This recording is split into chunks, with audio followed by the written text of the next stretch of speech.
Knuckles, and we're at Pumpkin Hill. You ready? I ain't gon' let it get to me. I'm just gon' creep down in Pumpkin Hill. I got to find my lost piece. I know that it's here. I can sense it in my feet. The great emerald's power allows me to feel. I can't see a thing, but it's around somewhere. I'm gonna hold my head, cause I have no fear. This probably seems crazy, a graveyard theory. Our ghosts try to approach me and got leery. Ask him a question and he vanished in a second. I'm walking through valleys, crying pumpkins in the alley. Didn't seem happy, but they sure tried to get me. Had to back them up with a fist metal crackle. I'm hearing someone saying, you a chicken, don't be scared. It had to be the wind, cause nobody wasn't there. I searched and I searched as I climbed up the wall. And then I started to fly, I went in deeper. Let it get to me, I'm just gon' creep down Pumpkin Hill, I got to find my lost piece. I know that it's here, I sense it in my feet. The great emerald's power allows me to feel. I can't see a thing, but it's around somewhere. I gotta hold my head, I have no fear. It probably seems crazy, a graveyard theory. A ghost try to approach me, he got leery.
Hey gamers! I'm gonna switch to a less sad song.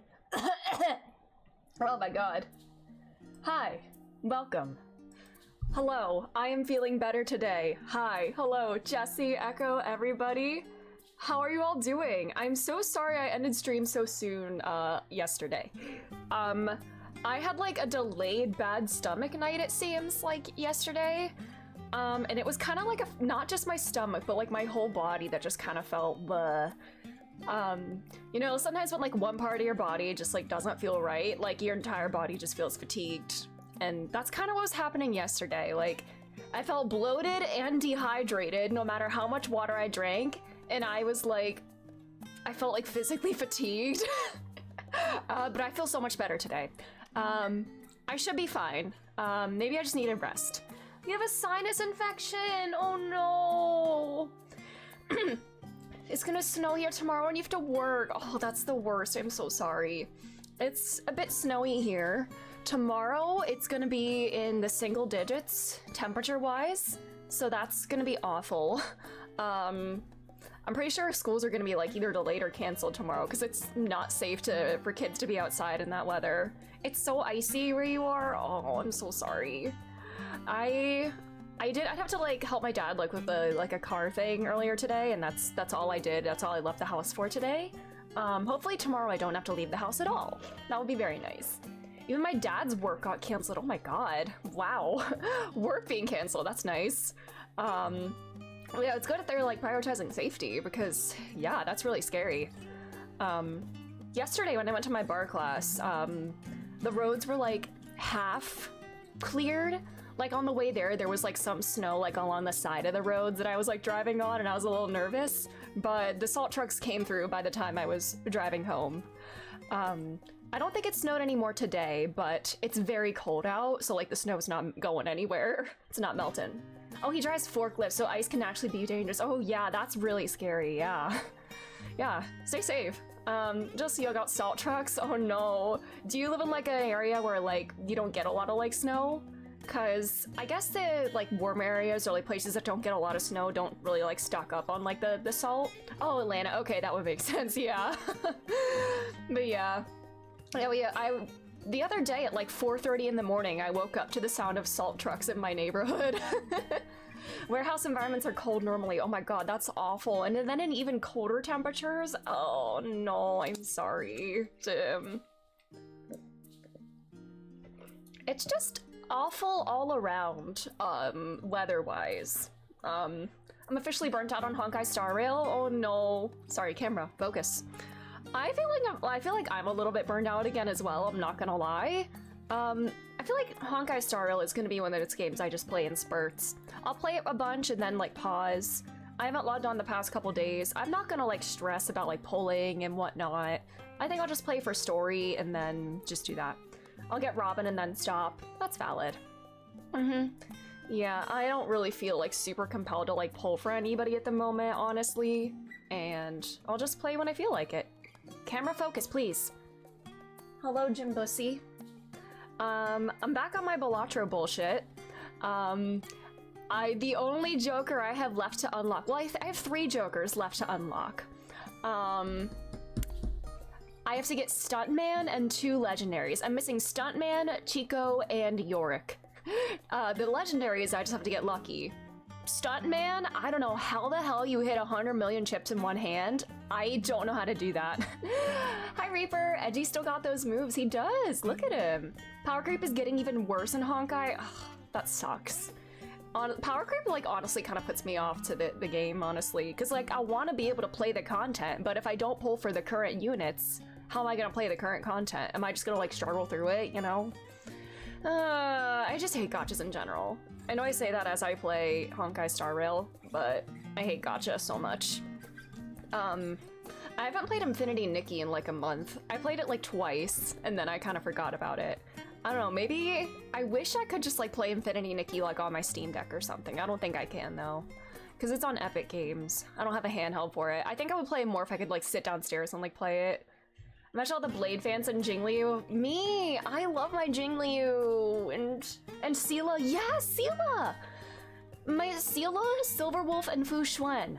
The 3 of them carried me so hard through so much early game content. Like, I don't have to worry about weaknesses at all. Just put the quantum weakness in, and then Sela just nukes them. The 3 of them got through everything, and now they don't do anything, and it makes me sad. Like, how the hell am I actually supposed to play the game? Fu Xuan is still really good. That's true. She's a good survival unit. But it makes me sad. Am I gonna do what I did when I took my last break? Immediately after pulling Firefly and then trying for somebody else. I take a break. Yeah, I find that, I know, none of the 1 point something units. Sad. I think the only one that really still gets usage is like Ruan Mei, right? But soon enough, I feel like Ruan Mei has had a surprisingly long lifespan for a Honkai Star Rail unit. Do people use Huohuo still? Because maybe she's still used. Hu Tao is still very viable in Genshin. Oh, that's good. That's good. I'm glad to hear that. Hu Tao is great. Rame, Topaz, and Jingyuan. Oh yeah, Jingyuan's making a comeback with Remembrance, I'm sure. And Topaz. But yeah.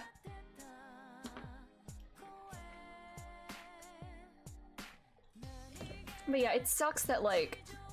Yeah, that's just how they make money, you know? Entice you to pull for the new units. Well, I'm not gonna do that. Robin is still basically a must pull. Ooh. Waho has mid usage, was probably gonna have the biggest stonks with 3.0. Ooh. She's kind of just like an all-arounder and like buffer healer, right? Because I know she can buff attack and energy, right? So in addition to healing. So that's nice. I think I remember when I took my first break, I was trying to pull her, and then I got Himiko instead, and then I stopped. Playing the game without Aventurine is basically hell. Oh no. He was the first character I pulled when I came back from my first break. Waho is best in slot for Aglia. Ooh, interesting. Interesting. I'm still all in on preservation though. The main thing is Sunday, Robin, and I like flicked my spring again. Sunday, Robin, and Huohuo combo for buffing. There's those three in a hyper carry. Ooh. Could they all make my Jingliu viable? could they make my Silo viable?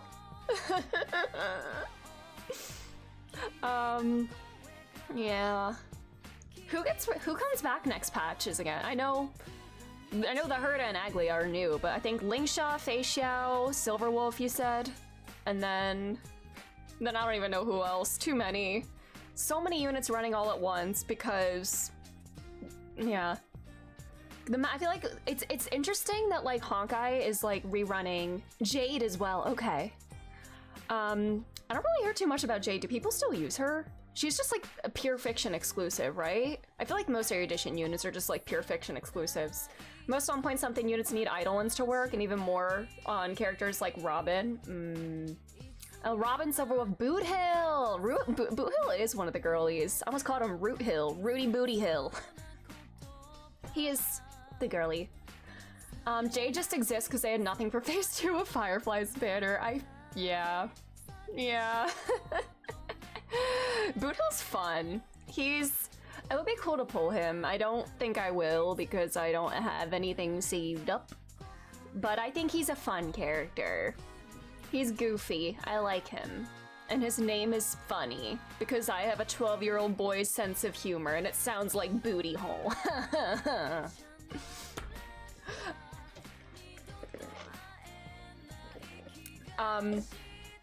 Fugue helped him too. Oh yeah, for break. Yeah.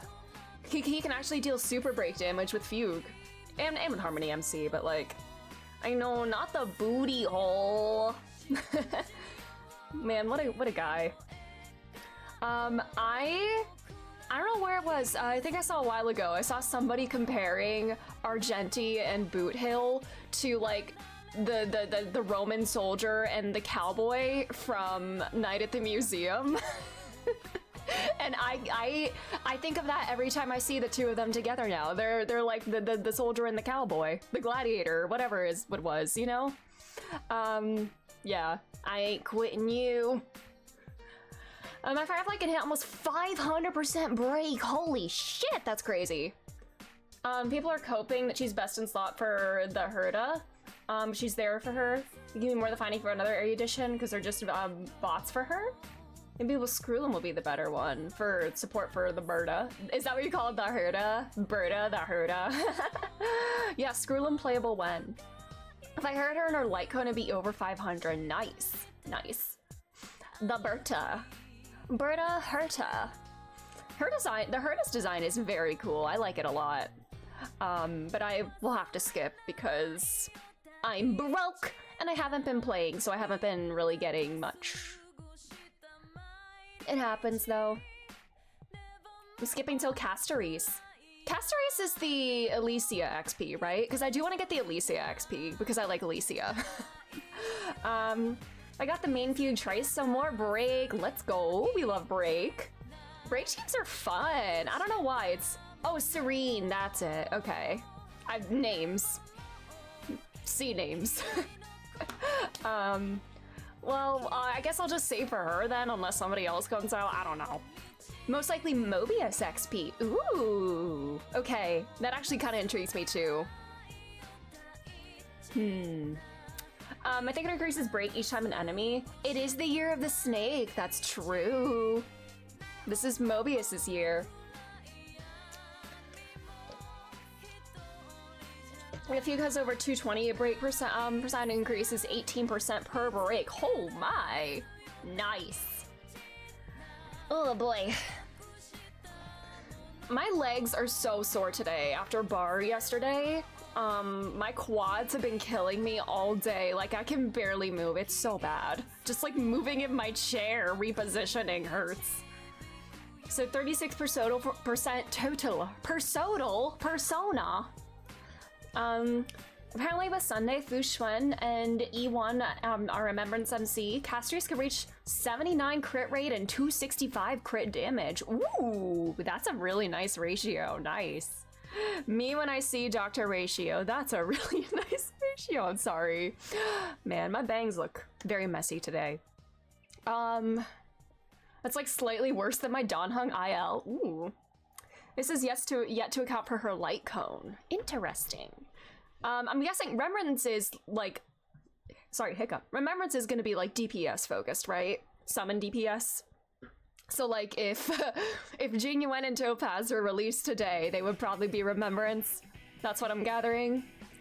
With Sunday and his light cone, he's like 9301. Holy shit. Nice. It can be anything. Oh, so not just DPS. So like Lake Shot could be Remembrance. Interesting. So it's kind of a catch-all for like any summoner, I guess. Interesting. You mean Donhung Isle's light cone? I use one for crit rate by 24% after a kill. Nice. Whoop. Oh my god, Breeze! Happy New Year! How are you doing? Thanks for being here. We should probably jump into the game because I feel bad that I had to stop early yesterday. And in my brain, I'm trying to think of how to like compensate for that. Like, do I stream longer today? Do I stream longer on Saturday? What do I do? I know I don't need to compensate for anything, but my brain is just being weird. Donhug still eats skill points. Yeah, does Sparkle still work with him? Camera, work. All right. Let's do some gaming. Alrighty, let's see the winner again. All right. We got through like one like set of debates and then I had to stop yesterday, but I'm here. I might be making bad choices today by drinking coffee right now, but I feel like I need energy. Anyways. The bear man was breaking out of prison, we've determined, and that was him in the video. And now we're inspecting the well, actually. Sunday gets more offensive buffs, so he's better than Sparkle. Does Donhung Isle need E2? Really? Jeez. He just needs to not use a fully boosted attack all the time. I see. Alright. Now we're inspecting the well. I still maintain that the warden is my prime suspect right now. Cause why did she, like, shoo us away yesterday when we wanted to inspect the well area? And now we're back the next day. She probably had time to clean things up. Anyways, we're here. Here we are again. Let's hope we can find something this time that will finally reveal the truth behind it all. You're saying have to be people screw. Yeah, I hate that. Although that might be easier said than done. This is game 2, Breeze. This is the second case of the second game in this collection. We're gonna finish the second case today, so if you need to like lurk or head out because of spoilers, please do that. There's nothing left to investigate. I mean, this wasn't graded yesterday. Judge Gavel's deduction yesterday. There is another possibility, one you seem to have overlooked. The well in the yard. Could a body not have entered the tunnel from there? Not that bothered, okay. Finding harder to engage, I prefer the court. That's totally valid. Because it's like, I guess with like court and investigations, you knew what would be happening. And with this one, I feel like you never know when you're gonna go between like an investigation and then a debate. And the debates are like kind of short because it's like 2 different things that you present to because you're not in a courtroom. It's more broken up. Waiting for Ace 27, real. Almost fell today, oh no. We can fall asleep. If you need to sleep, please do that. Take care of yourself. My voice needs to warm up. At some point during the show. Tell me, who else could have done that but Mr. Saint? Had Knight's body really been thrown down the well? The answer to that question will surely show us the way forward. I was woken up mid-sleep today, oh no. I had to force myself to stay up when taking a shower, oh no. Alright.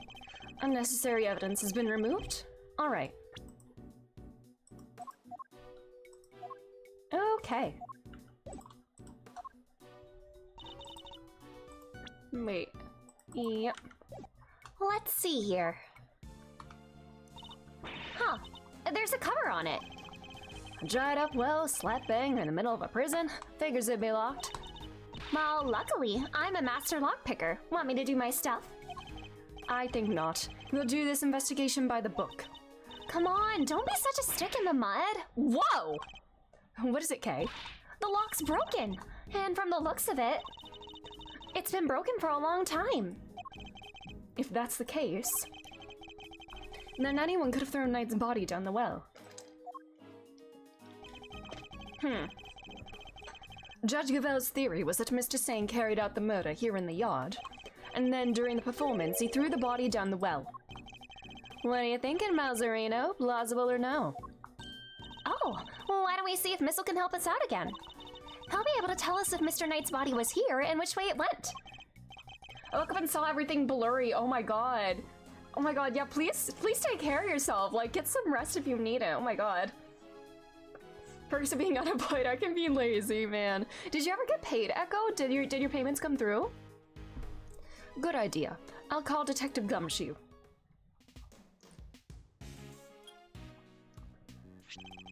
Gumshoe speaking. Detective, I need your assistance. Come to the prison yard and bring Missile with you. You betcha, Gumshoe 7 secret weapons to the rescue again, huh? I'm fairly sure Missile belongs to the precinct. I'd also like you to bring one of our witnesses.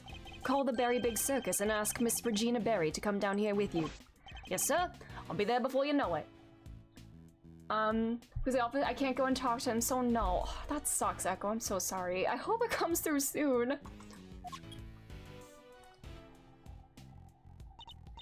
So, what shall we do while we're waiting for Gummy? How about a quick game of hide and go seek? Fine idea, kiddo, but where exactly will we hide? He's not seriously considering it. Your game can wait, Kay. We need to call on one of your more practical skills. Oh my god, we can use Little Thief? Oh, you bet I do. One crime scene recreation coming right up. Say what now? Let me show you. Introducing a great thief's great secret weapon, Little Thief.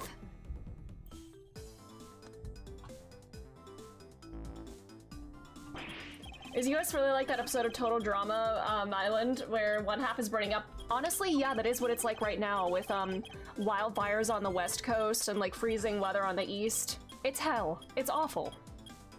Wanna talk me through the deets? What are you doing right now?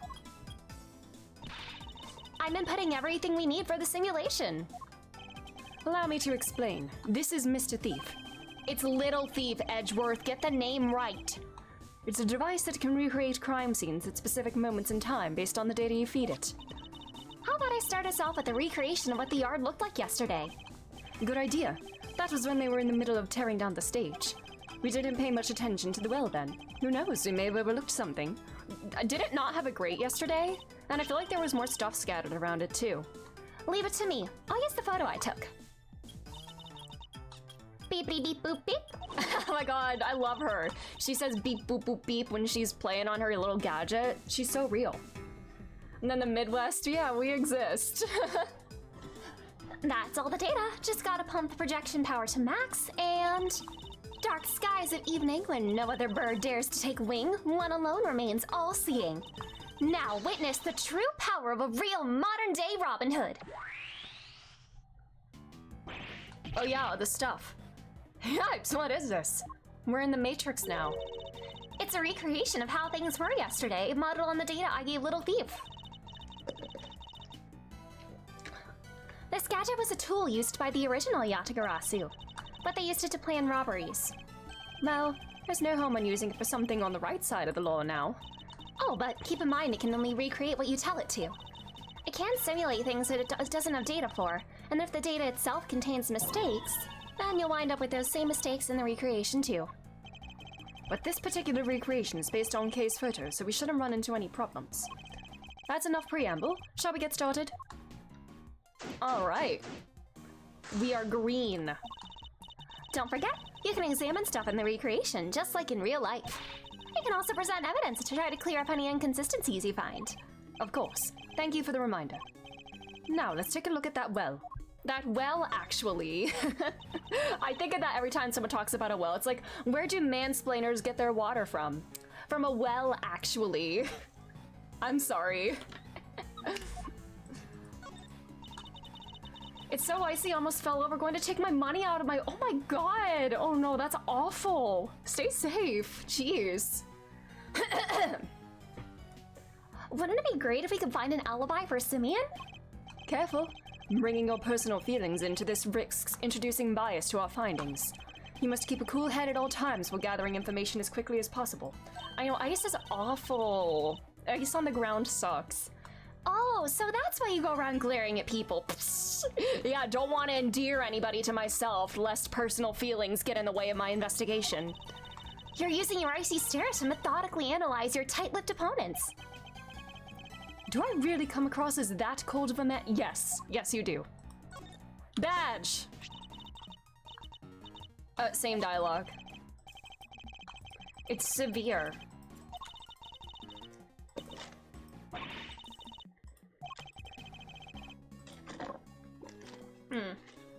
Alright.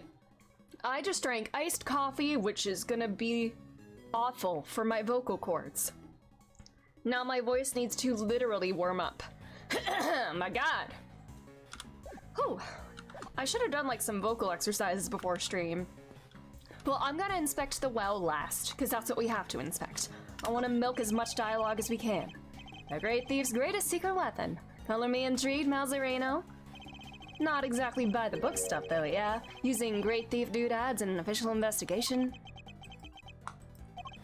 Oh, enough with the death stares, Chief. I'm cool, okay? I can keep a secret. Anything for the truth, am I right? It's possible the vital evidence has already been destroyed. Without Kay's reproduction of the scene, we've no hope of finding it. Hey, relax. Like I said, I'll just zip it and nod politely while you cats do your thing. Thank you. That would be very helpful. Pond. This pond is home to Warden the Guard's beloved alligator. And look, those bones must be from her latest meal. I somewhat doubt an alligator could pick a carcass clean like that. You think? I got the feeling she was rather ladylike in her own way, actually. If you say sorry, oh my god, my throat feels so cold. Well, I do. I kind of have a sixth sense for these things. An interesting talent, though not one I'm particularly envious of. Now that's one impressive fence. I'm sure I could climb it if I... Kay, please don't. It's electrified. I wonder what's on the other side. The warden's office, I believe. I guess she likes to keep a close eye on her pets. This facility would probably function better as a zoo than a prison. Also, speaking of ice, what's up? What was the name of our trunk-happy friend here? Azia! Azia the Asian elephant. Oh. Well, we got evidence. The Herda is apparently extremely OP as expected. Understandable. I'm excited to see how she plays. Of course, how could I forget? Not exactly inspired though, is it? Was Miss Berry having an off day when she came up with it? Oh my gosh, Mr. Edgeworth! Not in front of the poor elephant herself! Yeah, your name is very uncreative. A wicket basket, or rather a cart, given the wheels. Hey, wouldn't it be fun to hop in and race down a hill? Yeah, when they make a new unit bad, true. Like, Don Hanai was the best TPS when he came out, now he's just okay. Yeah. Oh, you know what'd also be fun? Racing down a hill on office chairs. This is the same dialogue as the first time. Oh, my voice! This door appears to be locked. Want me to open it? Can't guarantee anything, but I'll certainly give it a try. No, if you deem it necessary, we will simply ask for the key. Spoil sport? That could have been my chance to shine. Feel free to shine somewhere else, but you not make an audience of me. More of the same dialogue. Yes, this is where the circus show stage stood. Do you think people will be interested in a great thieving show? I'm sure the police will be very eager to attend. Chairs. These chairs must have been for the audience. Wow, I pity whoever to put them all away. Really? Why? Huh, you've clearly never had to fold up a bunch of boring chairs before, huh? My god, just set up the chairs! I think that was the just set up the chairs was the very first regular show episode that I watched. It was like the second or third episode in the whole series, but that was the first one I ever saw. Not personally. I've told other people to do it though. Edgeworth is like Benson. Edgeworth is Benson. But we don't have a Mordecai or Rigby because Gumshoe is the opposite of Mordecai and Rigby. He does everything that Edgeworth asks of him. We don't really have anybody like that here. I guess I wouldn't call Kay like that. Kay's putting in the work. Come on, Mr. Edgeworth, you gotta roll up your sleeves and help out once in a while. I'll consider it. Alright, now let's look over here. We should examine this area carefully. Pela! Oh my god, Pela! What is his name? Skips? Skips is the gorilla. The monkey. Skips. Pela, my second favorite 4-star! Yes! Wait, did I say Pela?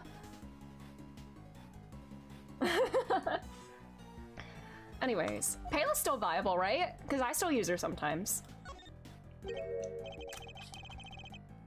Oh my god. My voice! My god. Our refrigerator also broke. Our refrigerator and our freezer broke. So I have a water bottle instead of like tap water today. Oh yeah, High Five Ghost! Oh, Muscle Man. Muscle Man was the green dude. And High Five Ghost was his friend, the ghost. And Muscle Man is the My Mom guy. Oh, help, welcome. Oh wait, oh my god, did I not log into... Oh shit, I'm so sorry. I forgot to log into my Mix It Up. I'm so sorry, Hope. Hold on, I will refund you those points. I am so sorry. Well, let me get that right now before I forget. Hold on. Yeah. Give me 1 second, I can fix this. There we go. Alright, Pela's just good. Ever finished regular show? I actually have not watched it in its entirety. My brother has watched the entire series like multiple times, but I've just seen like episodes here and there. I've not watched it in its entirety, but I do have some of my favorite episodes and everything. Like easy quick alt defense drops. True. Like Pela's ult comes back in like 2 turns whenever like she's so nice. But yeah, Muscle Man. You know who else gets a quick ult with defense drops? Man. Wait, you know who Gumshoe would be? Pops. Oh, jolly good show. Jolly good show. I can't do it in that voice. Yeah,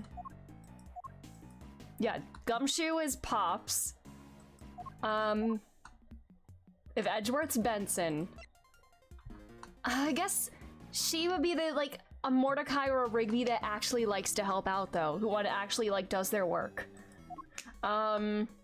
Oh god, I don't think we can fit these characters into regular show roles in an exact one-to-one thing. He doesn't need Eidolons and like a certain Bloodhound family head of security. True! They don't seem to be well policed for lifting buckets. There's a sturdy-looking hemp rope lying on the ground. Only if you knew how Pops is. Kinda reminds me of the ropes you used for playing tug-of-war in school. The answer is no. He knows how she operates. What? I didn't even say anything. Yet. I see it also has a metal stake attached to one end. Oh yeah, it looks like it's something you used to put up a tent. There was no tent, was there? In which case, what was it used for? Maybe it was in the bottom of the well and it was like a stake in there and someone used it to climb up and then like pulled it up when they were done. Oh my god. It's a metal weight of some kind. It looks like it weighs... The projection makes it a little tricky to read. It's 30 pounds. 30 pounds. Gallagher's your favorite 4-star, like combat-wise or lore-wise? Or both? What does anyone need such a heavy weight for anyway? It doesn't seem related to the circus show at any rate. Both. And design, yes. Because I think you said it best, he's not your typical gotcha twink. The well behind the stage was well, yes. Way too handsome for a gotcha game. Real. Gallagher, get behind me. We're gonna get you out of there. You don't deserve to be in a gotcha game. The well was behind the stage, which means there aren't many people who could have thrown Knight's body down there during the show. This is looking worse and worse for Mr. Saint. So, what do you think all the stuff around the well was used for? I can't see any of the other animals needing them for their part of the performance. Indeed. Nothing immediately strikes me as a likely purpose. We'll have to ask Miss Berry later. I suspect that's about all there is to find for now. Detective Gumshoe should be here soon, too. Okay, can you power down, Mr. Thief? Hey, get the name right. Sure thing. Prepare to return to normality.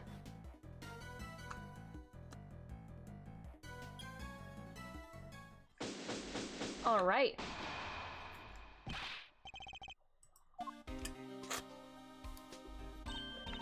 Oh my god, Missel's here! Ha! Speak of the devil. Ah, detective. That was indeed impressively quick. You know me, sir? Never did like to keep you waiting. Thanks for coming all this way too, Regina. No problem. It seemed way more fun than rehearsals, so I ditched them for the day.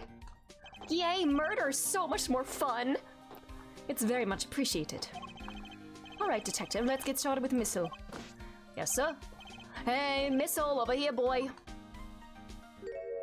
Uh-oh. What's the matter? Come on, boy, come on. Is he okay? What's wrong with him? You only got one eye, nice. Hi, Baden, how are you?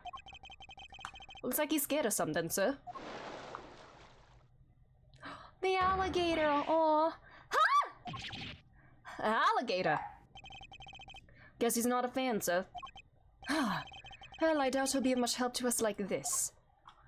I am doing better today, Abaddon. My voice is still warming up, so sorry for sounding raspy, but I'm feeling better today.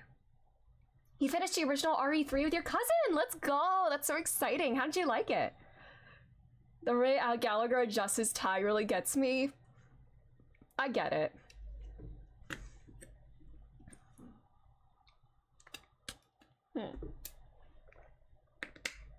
Sorry.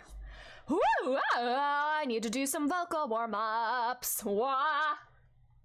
Any other bright ideas, Mazzarino? Yes, actually. Miss Berry, would you mind lending us a hand? Oh, I'd love to. Just tell me what you need.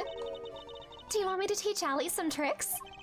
I don't doubt she could do it, but nothing quite like that. I'd simply like an account of what the yard looked like during the show.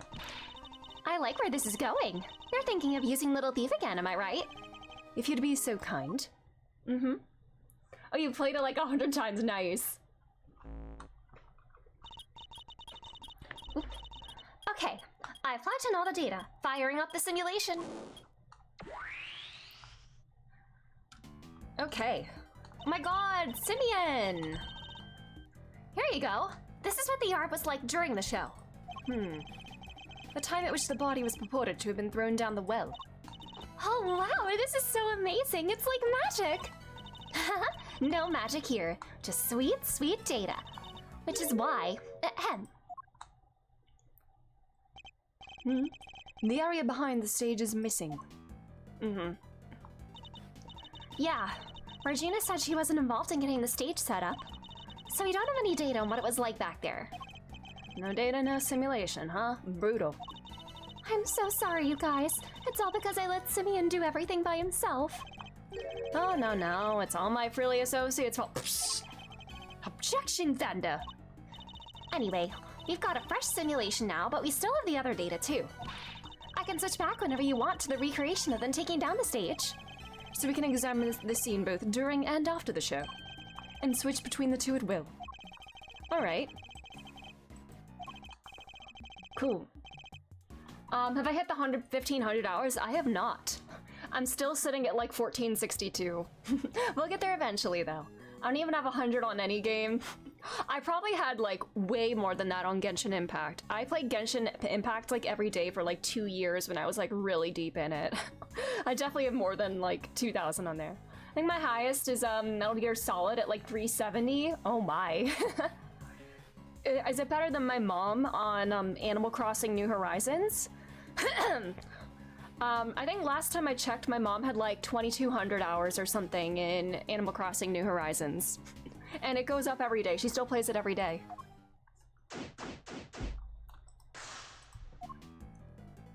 Alrighty, chairs. The chairs are lined up neatly for the show. Though we know there were a few empty seats during the performance. Huh. Something about this space, the way the seats are arranged, reminds me of a karaoke contest I entered as a kid. You entered a karaoke contest? I sure did, and I came in second. Even in the depths of night, where no other bird dares to take flight, one alone soars to shine the light of righteousness on the world's blight. Tell me you didn't actually sing that. I sure did. She did well to take second place, or perhaps stole is more apt. Or is it more that she failed to steal first place? I'm overthinking this. Yes, because as Abby Lee Miller would say, second is the first to lose. Alright, Lake. I have more hours in Genshin. I mean, I played Genshin in kind of like its early days. I haven't played it. I got extremely burned out and bored with it. But I used to like try to like complete it. Like, I was pretty completionist in terms of like exploration and quests and everything in there. So I would just spend a lot of time running around on there, like hunting things that I hadn't found yet. That was also kind of before my variety era when I didn't really have a big rotation of games that I was going in between. Yeah, gacha games grab you. Ugh. Well, yeah. I think honestly, I get saying I think Persona 5 was like what really solidified my variety era, because around the time I played Persona 5, I was getting bored with Honkai Impact, and I was also kind of like waning interest in Genshin at the same time as well. And I used to be like mainly like a Genshin and Honkai Impact streamer when I like started. But then I kind of got bored with that, and then I kind of moved into variety games, and honestly, I like it more. I feel like it's more fun. I don't know. I guess, I mean, it was what I enjoyed doing at the time. You know, things change over time. Persona 5 Royal is definitely experience. I didn't get spoiled. Let's go. That's so nice. Oops. Oh my god. But yeah, I'm in my variety era now, and I like it. Have I got into Persona? Absolutely. Surprisingly enough, I was mainly like, you know, playing Genshin and Honkai Impact, but I would play variety games in there sometimes. Like I played Omori, Persona 4. What else did I play? Your Turn to Die. Your Turn to Die was like the first like variety game that I ever streamed, and I miss it so much. And it's not complete yet. It's been like, we're going on like 3.5, 4 years since that game was last updated, and I miss it so much. I hope Atlas remakes the first 3. Me too, yeah. Yeah, I started Persona 4 in like 2021. I know I've said this a bunch. I started it, then I got to the end of the 3rd dungeon on the very last day to clear it, and I was severely underleveled, and I just like gave up, and I didn't come back to it until like a year later, and then I just like restarted it. Your Turn to Die. It's so good. Hold on, let me look for the link. Because it's on Steam right now, but it's also free to play directly like from the developer's website. Shut up, Adachi. Okay, Dojima. Hold on. I don't know why it's not loading. Hold on. Is this... Let me try to find the right web page for it. But yeah, if you download it directly from their website, you can play it for free. I think when the last part comes out, like the Steam will get it first. well, I guess here's like the web version of it if you want to play it like in your browser, but you can also like download a copy of it. It's Danganronpa. Yeah, it's like Danganronpa, but well written, basically. Danganronpa but with like actually good characters. There is a way to download it, but I guess that's if you want to play it in the browser. Oh, here's where you can download it. This link here. Danganronpa and good writing never align. So true. And the gore, there's a bit of gore. It's like pixelated, kind of like pixely art, but there is blood in it. Yeah, there is some gore. Yeah. I think the download page has like the warnings on it, like the content warnings too.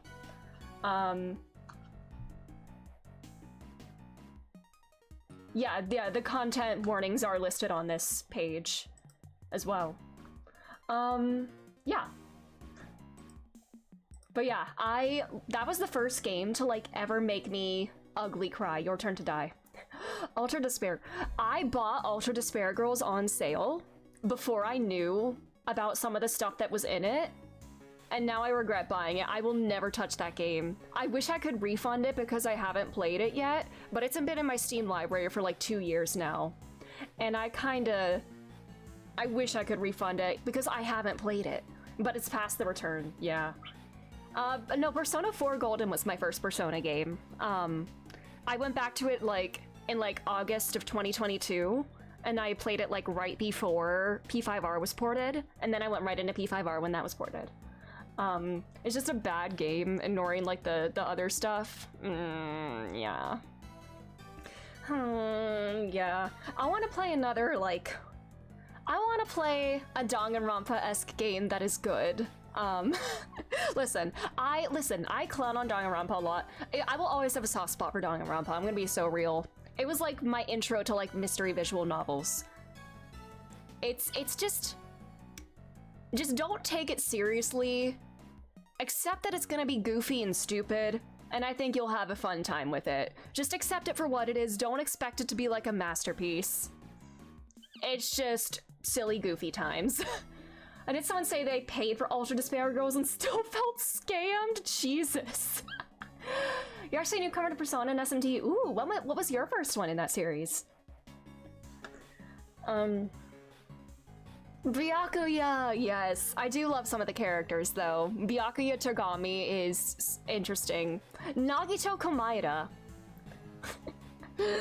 If Danganronpa... Listen, I think Danganronpa 2 probably has some of the better characters in the whole series. Like, Nagito, Hajime, Chiaki. I think the second game is just the best one overall, in terms of both story, like, and character, I think.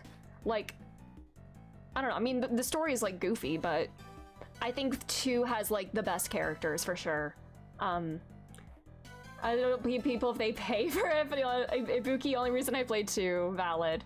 October 21st of 2022, I bought P5R. Oh my god, same. Because that's like the day it was ported, right?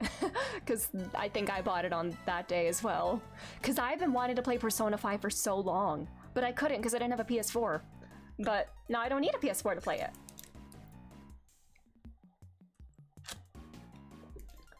Then like a month later, you got P4G. Nice, nice. This pond is home to Warden the God's beloved alligator. And look, those bones must be from her latest meal.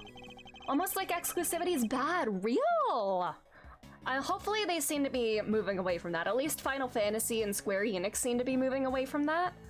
So hopefully I can play new releases whenever they come out, and I don't have to wait a year for Rebirth ever again.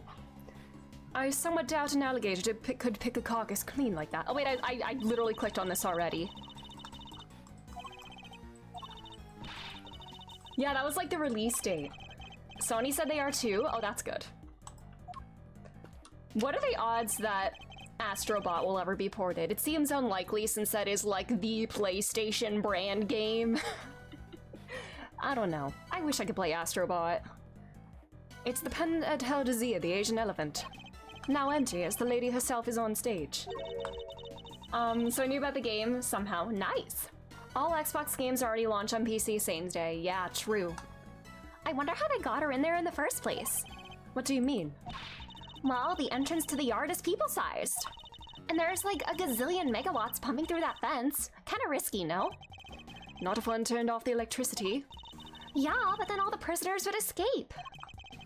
Through an entrance blocked by an elephant, I think not. This is a real puzzler, all right. I'll need to give it some more thought. She seems to be enjoying the challenge. I'll leave her to it. What are these, apples? The basket was empty in the other recreation. Oh yeah, but it was definitely empty in the photo I took too. Oops, sorry. I made a mistake when I was filling you in earlier. Oh? The basket's full for holding Azia's food, but on the morning of the show, all the apples that were in it had vanished. Poof! I totally forgot to mention it. Sorry. Disappearing apples. I should make a note of this. Okay. She didn't, like, eat them all, did she? Oh, hi, Wasted, how are you? PlayStation Mates basically never go on sale. Bogsby After... It's $60?! Should be free on PS Plus. Yeah, like, it's literally like a PlayStation brand game, right? Yeah. And it's like a short little platformer. $60 for that seems like a lot. And PSN codes basically don't exist. Like, you can't go buy a PS4 game on a key site. Oh, that sucks. Okay, stage. A story of forbidden love between a tiger and an elephant. Wish I could have seen it. Wish I could have seen Simeon up there on the stage too. Oh, he was wonderful, the way he flew off that stage. Oh yes, that scene. The victory is depicted in a very unique manner, whereby the villain is sent flying from the stage. Having been ejected from the stage in this manner, the villain no longer appears in the performance. And you're saying the crime took place during that time? Roughly how long would you say Mr. Saint was off stage for, Miss Berry? Let's see. I guess it was around 15 minutes. Did he not come back on for like a curtain call?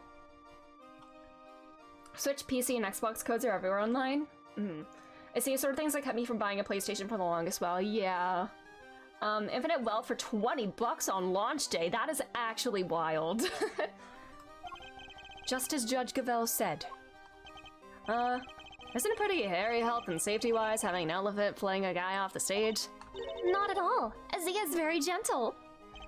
I'm not sure it changes much if she flings him gently or roughly. Too gentle, in fact. When we rehearsed it, she barely nudged him. But by the end, he was flying off that stage. Not because of Azia, though. Simeon had figured out some kind of trick, apparently. Isn't that amazing? So is it like stunt work? Like, Do you have a trick? Do you have any idea what kind of trick? Little acrobatics? Who, me? Oh no, it was Simeon's big thing. I wouldn't know where to start. A trick of some kind enabled Azia to send Saint flying. Alright. I also got Baldur's Gate for £15. That's wild. I think I got it for like full price around the time it launched. So my PS5, I had a specific account I used to buy games, and I spent a lot of money on games. Oh no, that's so valid though. Hi, Missile. As bad as it looks, sir, poor little guy's scared out of his skin. Oh my god, is that another typo? Poor little guy's scared. I think I found 4 typos in this second game already. Let's keep track of them. And I hope to have him track down that scent again, but that clearly isn't in the cards now. Aw, little buddy. Don't say a word, sir. I know just what you're looking for. It's written all over your face. It is? Missile may be temporarily out of action, but my fishing rod is good to go whenever you need it. Oh my god, can we like fish in the well? And the metal detector too. I've never seen him so excited. I'll be sure to let you know if I need either of them, Detective. So do you come to visit the prison often, Regina? I sure do. I have so many little friends here. It's wonderful. And they're all such sweeties. The old faces and the new. I made a new friend only yesterday. Allie is just the cutest. Cute, that full-grown alligator lurking at the depths of the pond. Are you sure about that? Can't help worrying you could just walk up in there and chomp, you know? Oh, don't be silly. She'd never do anything like that. Especially since she's not doing great. I heard she hasn't been herself since yesterday. Did she eat all the apples? I'm so worried about her. You guys are worried too, right? Right? Yeah, totally. Super worried, right, Mr. Edgeworth? Yes. Living in a poor country worked for me just once for Baldur's Gate 3. Oh my god, how much did it cost? $7! Holy! That's wild. It would appear that we're missing some data for this point in time. Yup, that's about the size of it. You gotta go steal us some data. I don't steal data, Kay. I use logic and deduction to get what I need. Well, I am more of an act first, think later gal. Please don't add to my workload with your recklessness. I would hate to have to order your arrest. Okay. Is that everything I can inspect? Oh, the fence. Now that's one impressive fence. Is this the same dialogue? Yeah. Are circuses still... Are they? Didn't, like, Barnum's or whatever, or, like, Wrigley Brothers or something like that? I don't know. Didn't, like, one of the big-name circuses, like, shut down a few years ago? Alright, are we gonna logic now? I think that's everything. So let's do logic. Actually, let's talk to Kay and see if there's anything we can... Oh, Little Thief's features. Yeah, simulation.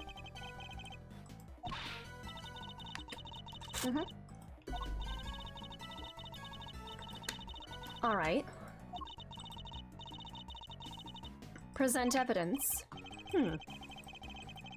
The new feature. It's nothing complicated, but it lets you switch between different recreations. So the two we've got programmed in right now are... Yeah, they shut down and a family friend acquired most of their passenger train cars. Okay. BRB, no worries, Echo. All right. Let's switch and see if anything looks... Alright, you want me to change the recreation to yesterday's stage teardown? Here you go. This is how things looked when they were tearing down the stage. All right.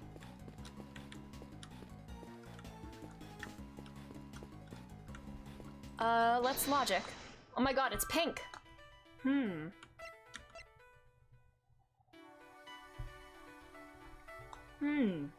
I think we could use these around the metal detector around the well.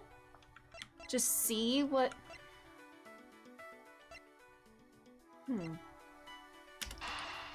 Let's do this. If any, like, scraps of metal are left behind or buried, no? Okay. All right.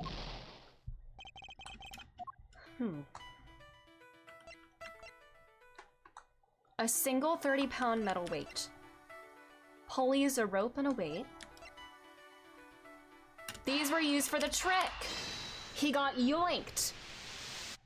There we go. The trick Mr. Saint performed for his big scene. Could it have something to do with all the items we found by the well? Did he get pulled into the well? Taking another look at these items, could they not have been used for this trick of Mr. Saint's? Sounds plausible enough. Hey, I could maybe add it to the simulation. Good idea. Please go and ask Mr. Saint for the details. Roger that.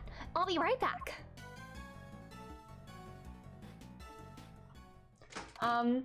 Games are already incredibly expensive for Turkish people. Average minimum wage is around $600. Oh no. And they cost like $60 regardless. Yeah. Steve was practically protecting Turkey before applying a new price policy. Jesus. Good God. How am I gonna run away to the circus if they don't exist? Go to theater school. I don't know. I'm back, and he told me exactly how he did it. Excellent. Well, how does it work? He said he used the pulley at the top of the well to suspend a heavy weight from a rope and lower that down into the well. The other end of the rope went through 2 more pulleys and was tied around his body. I see. So he used the downward pull of the weight to help him launch himself in the air. But how did he make sure the weight only dropped when he wanted it to? He used a stake to stop it, that's how. Miss Berry didn't seem to know anything about the trick or the contraption he built for it. In which case, I suppose it must have been Mr. Saint himself who pulled out the stake. That's right. And to do that, he used a second length of rope. He tied it to the stake, and then when he gave it a sharp tug... Whee! The stake was released and the weight dropped down the well. It's a great trick. I have to steal it. So I couldn't give me— No, you do not have to do that, Abaddon. It's okay. Oh, speaking of Silent Hill 2 Remake, I can finally play it now because I saw a mod that replaces James with Shadow the Hedgehog. I don't think I should do that for my first playthrough of it, but I saw there's a mod that replaces James with Shadow, and then the optional one that replaces like some lady in it, like Mary, replaces it with Maria. How much is it for me? It's like $70. I'm not buying it at full price. This one has to go in the Great Thief's repertoire. It may not be quite that easy. These kind of circus tricks can require years of practice to master. For you, it's like $32. Is that full price? Oh my god.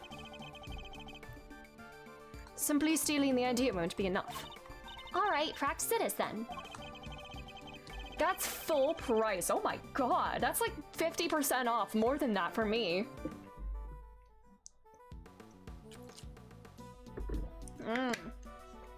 Vocal cords, please get untense. Throat, please relax.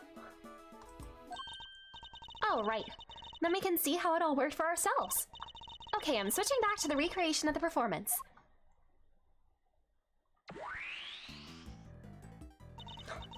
And now to add in the data. Little Thief should be able to reproduce the trick now.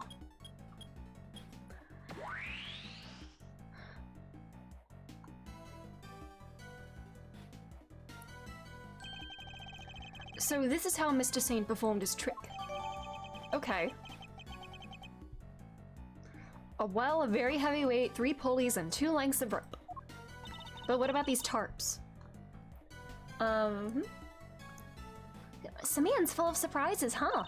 I mean, dropping a weight down a well to help him fly off the stage like that? That's genius! Indeed. But I imagine he would have needed quite a lot of weight. More than him, at the very least. It would have taken some serious pull to lift him into the air like that.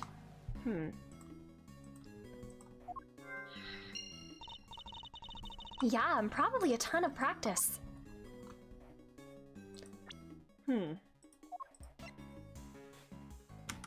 So something more than just this weight. This tarp, it's just like the one we saw in the workshop. This tarp, it's just like the one we saw in the workshop. Yes, but why is it here? But why is it here? ... Are you okay, Mr. Edgeworth? You've gone kinda blank. And I intend to stay blank until you stop stealing my thoughts. She's a thief, Edgeworth, she can't help it. That's one heavy weight. Kinda makes you think how much this all must have been weighing on Simeon. It's a metaphor! It does, I'm not quite sure I see it for myself. Oh, too bad we don't know the real thing here.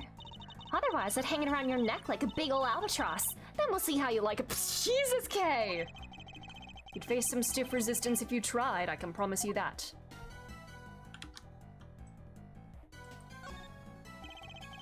Mr. Saint used the well to construct a contraption that would send him flying from the stage. I love Silent Hill 2 so much, while I never played the original or the remake. I've watched lots of parts of it. It's a legendary game, that's why I wouldn't hesitate to gift— Oh, no, you don't have to do that, Abaddon. It's all good, but thank you. I'm so intrigued, because, like, I don't do well with, like, scary games, but if the narrative is worth it, and it's not, like, too terribly jump-scary, I could probably handle it. It made clever use of 2 ropes.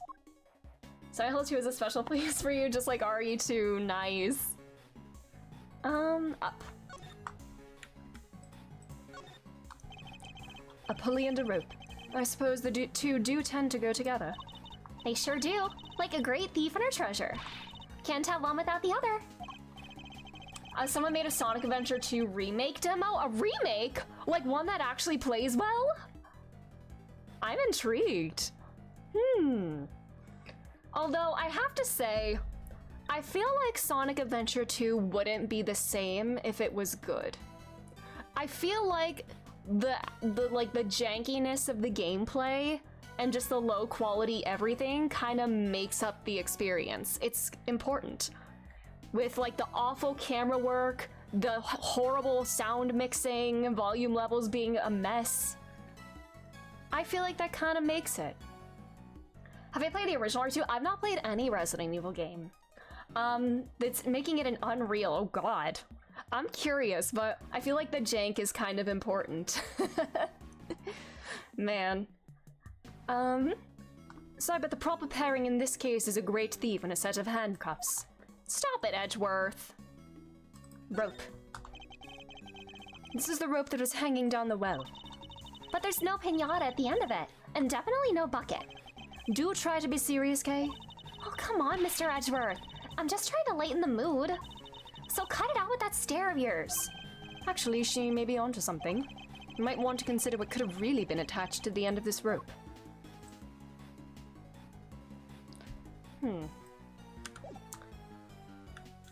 Is that all we can inspect now? It might be.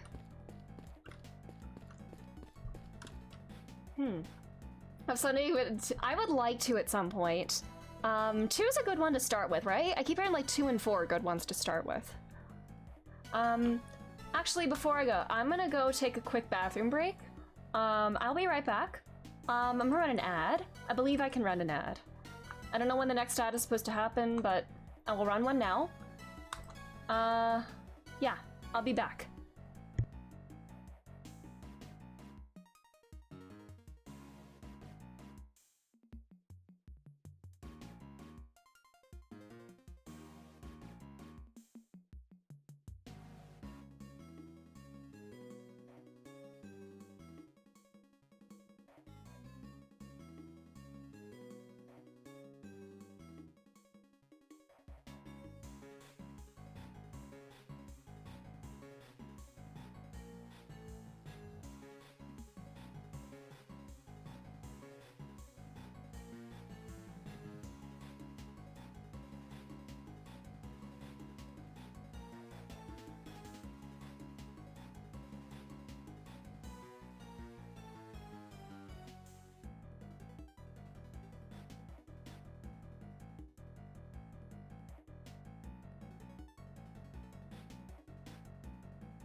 Hello.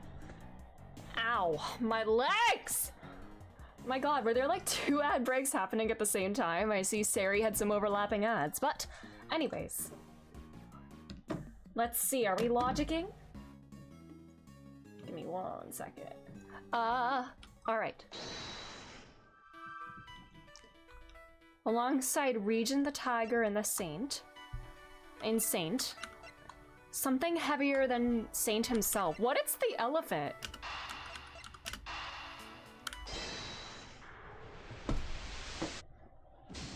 The elephant was on stage. I think that quote was for, I think it was for Ryoji. Alright. disappearing apples. We have all of our points of interest, right?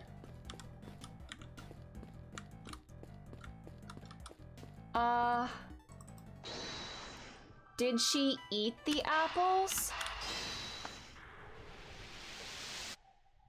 She did.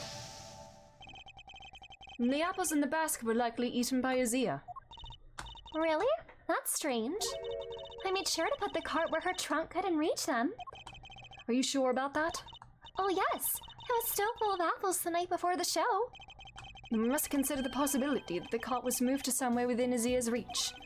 A large basket full of apples couldn't have been moved by the wind, which likely means somebody moved it for a reason. So before the show had even started, the cart had been moved and its apples eaten. Yes, that seems to be the most probable timeline. Let's update the recreation, Kay. Will do. I'll add that to the simulation of the performance then. Updating based on what Regina told us now. Typical Yakuza. Yeah, that real. There, all done. Yakuza will happen this year, I promise. Little wonder it smelled of animals. It was being used for the elephant. To hold Azia's apples, right? Yup, it was full of them the day before the show. So they vanished overnight. Ooh, did you figure something out, Mr. Hutchworth? Quite possibly. More logic? Is the basket of apples heavier? What? My logic is really off the mark here. Something heavier than Saint himself would be needed.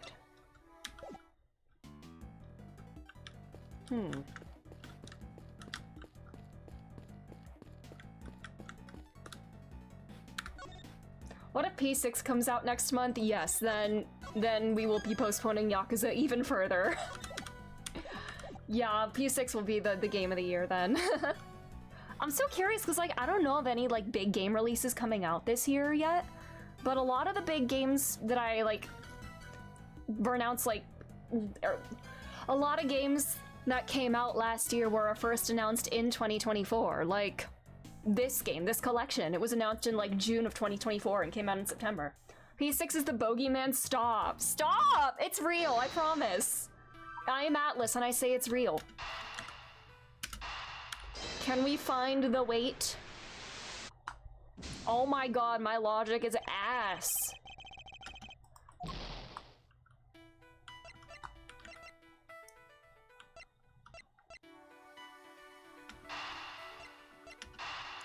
£30 is not heavier than Simeon, but... Oh my god, that's it? Wait, doesn't that seem odd to you? No. You haven't noticed, Detective. There's something strange about the weight we found. Oh, there's only one?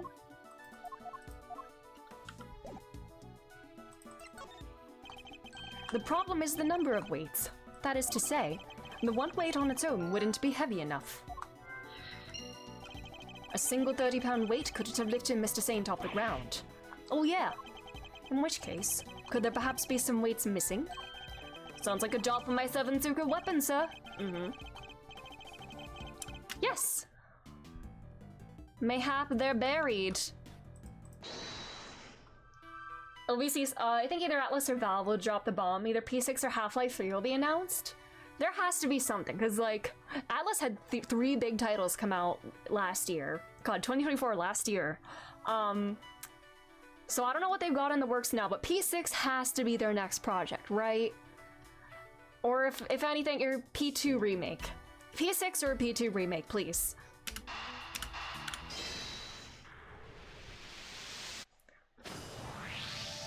Just anything but a P4 remake. We don't need a P4 remake right now. I want P2 or P6 first. Give us something new. I mean, P2 isn't new, but like... Yakuza Attorney Persona. Real! Detective, I have need of one of your secret weapons. God, a P4 remake scares me.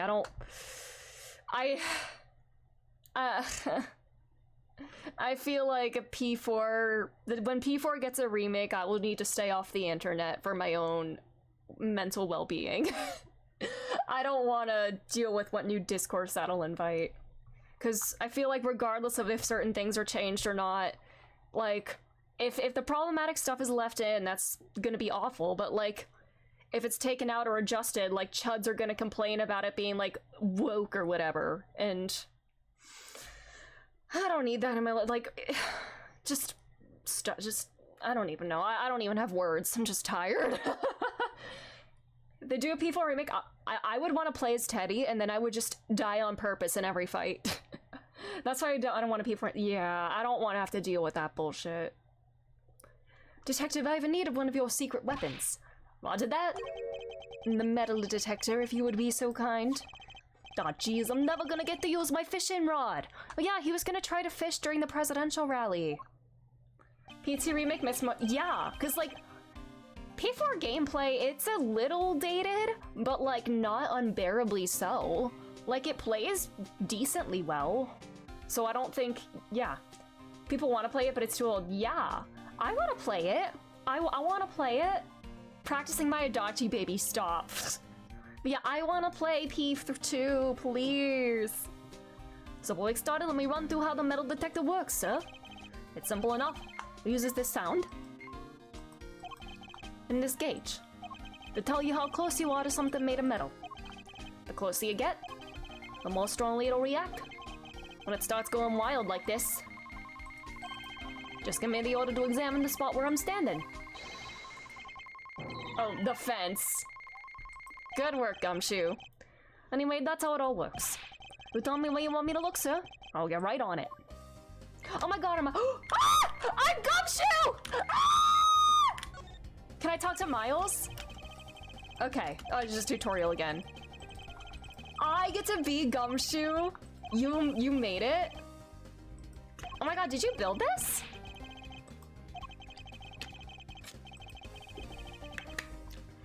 I'm Gumshoe! Look at me! That's the fence. Oh. Anything here? Look closer.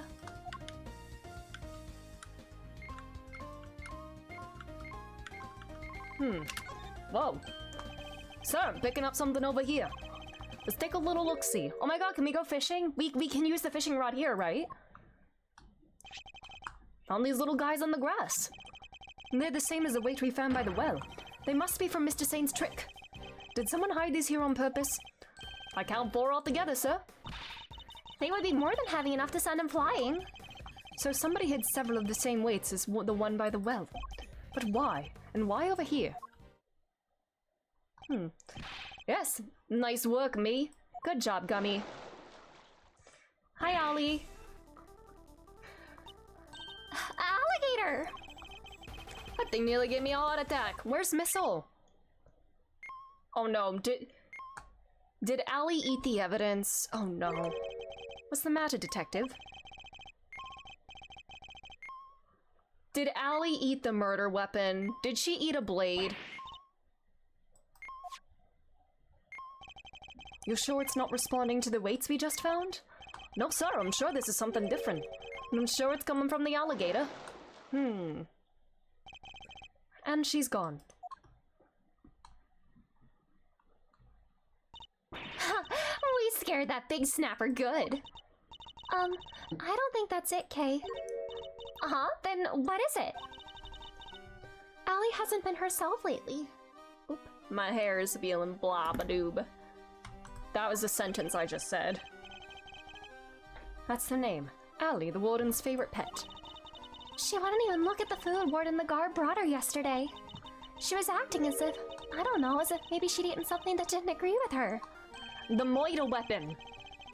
Maybe the metal detector was responding to whatever she ate, sir. Oh no! What if she ate one of the weights? I highly doubt that even an alligator could swallow a 30-pound lump of iron. So what did the metal detector actually pick up? Yeah.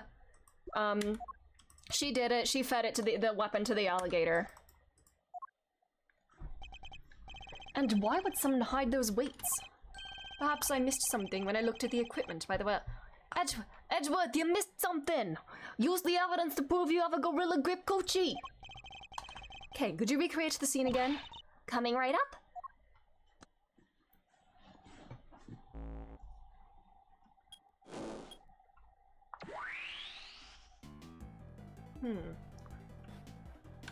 Alright.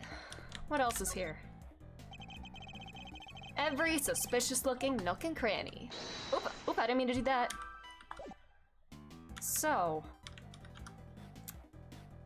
what are we deducing? Looks like this was designed for raising and lowering a bucket.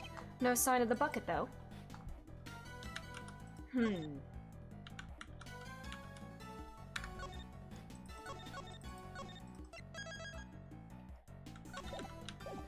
Alright. So we have this rope with the stake. So this rope was used in Mr. Saint's trick during the show. That's one heck of a setup to pull up with a single length of rope. Simeon's more capable than he looks. Yeah. The thing uses multiple lengths of rope. Yeah. 2 lengths of rope. Deduce! Urethra! I think my parents might have heard me yell that. Psst. It's okay. Think about the 2 recreations, the one during the performance and the one we're looking at right now. There's a major difference between the 2. Namely, that one of the ropes is missing. Didn't we find it by the body? Yeah. Oh yeah! Mr. Saint's trick wouldn't work with only the items we see before us. What's this about here? So what happened? Where did the missing rope go? I think one of the pieces of evidence you've collected might tell us exactly that. Take that! This rope was found beside Knight's body. Wait, you mean? Yes, it must have been the other rope used in Mr. Saint's trick. So you're saying? Yes, that this rope did indeed have a weight attached to it. But it wasn't any of the iron weights we found. Those were hidden in the bushes and replaced with something else.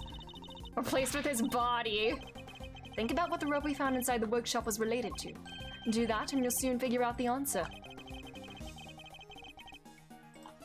Take that!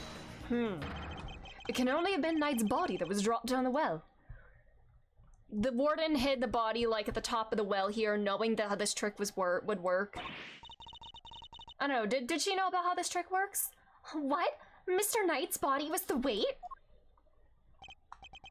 Somebody first swapped out the weights used for Mr. Saint's trick. Then Mr. Saint used the contraption to make his exit from the stage. When he let the rope around his body loose, both the rope and Knight's body fell to the bottom of the well. That rope was never used to restrain Knight. It was used to suspend his body halfway down the well. From this, we can easily see why most of the weights were hidden. So that no one would realize they've been replaced with a body. Precisely. We can then further deduce that they weren't hidden by the killer. Well there, gang. Wasn't poor old Bronco stabbed in the neck? Wouldn't there be blood everywhere, including down in the well?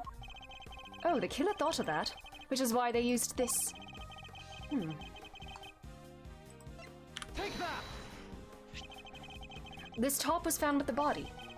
I think it's likely that Knight's corpse was wrapped in it. I gotta leave to dispose. No worries! Do what you gotta do. I'm watching just the parts of the games I made you want to play them. No worries about it. And have a good night. And I hope you have so much fun when you play these games. They're great. Oh, another piece of the puzzle falls into place. It's all coming together now. Love it. But all we're doing is proving that the body did go down the well. Which means we're helping to prove that Simeon was the killer. No, not quite. But what about what Judge Gabal said yesterday? But if Mr. Saint truly is the killer, then why would he need to go to such lengths to commit his crime? That's true. Knight's body fell down the well when Mr. Saint used his contraption during the show. Therefore, it reveals nothing about where the real killer actually was or what they were doing at the time. It's only designed to throw suspicion onto those who were not at the show. Yeah, I guess we did suspect Mr. Canis right away, huh? That was the killer's goal, to make us think the crime took place during the show. In other words, they used the well contraption to construct an alibi. Miss Berry, when exactly did Mr. Saint put his contraption together? It would have been the day before the show. The night before, actually. Yes. We started getting ready for the show at around 9 p.m. And I think we finished around midnight? In which case, the killer must have switched the weights out for the body after that point.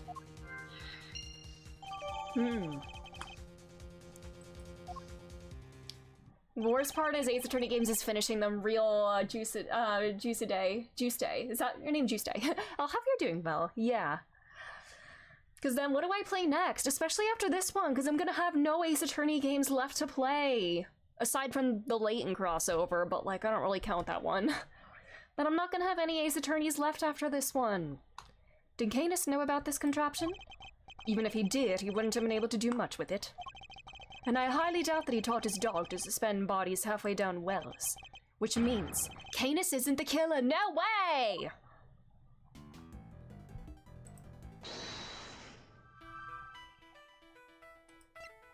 The basket was moved.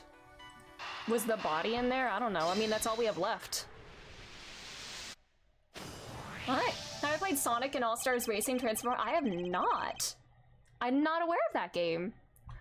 I mean, I always look at... I do need to expand my Sonic repertoire a bit more. I need to finish Heroes. I need to get back to playing Sonic Heroes. I didn't play it since New Year's Day. The basket was moved the night before the circus performance, and we've deduced that the weights were switched out for the body at around the same time. Awesome 2012, but it's absolutely chef's kiss. Interesting. Because I want to play a good Sonic racing game, if one exists. Although, because the only Sonic racing game I played is Sonic R, which is ass. It has banger music, but it sucks. If you get it at the right time on Steam, you can get it for like $5. Noted. Interesting. I want to play more 2D Sonics too. I've only played Sonic CD. I gotta play all the other ones as well. Hard to chalk that up to coincidence, huh? Although the new Sonic racing game should be... That should come out like sometime in the next year or so, right? The one they teased at the Game Awards? Sonic Origins. Yes, that, I was playing that, on my brother's Switch. That's where I played Sonic CD. I might actually just get it on Steam for myself, so I have it for me. Team Sonic Racing is pretty cheeks too. Man. But yeah, I probably should just get Origins for like my own account so I can play them whenever I want. The next question we should be asking is, why was the cart moved? I think I can hazard a guess. The cart would have been blocking that door, which can only mean that somebody needed to open it. Team Sonic Racing wasn't as good as Transform. Transform's like Diddy Kong Racing. Ooh! Ah, great, it's locked. Let me ask a guard for help. Hey, Mr. Guard! Yes, miss, what can I do for you? That was fast. God, where is the key for this door? The warden keeps hold of that. I'll go ask her first. She's not gonna let us in, because she did it. And she doesn't want us finding evidence in there. Warden the guard is the only one with the key. Meaning if somebody did open the door, they would have had to get it from her somehow. It's genuinely tough. Ooh.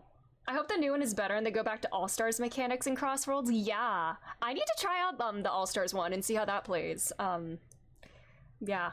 I need to play more racing games, honestly, in general. I think the last racing game I played was like Mario Kart Wii. I only played Mario Kart Wii and Double Dash. I never played the Switch version. And I also had a Crash Bandicoot racing game on the Game Boy Advance. I forget exactly what it was called. It was like Crash Team Racing or something. And I liked playing that a lot. First All-Stars is okay, Transformed, I just worship. High hopes for Crossroads, let's hope so. Let's hope. Thanks for the help. The power was off! Didn't they say something about a power outage? She flipped the power off. Somebody said something about a power outage. Yeah, this. 3-hour gap in the footage. There we go. Look at all these breakers. They must control the electricity for the whole prison. So we're thinking somebody got here the night before the show, right? But why? What are they trying to do? Well, I doubt they came here by mistake, thinking it was a break room. You must have come to tamper with the switches. Did they turned off 5 typos? 5 typos in this game so far. Come to think of it, wasn't there something that lost power?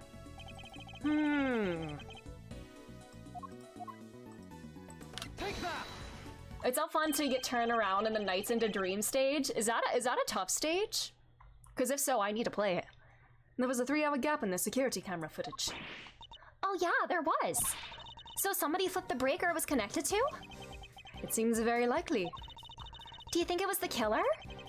It's true that shutting off the cameras would have made things easier for them. It would. Which means the killer would have had to be someone who had access to the breakers. Gee, I wonder who. And it seems only one person has the key. It couldn't be, could it? I think it could. All right, little thief, your work here is done. Girl just teleported over here. Everybody teleported.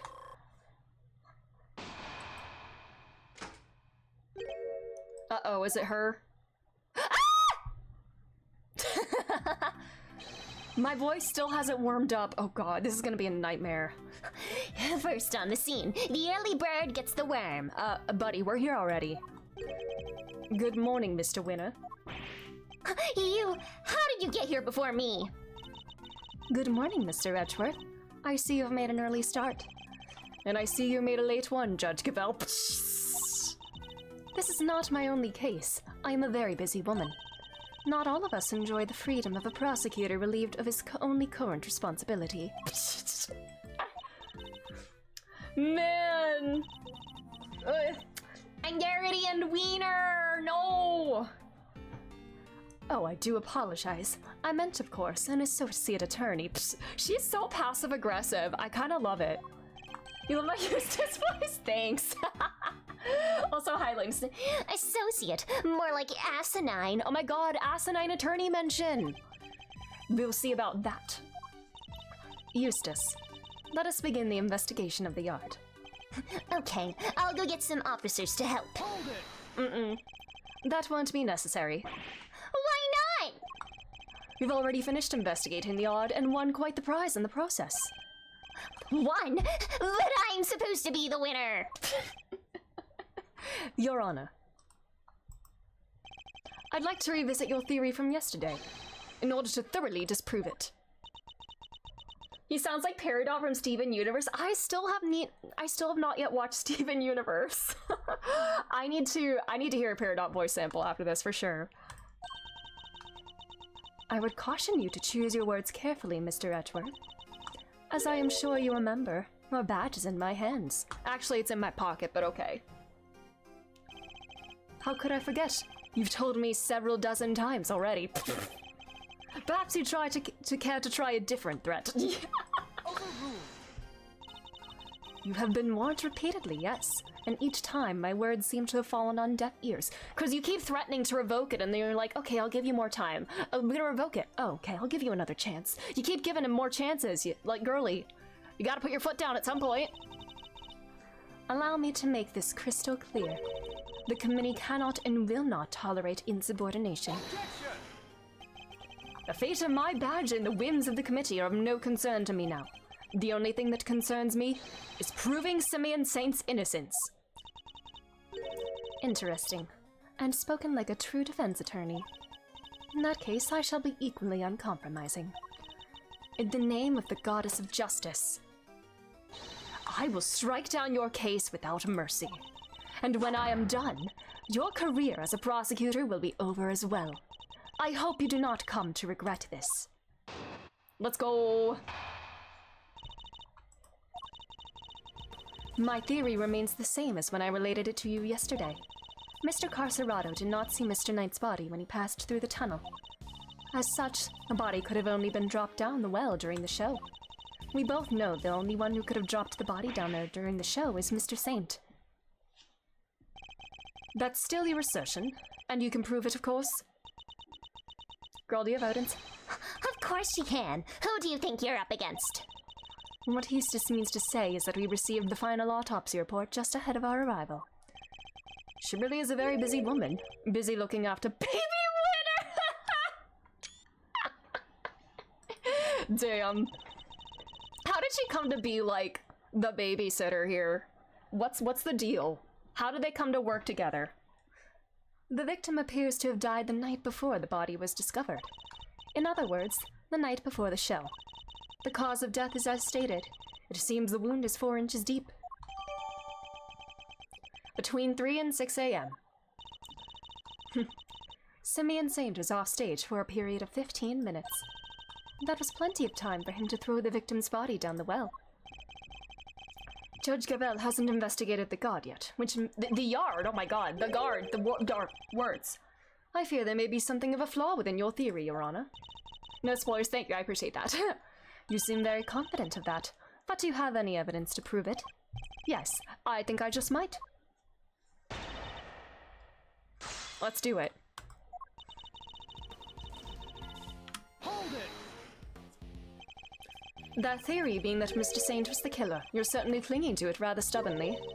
And you are certainly clinging rather stubbornly to the idea that Mr. Saint wasn't the killer. Do you have any conclusive evidence that he wasn't? Any idea who the real killer might be? I do, actually. I'd like to see what evidence you yourself have first. I am an emissary of the goddess of justice. My words are her words. But her words are wasted on you, I see. You would challenge me if I said the sky was blue. Is this a court or a cult? I mean, if you truly mean to refute the word of the divine, then come, show me your evidence.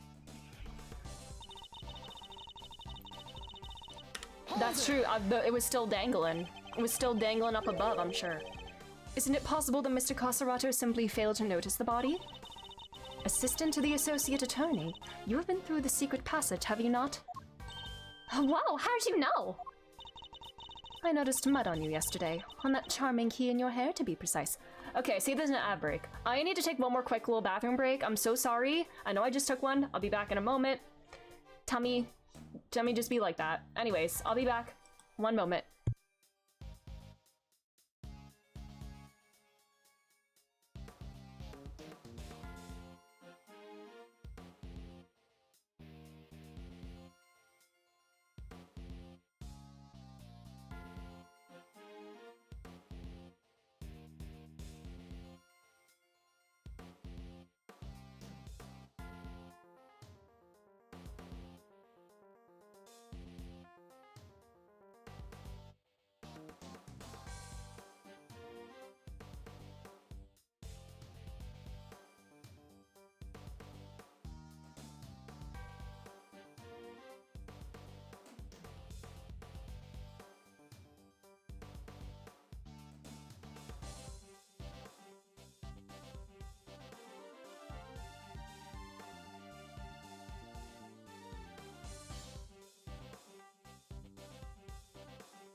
Hi, sorry I snuck away there for a minute. I'm back.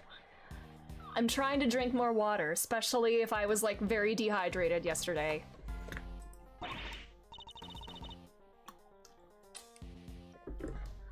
That's incredible!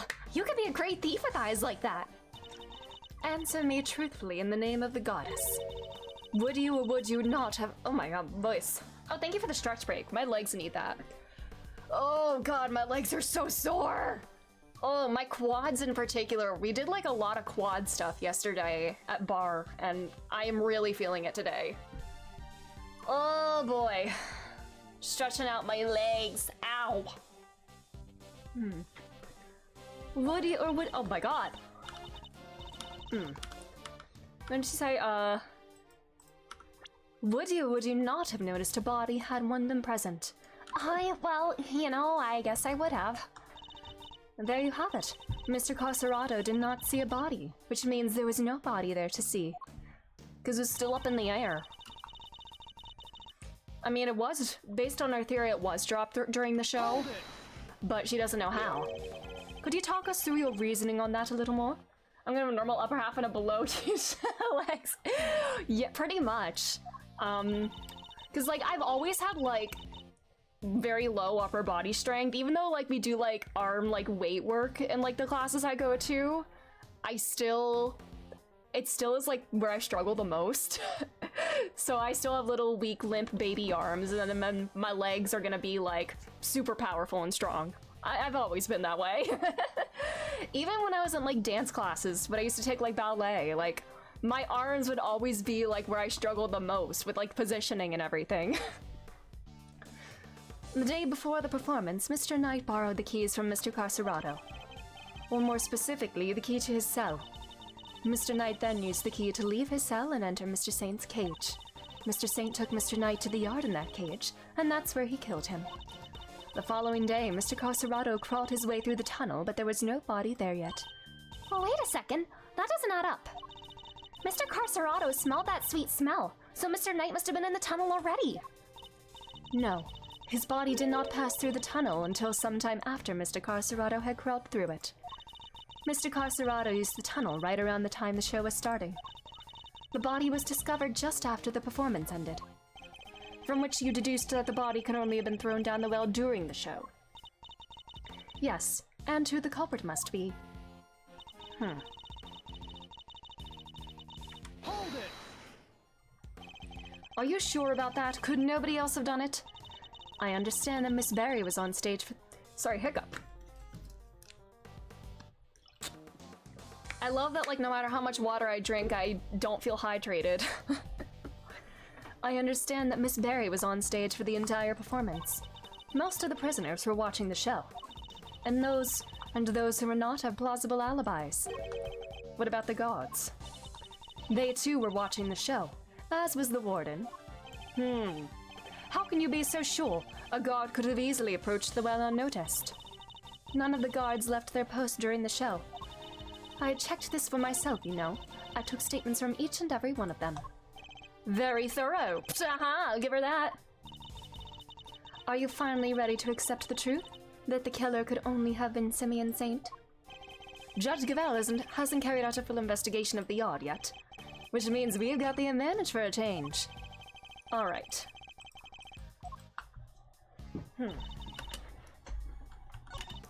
Did not see his body when he passed through the tunnel. It could only been dropped down the well during the show. I mean, we know it. The body was placed there before the show began. So maybe, is that what we present to? I mean, this trick was set up before the show began. So maybe this is it. Objection! Or maybe not.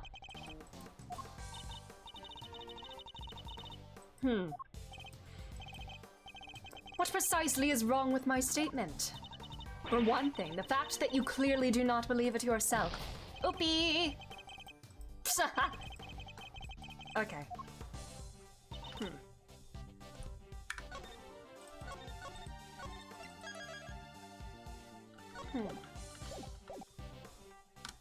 Let me see.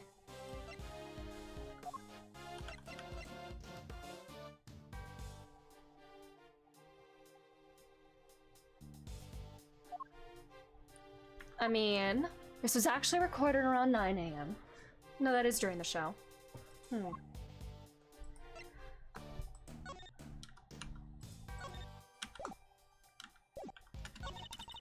The only one who could have dropped the body down there during the show could only have been dropped down the well during the show. I mean, technically it was dropped during the show for going on during our theory, for the trick, but if we're talking about when it was placed there, like set up under there.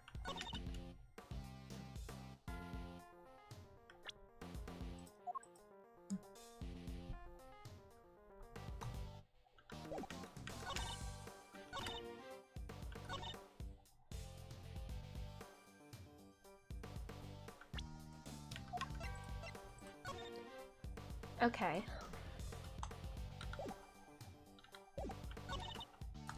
We know the only one who...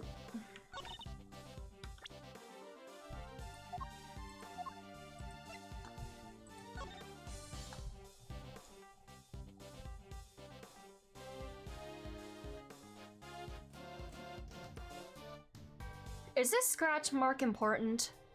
There's scratches on all of them. Alright,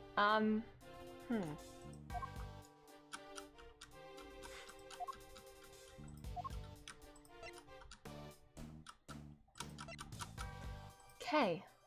The yard. The body can only been dropped during the show?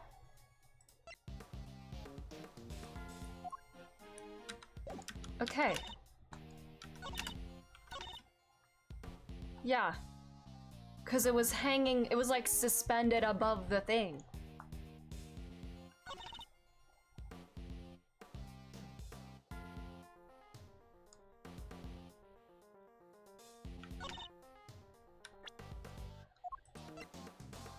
Is this where we do it? Objection! Okay. I mean, he didn't see it, so like that doesn't make sense, I guess, to present it there. Okay.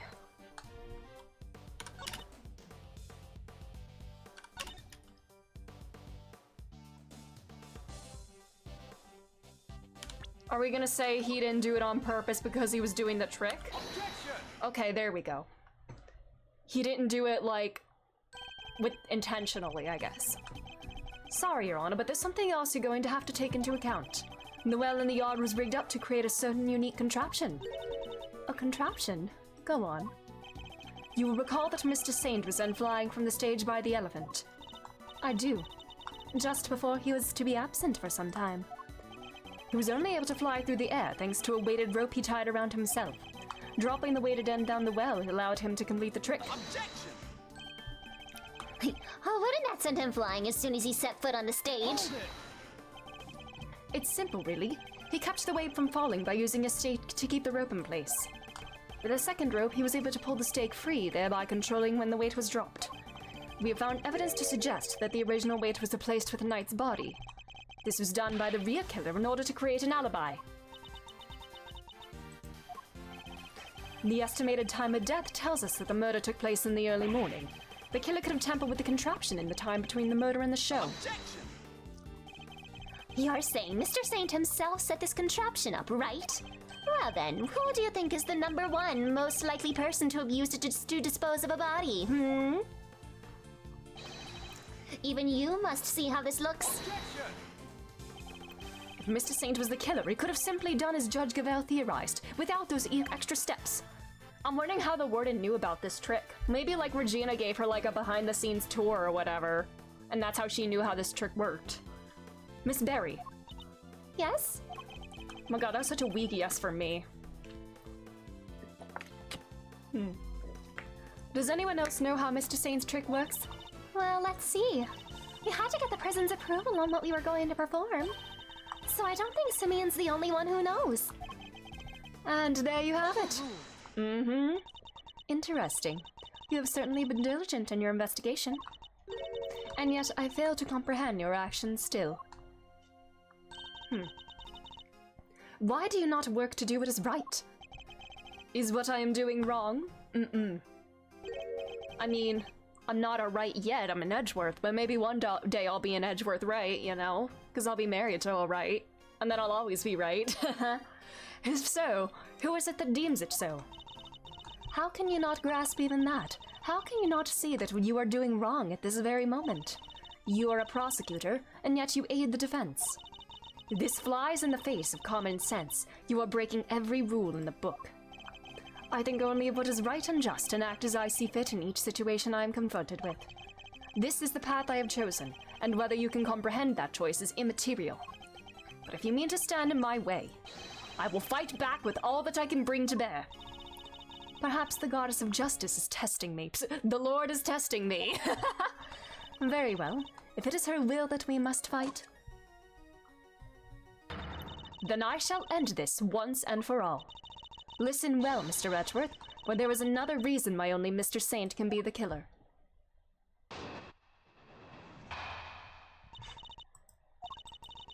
If the body was moved from the yard to the workshop, then Mr. Knight must have first been brought here to the yard from his cell. The only person who had the opportunity to do that is Simeon Saint, and thus he remains the only plausible suspect. Mr. Saint took a cage with him to Mr. Knight's cell. But why would he do that? Why take such an unwieldy object all the way to the holding cells? Yeah, It is pretty sus. Kinda sus. But we've all met Mr. Saint. That's exactly the kind of thing he would do. It's entirely plausible that he took the cage with him out of absent-mindedness and nothing else. It may be plausible, but it is no more or less plausible than him having helped Mr. Knight to escape. I need some real solid evidence if I'm going to get her to budge. Alright. Hold it! You seem to think that Mr. Knight was killed here in the yard. When do you think he was brought here? Sometime between midnight and 8 a.m. the day of the show. It could only have been during that time. In other words, between the end of rehearsal and the start of the performance. As I was saying, if the body was moved from the yard to the workshop... Hold it! Was there really no other way he could have come here? Mr. Knight was awaiting trial. Sorry, I keep hiccuping.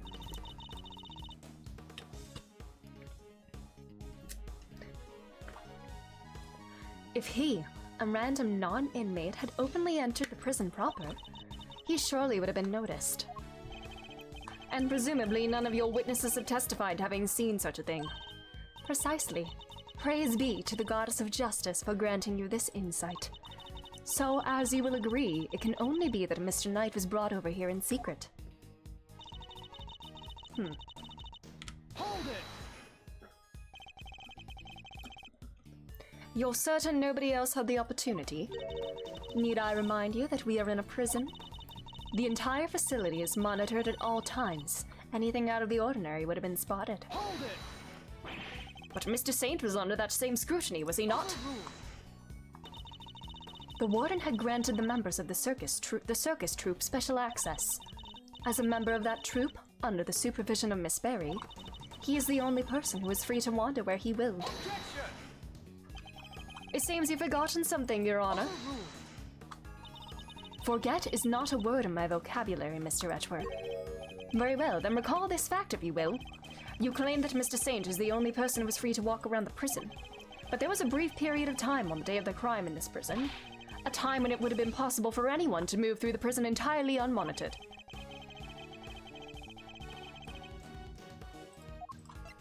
Take that! Oh. I thought it would be the power outage. Well, Eustace, what do you make of this? Yes, interesting. Well, as we know, most people have legs. Therefore, pretty much anybody could have walked around the prison that day.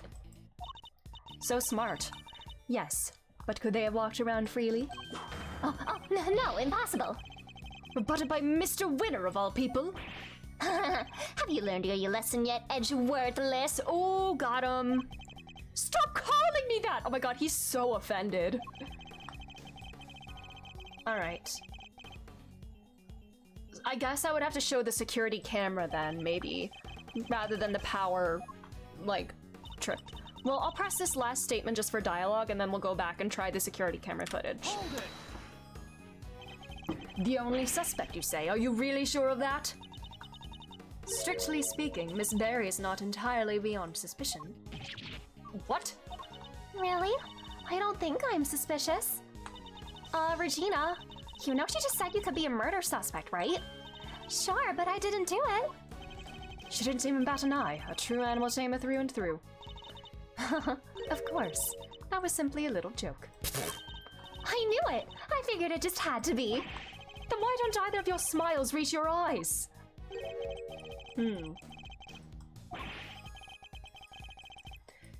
Alrighty.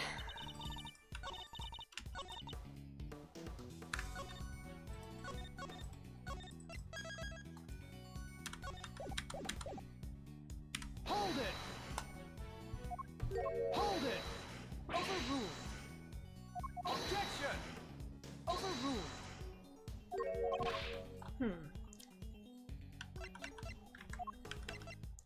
I mean, Sawat's bracelet was broken, but this isn't about him specifically.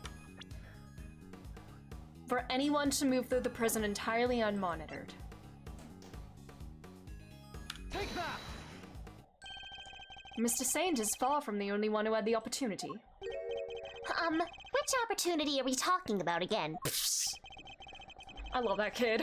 I feel so bad for him. He's a loser, and I feel bad. He's trying his best, but it's not working. We had previously established that the time code on the security footage was off by 3 hours. And from this, we can deduce there must have been a power outage lasting for that length of time, during which anyone could have moved around the prison undetected. Do you mean to say that our killer intentionally created this 3-hour gap? That it was no simple camera malfunction? Is that even possible? It was completely possible to create a 3-hour gap using this. Take that! Our investigation of the yard turned up something rather interesting. A panel of breakers, which can be used to cut the power to the security cameras. We also learned the door to the power room may have been opened at around the time of the murder. What? Such a shame to see one so capable fall so short of the mark. Mr. Edgeworth knows what he's doing. Then how does that he explain the lock on the power room door? Oh yeah, it was kind of locked up tight. And the warden's the only one with the key. Exactly! Those breakers are vital to the prison's infrastructure. So I very much doubt that anyone could have gained access to the power room's key so easily. Do we don't have the...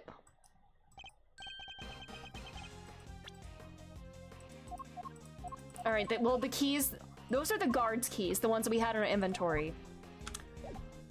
What if, what if she fed the key to Allie, not the murder weapon? If the murder weapon was a blade, how would Allie be able to eat it without, like, getting stabbed in the gut, you know? But what if Allie swallowed the key to the power room door? I don't know. One person could have. I beg your pardon. That person, the killer, had easy access to it, in fact. And what's more, their position here is such that nobody would dare question them. What? And there's no one like that. The breaker to the electric fence is in there. They would be questioned in an instant. There's only one person who meets these criteria. I can hardly believe it myself, but I have to follow where the logic leads. Take that! The real culprit is... Hey! Warden Lagarde. Oh, just look at you! Aren't you the cutest little poochie? Whoa. He's not just a pretty face. Miss Lawson has quite the nose for sweet things. It seems he's smelling something very sweet indeed, and it's all coming from you. Ooh. Oh, darling, you're making me blush. I'm not even wearing perfume. Then perhaps it is the sweet scent of death. Edgeworth, why do you have to be, like, pretentious like this? You're a regular poet, aren't you? I had no idea. But if I didn't know any better, I'd almost think you were calling moi the killer. That is precisely what I'm calling you. Aw. What? Warden Lagarde is the killer. Mr. Edgeworth, do you realize what you're saying? Oh, such a naughty boy. How could he suspect me? I'm the one in charge around here. It's like we're in a murder mystery, aren't we? Gee, murder mysteries in my Ace Attorney game? And equally far-fetched. This is preposterous. Hold it! Sadly, it is not, although I can hardly believe it myself. But this is where the evidence points, and we must trust in the evidence.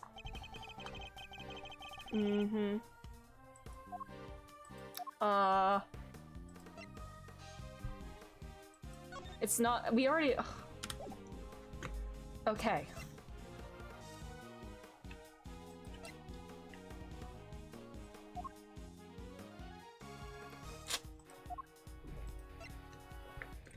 Just, is it the sweet? It's not the sweet scent, is it? Take that!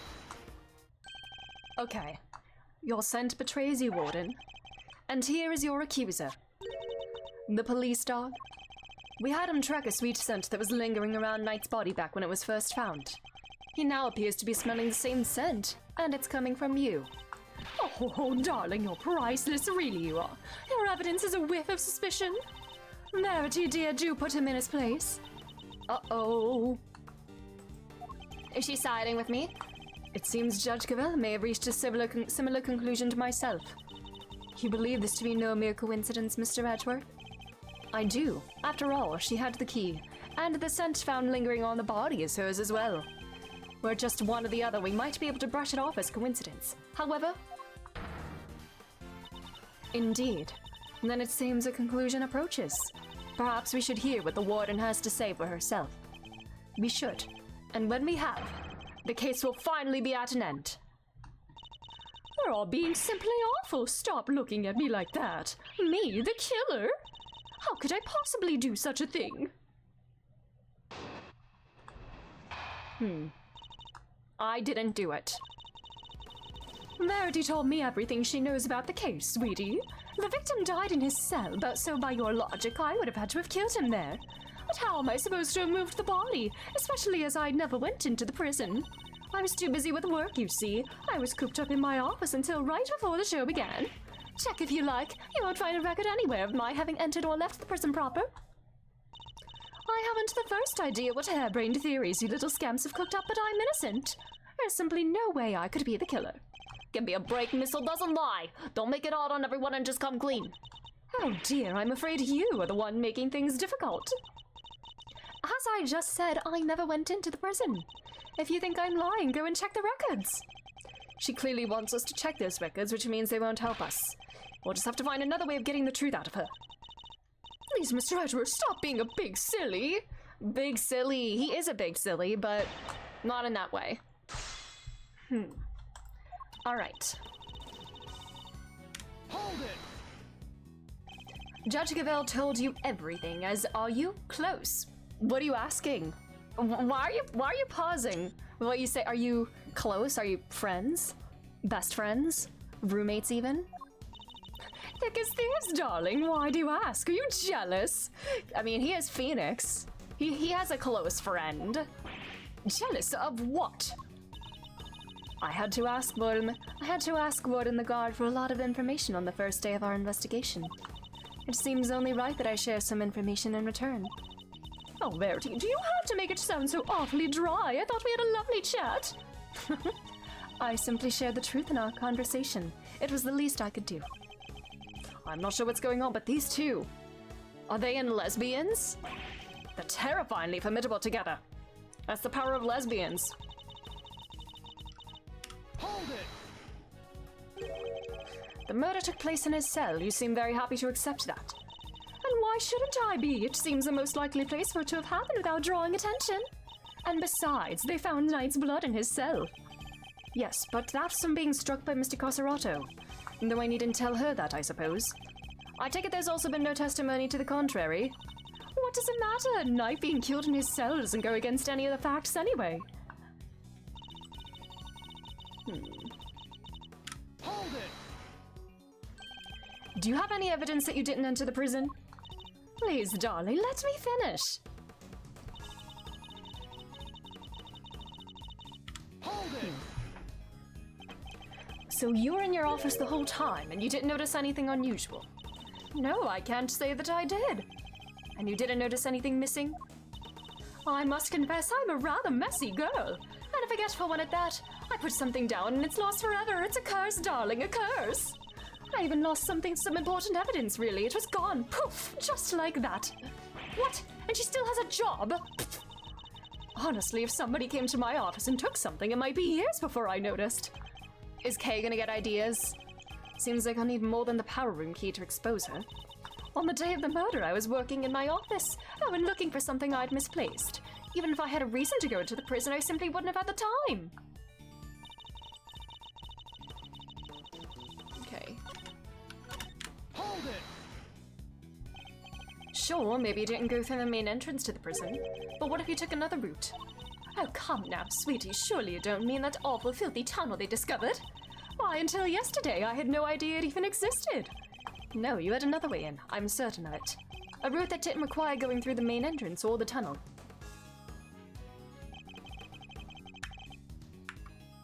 A way...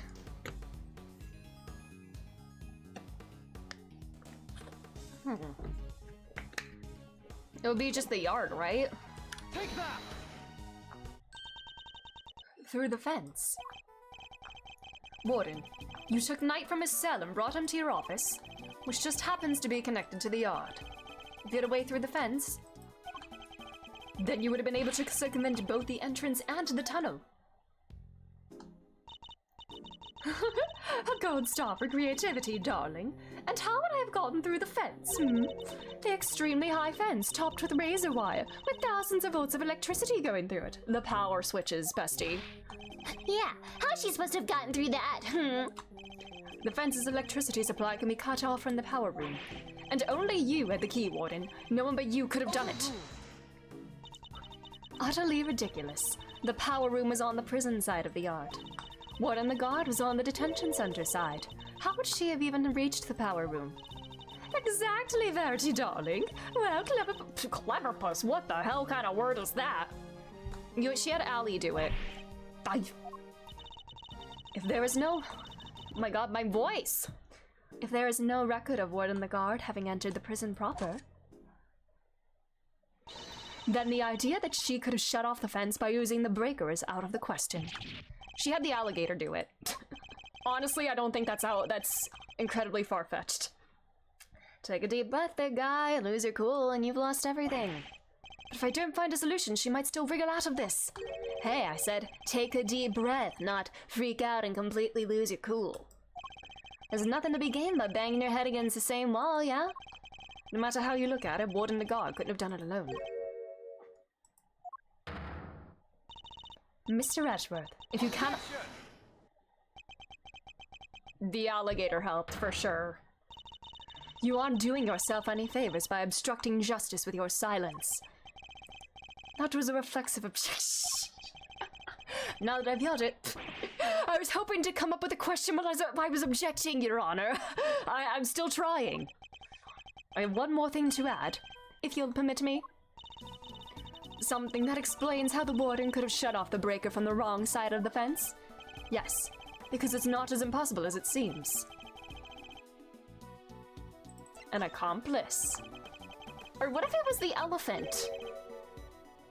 Maybe not the alligator, but the elephant. The alligator, she trained the alligator, so that seems more viable. She couldn't have done it alone, but what if she wasn't alone? Oh, now we're talking. Way to flex the old gray matter, kiddo. I believe that Warden the guard had an accomplice. Enough. You disappoint me, Mr. Edgeworth. What do you mean, Mr. Edgeworth? I said nothing wrong. The inmates of this prison are all issued with security bracelets. The ones that raise the alarm if people go where they're not supposed to? Ah! I see that you have realized your error. And we are, of course, within the prison grounds. Are the animals in my thing? They are not.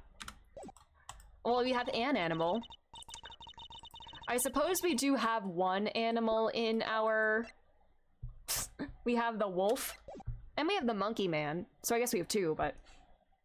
We're not only are the bracelets worn, but even the guards surveil each other for signs of wrongdoing. And despite all that, no one noticed Mr. Coserado's escape. The only ones who are free to roam are the animals. And they most certainly could not have operated the breaker. Maybe... No, so our accomplice must... Oh. Then who did it, given that it cannot have been a prisoner or a guard? I wouldn't be so quick to rule out either, Your Honor. The fact is, there is one person. Someone whose movements weren't restricted.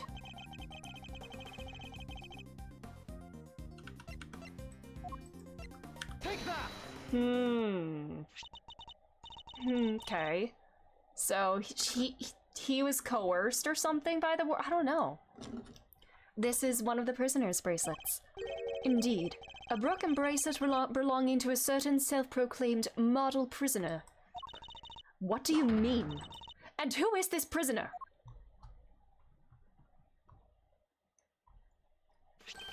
Frank saw it.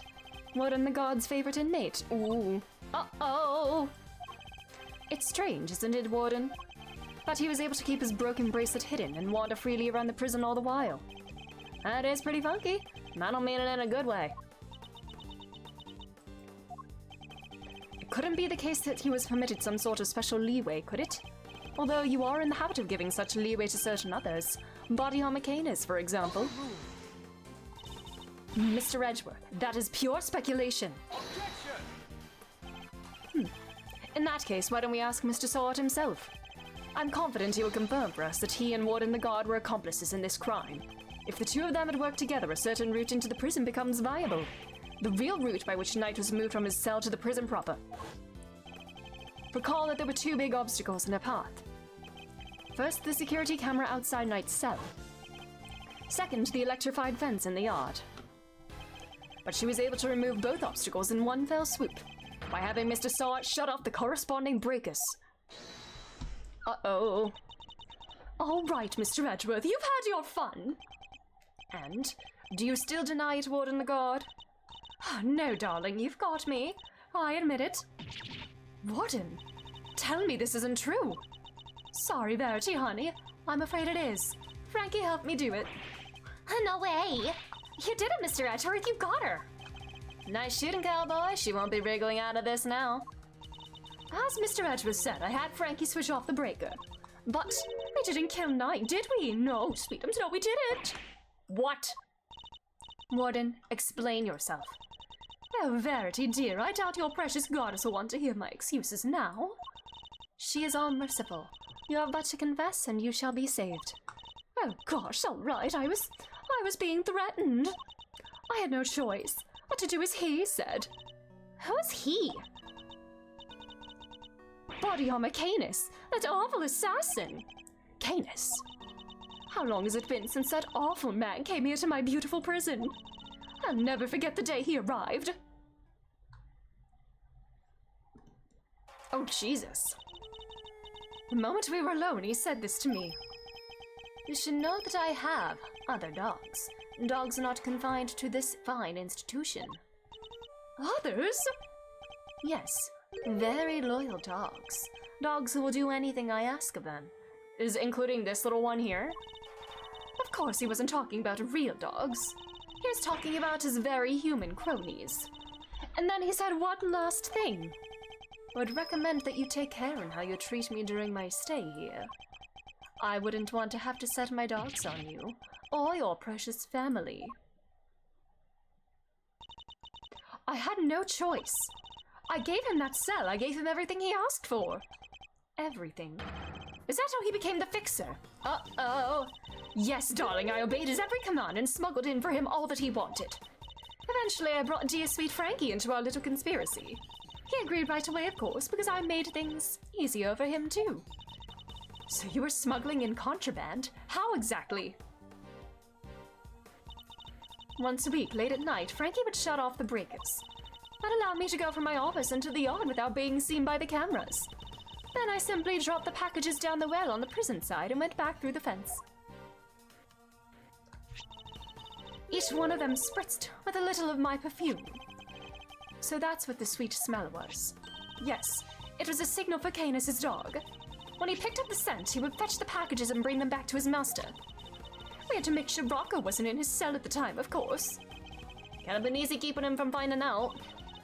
Oh, we're all very much creatures of habit here at the prison, darling. Everything runs to a schedule, meals, exercise hours, that sort of thing. We knew when he wasn't there. And that adorable little bear of his freezes with fright at the sight of Canis' dog, poor thing.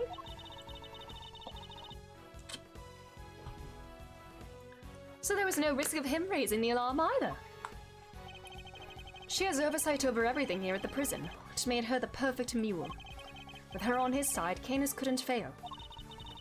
Frankie would sneak out again early in the morning to switch the breakers back on, and our work was done. Apart from fixing the time codes on the cameras, which I would do later when I got the chance. You have shared a great deal, Warden.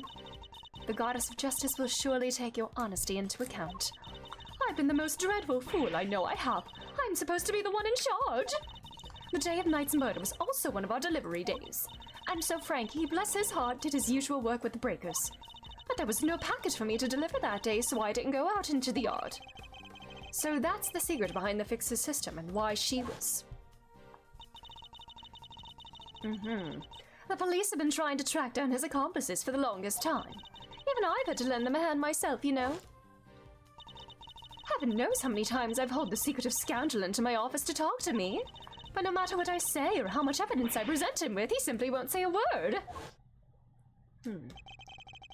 That's why you were interrogating Mr. Canis over and over.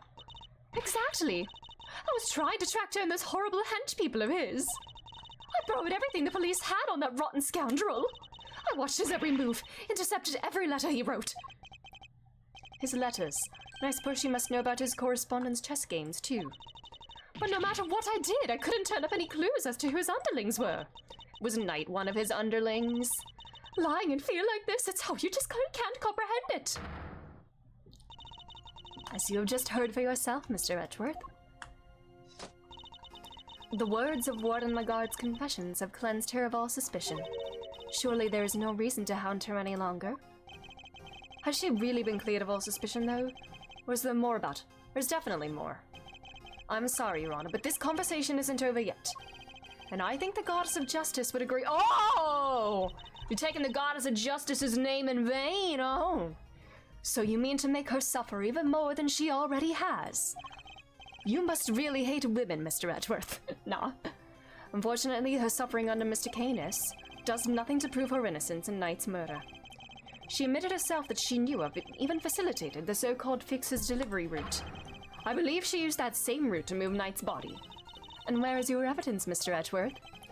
It's the fact that the sweet smell on Knight's body is the exact same scent Warden the Guard uses to signal a delivery. What do you make of that? Well, that's because we've done it so many times by now that the whole well probably smells of it. Some of it must have just rubbed off on his body, and I don't think it would linger for a whole week. That does match the statement that Mr. Carcerado provided.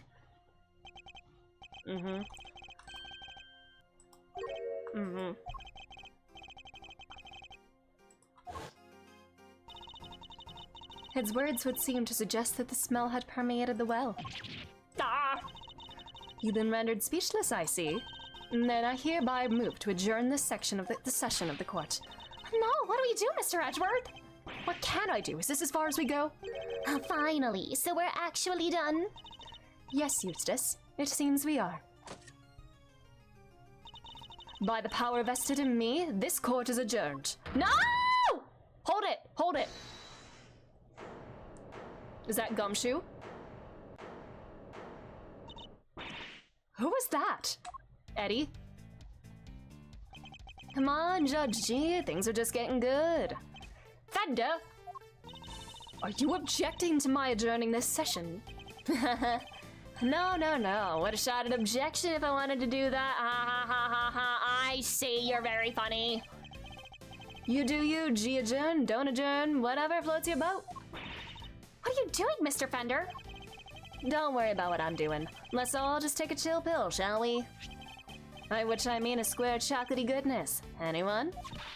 Are you trying to get yourself charged with contempt of court?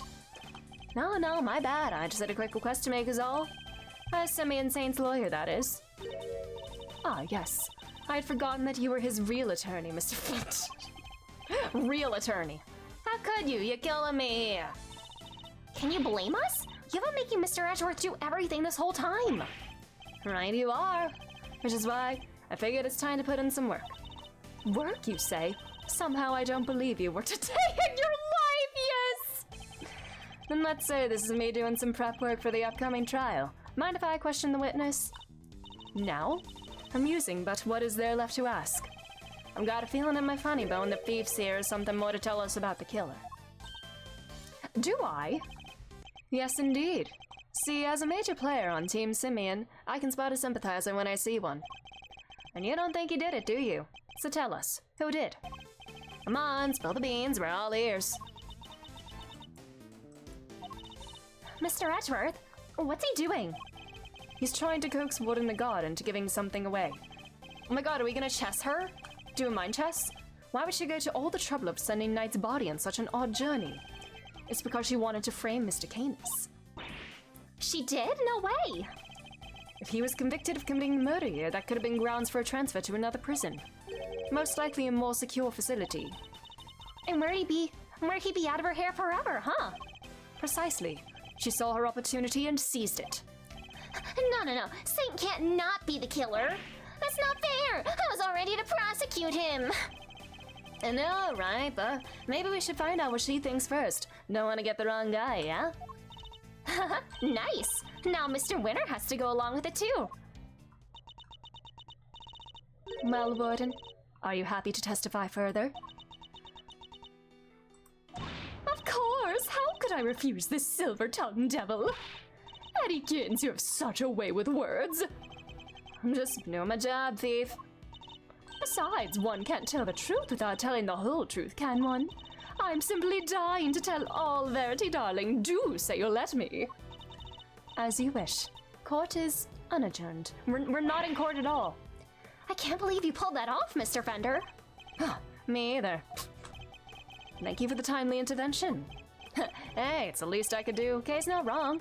I've been leaning on you hard. And besides, the defense never rests, am I right? Simeon's depending on us. Sadly, I think I've just about exhausted my reserves of cool lawyer chat here, and we can't foul this up now. Which means you up to bat, Miles McSmiles? Miles McSmiles? He only does a little smug smirk. Show him that never rest spirit. I shall.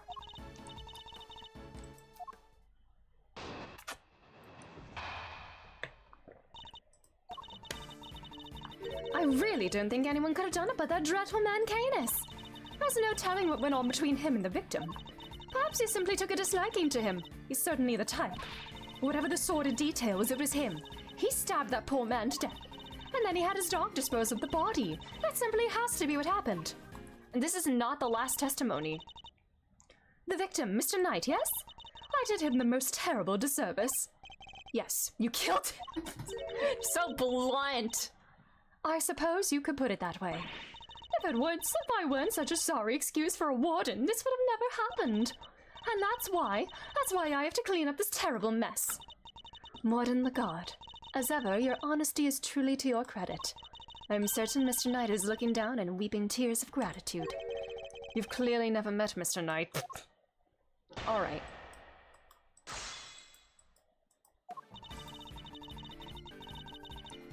Hold it! You seem very confident in your assertion. Hello, Backsack. How are you? Oh my god, Kirsty! Oh my god! I'm gonna look away from the screen. Hello! Hello, Raiders! Welcome, Raiders! Hello, Kirsty. Thank you so much for the raid. Hold on, let me get a shout out for you. But thank you so much. Welcome, readers. Oh my god, sorry, let me type. I can't type. But thank you so much for the raid. How was your stream? Did you finish Stormblood today? Or you were close to the end of Stormblood, right? Did you finish? But thank you so much for the raid. Welcome, everybody. If you're new here, my name is Angie. You did? Oh my god, congratulations! Congrats on finishing Stormblood Finisher. Let's go. That's awesome. How was it? Big butts. Real. Also, hi, Alana, Amanda, Sydney, James, everybody. Welcome in. We are currently playing Ace Attorney Investigations 2. Magic, hello, how are you? We are close to the end of the second case in the second game.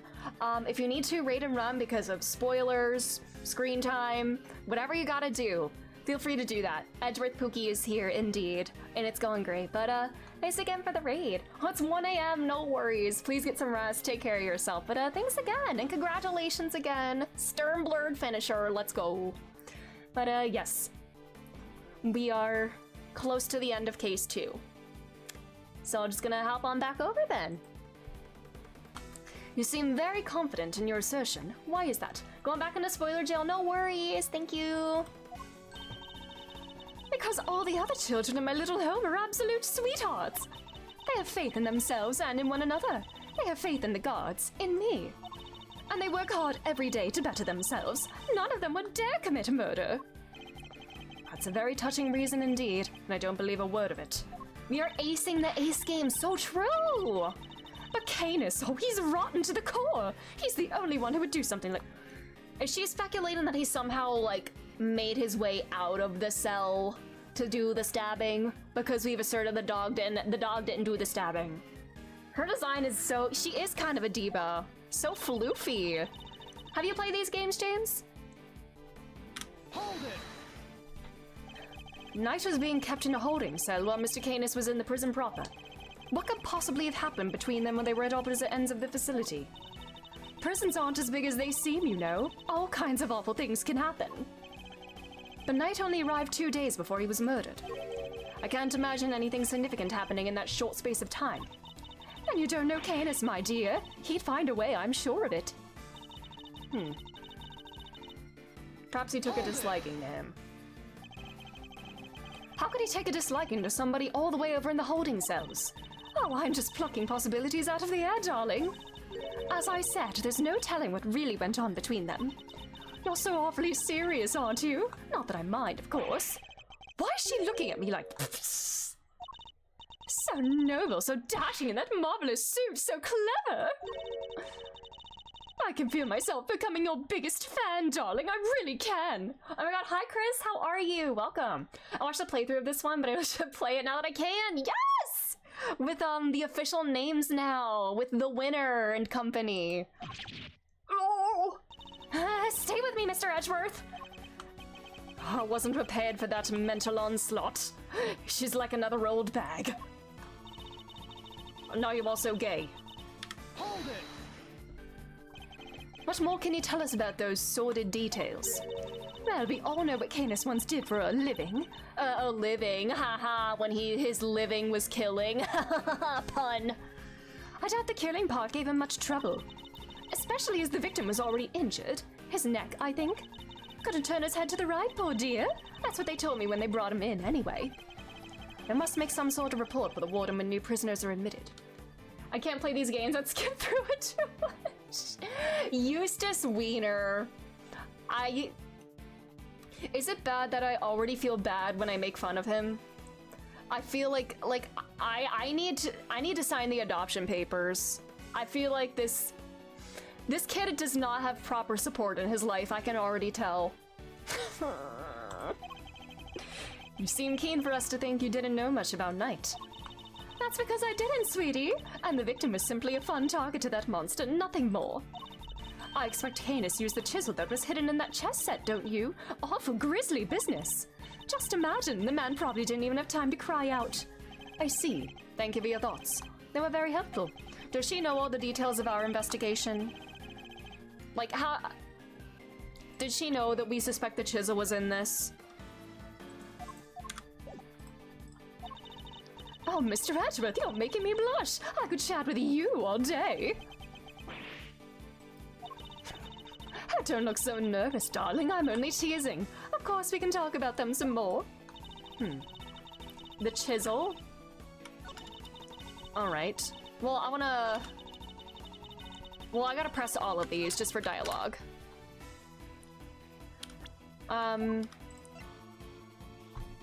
Contains traces of blood.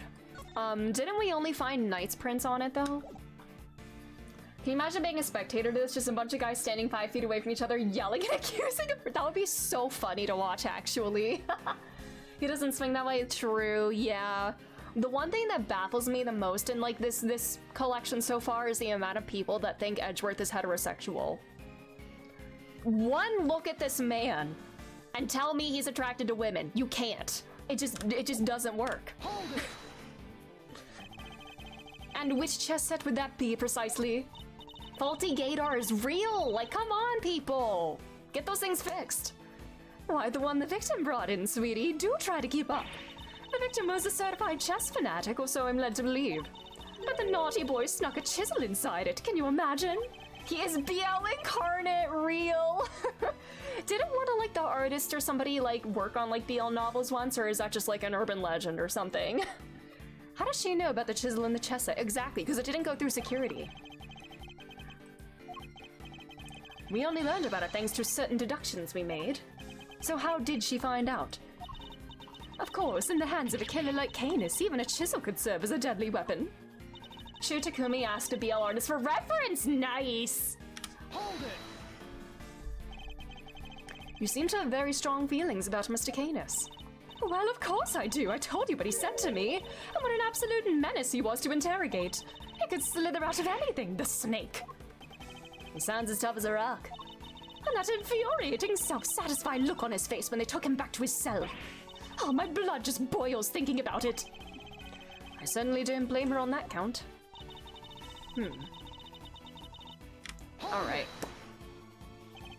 Surely you're not suggesting that the dog threw the body down the well?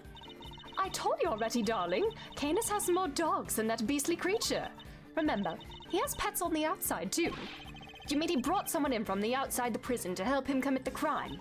Of course not, silly. How would they have made it through security? But he's the so-called fixer, no? Exercise that fabulous brain of yours a little. Yeah, girl, you're the warden. Yeah, how can she not arrange like a transfer of him to like another prison? How does that work? Why doesn't she do it? Maybe he said like, if you transfer me, I will kill you or something. Maybe that was one of the threats. I don't know. How hard would it be for him to recruit a dog on the inside or even plant one? Interesting. And does this dog have a name? Well, if I knew that, my life would be so much easier now, wouldn't it? Anyway, it was just a little thought. You can ponder it in your own sweet time, darling. She's a slippery one. I'm not going to be able to catch her with this line of questioning, it seems. What in the God's testimony is a little more than a house of cards? I just need to push her on the right statement to bring it all tumbling down. Like, clearly he's stressing her. She should have the liberty to transfer him. Yeah, you would think so. I don't understand the criminal justice system in this game. I don't understand how it works. Like, yeah. Objection!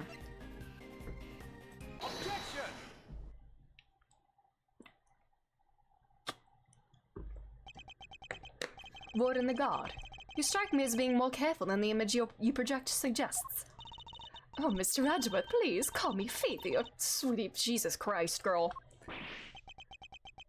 This man is taking psychic damage here. However, I think you may have been a little less careful than you realize in this instance. Aren't you just the most adorable little creature? Don't be embarrassed, we're all family here. Oh! Come on, Mr. Edgeworth. Don't let her get inside your head. You said earlier that you didn't know much about Knight. In which case, I find it rather strange that you know about the chisel. Oh, well, of course I do, darling. Do you think we don't check prisoners when they come in? You're not talking your way out of this, Warden. That is entirely irrelevant, and you know it. Knight didn't bring the chess set into the prison himself. It was brought by Mr. Saint when he came to visit. Knight wouldn't have had it with him when he arrived. Run through the dog course, Edgeworth. Let's go. What? I mean, of course, that when Mr. Saint came in, You checked him. I find that hard to believe. You checked him, but he checkmated you. Oh, chess terms. Oh! I find that hard to believe, because if you did, that makes your story all the stranger. If he's not gonna wear his prosecutor badge, he should wear a rainbow pin. Real! Come on, Edgeworth, because they're not gonna get it any other way, clearly. If you found the chisel, why did you not confiscate it then and there? Oh, she's ruffling up. Judge Gabel, did you tell anyone about the hidden compartment in the chess set? I did not. If no one leaked our findings, then how exactly did you learn about the chisel, Warden the Guard? Because it certainly couldn't have been when you checked Mr. Knight or Mr. Saint on their arrival. Indeed. Such a thing would imply an intentional oversight if it had been found, yet let through. Precisely. So, Warden the Guard, and answer truthfully this time. When and where did you learn about the chess set? If you won't answer, then allow me. All right, darling, there's no need to rub it in. You got me all right. I questioned Knight. That was when I learned about the chess set. But please, you have to believe me, I did not kill him. One moment, Warden. This is a significant development. The court requests that you make a detailed statement on the record. Any objections, Mr. Edgeworth? None, Your Honor. Thank you, darlings. I'll clear up this awful misunderstanding, I promise. Girl. Very well. Go ahead, Warden the Guard, and please tell the truth this time. Her lies are starting to wear thin. This is my chance to expose her. Alright. This is still not the last testimony? Oh my god. Because we don't have the final testimony song yet. I said I questioned Knight, but it wasn't anything serious, you understand? I make a point of talking to every newcomer to our little home. Knight was no different. We just had a little chat, you might call it. You say you're welcoming him, but he's in the detention center and not the prison. Do you just greet every detention center resident, not just the prison people? I don't know. And after we talked, I had him taken back to his cell straight away. The more she lies, the more thoroughly she seals her fate. So it is simply a conversation with a new detainee? That seems entirely above board. Exactly, Verity, darling. I knew you'd understand. Well, I don't. What proof do you have to back up your statement? I know, Diva! I do love the little floofy doggy. I suppose we shall see, won't we, Mr. Edgeworth? Won't we, Mr. Edgeworth? You may begin your cross-examination. As a potential mother, honestly, kind of true. I love the little doggy. Hold it! And Judge Gavel is also very mother. So am I right in assuming that you talked to Knight the night before the show? Exactly, darling. It would have been over around 3 a.m. on the 27th. That falls squarely within the window of time laid out in the autopsy report. That seems rather late for a friendly chat. Wouldn't he have been asleep? Normally, yes, but if you remember, a guard was attacked in his cell. We had to examine the source of the scene of— oh my god, I can't read. The scene of the crime. Gather information. These things take time, so we— oh, Jesus, ow! I just stabbed my fingers on my desk. Ow! Oh my god, ow. I get I'm gesticulating too much. So much so that it's hazardous to my health. I assure you he was wide awake. We all were. Regardless, I find it somewhat odd that you would choose to question him at such a late hour. Oh, you're such a tease, aren't you? Stop it! Anyway, no matter how odd you think it is, I had him brought to me and that's what happened. Must you really insist on questioning every last thing I— yes. Sorry, Phoebes, he's like a dog with a bone sometimes. I'll be sure to scold him once we're done. Would you mind giving us a little more info, like where you had him brought to? My office, of course. Where else? Her office, which is where we believe the body was moved from. Ooh! Alright. It was around 3 a.m. He was brought to the office. Hold it! Alright, I see there's an ad running right now. Another weird break. I need to take another quick bathroom break and maybe get some more water too. So I'll be back. I am so sorry that I'm taking a lot of breaks. I need water. I'll be back.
Sorry, I'm so sorry. I couldn't get the cap all the way off my bottle. Because it's like one of those like little like sports top bottles or whatever. And I can't get it off to like refill it. So I'll just have to live with whatever water I have left. I have to make it last. Remind me where your office is. You've seen the sign in the detention center corridor, I imagine. The one that says no entry? That's it, sweetie. My office is just up in there, a short walk from the holding cells. I understand that you also have access to the yard. Why, of course. That's where my gorgeous little garden is. Oh, I see where you're going with this. You're saying that's how I moved the body. You had the means and the opportunity. It's hardly impossible. Oh my god. Hardly impossible proves nothing. You have no evidence for this assertion. There's no other way that the body could have been moved. Surely you haven't forgotten that it was Mr. Saint who dropped Mr. Knight's body down the well. Yeah, what she said. You're miles off, Edgeworth. Oh, got him! I probably shouldn't push this any further for now. So that the winner doesn't tease you anymore. Hiccup. I like to keep a big thing of water in my fridge so I can chug cold water whenever I want. I just wish our fridge wasn't broken, because, like, I don't want to drink just, like, plain, like kitchen sink water. Like, that's gross. But, like, our fridge isn't dispensing filtered water, so... I don't know. We have to make do until... We have some people coming to inspect the fridge tomorrow, so hopefully it's fixable. Hold it! What did you and Knight speak about? Oh, nothing much. Just some small talk, really. I asked him about what animals he liked, what his hobbies were. His hobbies? And then I imagine you talked about chess? Oh, yes, I couldn't stop him talking about it, in fact. He even had a piece of paper covered with little notes about it in his cell. At least I think that's what they were about. So she's seen Knight's correspondence chess diagram. Can't be drinking the same water as the cup. Stop! Like, the water that, like, comes out of the kitchen sink, like, it smells, like, chemically. Like, it smells different just coming out of the tap. I don't want to have, like, unfiltered water. How was he when you spoke with him? Oh, he was so open and honest, darling. What? That guy honest? He was talking about one croissant and promoting a pawn. I suppose he must have been hungry. Promoting a prawn. One croissant? Promoting en passant. Promoting a pawn. Okay. It seems he spared no one from his obsession with chess. Because names dictate your everything about you, and if his name is based on the knight piece, then he's gonna be obsessed with chess in every single aspect of his life. Hold it! Sorry, my nail. If he really had gone back to his cell, he would still be alive today. You really think that I murdered the poor man right there in my office, don't you? But what would my motive have been, darling? I told you I barely knew him. I'm no angel, I have no grudges against Canis, but Knight had nothing to do with that animal. She really does hate Canis. Warden the God, I must insist that you append that statement to your testimony. Hold it! You say that you bear a grudge against only Mr. Canis, is that correct? No, I despise him, coming into my prison thinking he can do whatever he wants. But he won't get away with it. I'll clip his wicked wings if it's the last thing I do. And that awful dog of his, it's a menace! Completely offended the peace and quiet in my home. Aw, look at this little doggy chasing its tail. She even hates his dog. Wow, that's how bad it is. It does seem at first glance she didn't have much of a motive to kill Knight, but she hates Canis so much that she probably hates anyone who has anything to do with him. Thinking about it from that angle, the keys to breaking a testimony will surely reveal itself. She likes to get to know all the peeps, huh? Pretty chummy prison warden, if you ask me. Chummy? She killed the man, detective. Poor guy would have been in cuffs, not to mention the neck brace. He was defenseless. Warden the God was the murderer. The evidence points to that conclusion and no other. Alright. Around 3 a.m. Knight had nothing to do with him, not true.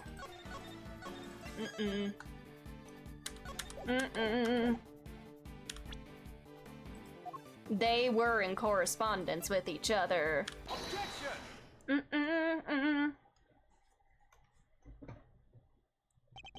Judge Gavel, I'd like you to take a look at this.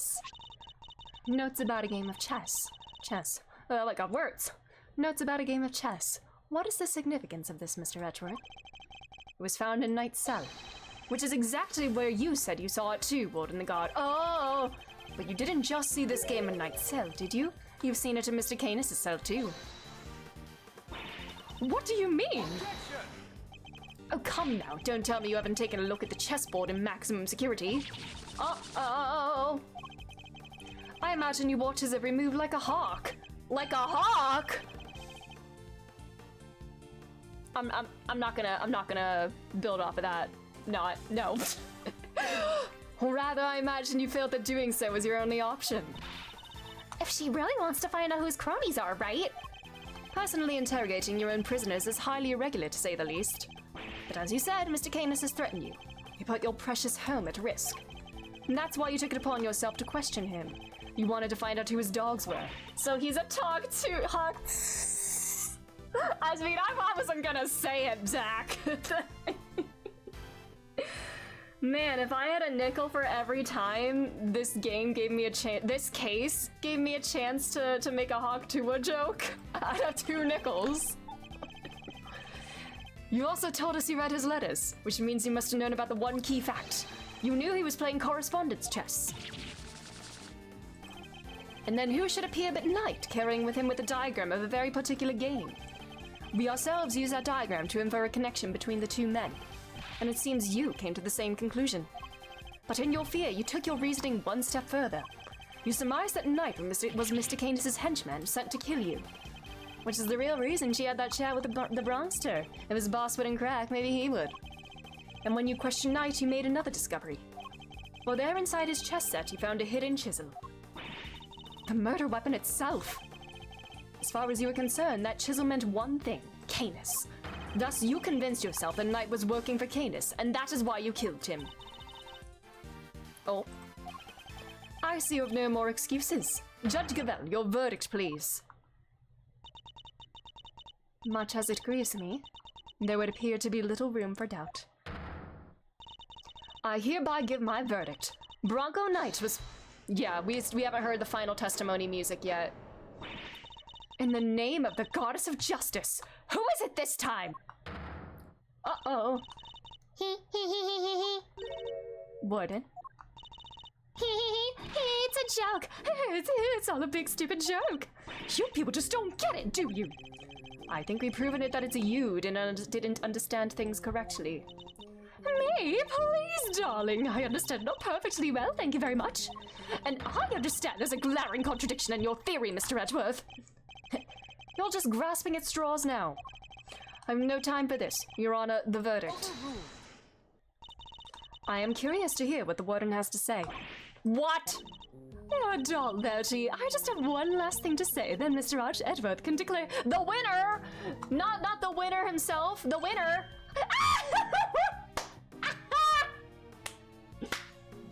Wow. Does anybody remember certain autopsy report? It must be a feel uncomfortable to have a dog run around your neck, yeah. Or does it feel like uncomfortable, or is it like a floofy massage? Of course. We received the finalized version only this morning. That's right. And I was listening to what you told us about it. Verity, even if nobody else was. You said the wound was 4 inches deep. 4 inches? Wait. Riddle me this, Mr. Edgeworth. How does a tiny chisel make a 4-inch wound? Did she kill him with the key and then feed it to the gator? Did she... She stabbed him with the power room key and then fed it to the gator. Forgive me, oh goddess. I came perilously close to making a terrible mistake. Looks like your theory is the one that doesn't hold water, Edgeworth. What now? Oh, what do we do? It'll be fine, Mr. Edgeworth always comes through. Right, sir? Looks to me like the Mousatron's out of commission. You're an attorney too, aren't you? Why don't you do something? Turn things on the head with a desperate bluff. Blow out the first mind-blowing thing that comes to you.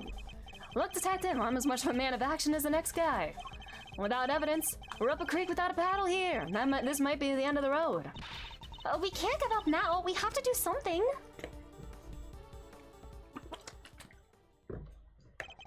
I'm certain that Warden the Guard is the killer. It's the only explanation that fits the facts of the case. But if the chisel wasn't the murder weapon, what other bladed weapon is there here in this facility? It seems we still do not have all the answers. nor the evidence to provide those answers. Alas, we must wait until the trial to see this matter resolved, I'm afraid. Objection! Oh? Ah, come on, G. You're just giving the killer a chance to destroy the evidence. Are you calling the judicial process into question, Mr. Fenn? I've been doing that this entire goddamn time. We know this court system is fucked. No, not me, nuh-uh. I tried, Miles. Any bright ideas? What is the real murder weapon, since it's clearly not the chisel? Confound it! This question throws everything we've deduced out the window! Oh, confound it! Nothing to add, Mr. Edgeworth. Allow me to remind you that claims not supported by sufficient evidence are subject to the harshest penalties. Eat the courts real! I think the gator ate the evidence this time. Can we change that gator's name to Feeny? It's hopeless. I can't think of anything. I need more time. Hey, Gumshoe! Use your special weapon! Loath as I am to admit it. Gumshoe, is that Gumshoe? Please tell me it's Gumshoe. Okay, well that's fine. Case 2. You can't give up now. Remember what Mr. Fender said. Simeon's counting on us. Without us, he's... Remember how upset he was? He was devastated. Nobody's in more pain than him over Mr. Knight's death. There's no way he did it. But if we can't save him, who will? And what's more, he believes in us. He's sitting in that cell waiting for us to bring him some good news. And I, for one, won't walk away until we have some. Okay. Gee, Miles, your little buddy there is quite the motivational speaker. And she's right, too. When you find yourself on the ropes, think of your client. Picture them pleading with you to help them. Doesn't that make you want to fight back as hard as you can until the very end? Think of your old man, good old Gregory. No matter how bad things looked, he'd always find a way to turn it around and save his client. Turn it around! And you're just like him, right? Aww. There's any way to force a turnabout! No way turnabout mentioned. Do it like that, man! Judge Gavel. You seem to have recovered your composure, Mr. Edgeworth. Ace Attorney mentioned in my Ace Attorney investigations. No way.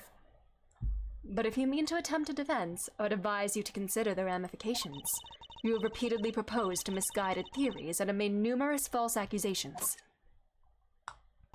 If you do so again, I will have no choice but to judge you unfit to serve as a prosecutor and relieve you of your badge for good. Girl, you've made this threat like 5 different times and you haven't followed up on it. She's right. I put forward a number of theories that proved to be flawed in one way or another. So is she, and she's not being punished.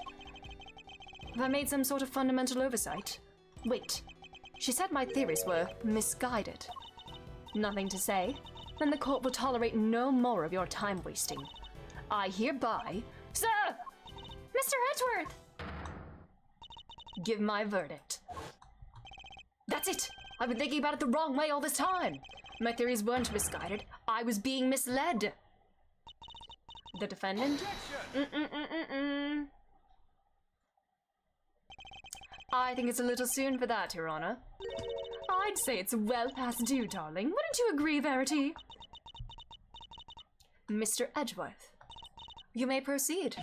What? She believes the guard did it, doesn't she? Or does she? She has to believe in what I'm not putting down here. I'd like to remind you of a few things. The sighting of his dog Helmet, the fact that he wasn't at the show. These and other factors made Mr. Canis the obvious suspect at first. This again, Mr. Edgeworth, you seem almost proud of your blunder. But what if the real killer wanted us to suspect Mr. Canis? What if it was all carefully arranged? And what if the same was true of the chisel, a purported murder weapon? Knight had been stabbed multiple times in the same place with a bladed instrument. What if he was stabbed with a chisel after the real murder weapon had been removed? Oh my god. Just to leave traces of blood on it for us to find. That was how the killer misled us into thinking the chisel is the murder weapon. But why mislead us in this way? Why indeed? In order to get Canis...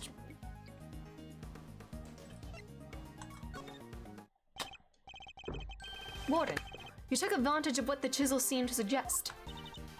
Well, what it suggested. What are you talking about, darling? Hold it! Mr. Winner, if I were to tell you the murder weapon was a chisel, what would you think? Huh? That Mr. Canis is the killer? And there you have it. That was the trap the warden set for us. Oh, Mr. Canis has a bunch of chisels, so she wanted us to think it was one of his, right? Indeed, that was a plan right from the start. To frame Body Armor Canis. Your reasoning would appear to be sound. Warden the Guard certainly seems to harbor a deep and abiding hatred for Mr. Canis. However, I think you know what I am going to say next. That alone is not sufficient proof that Warden the Guard is the killer. I knew that wouldn't be enough. There's only one thing that will prove it. The real murder weapon that we now know must exist.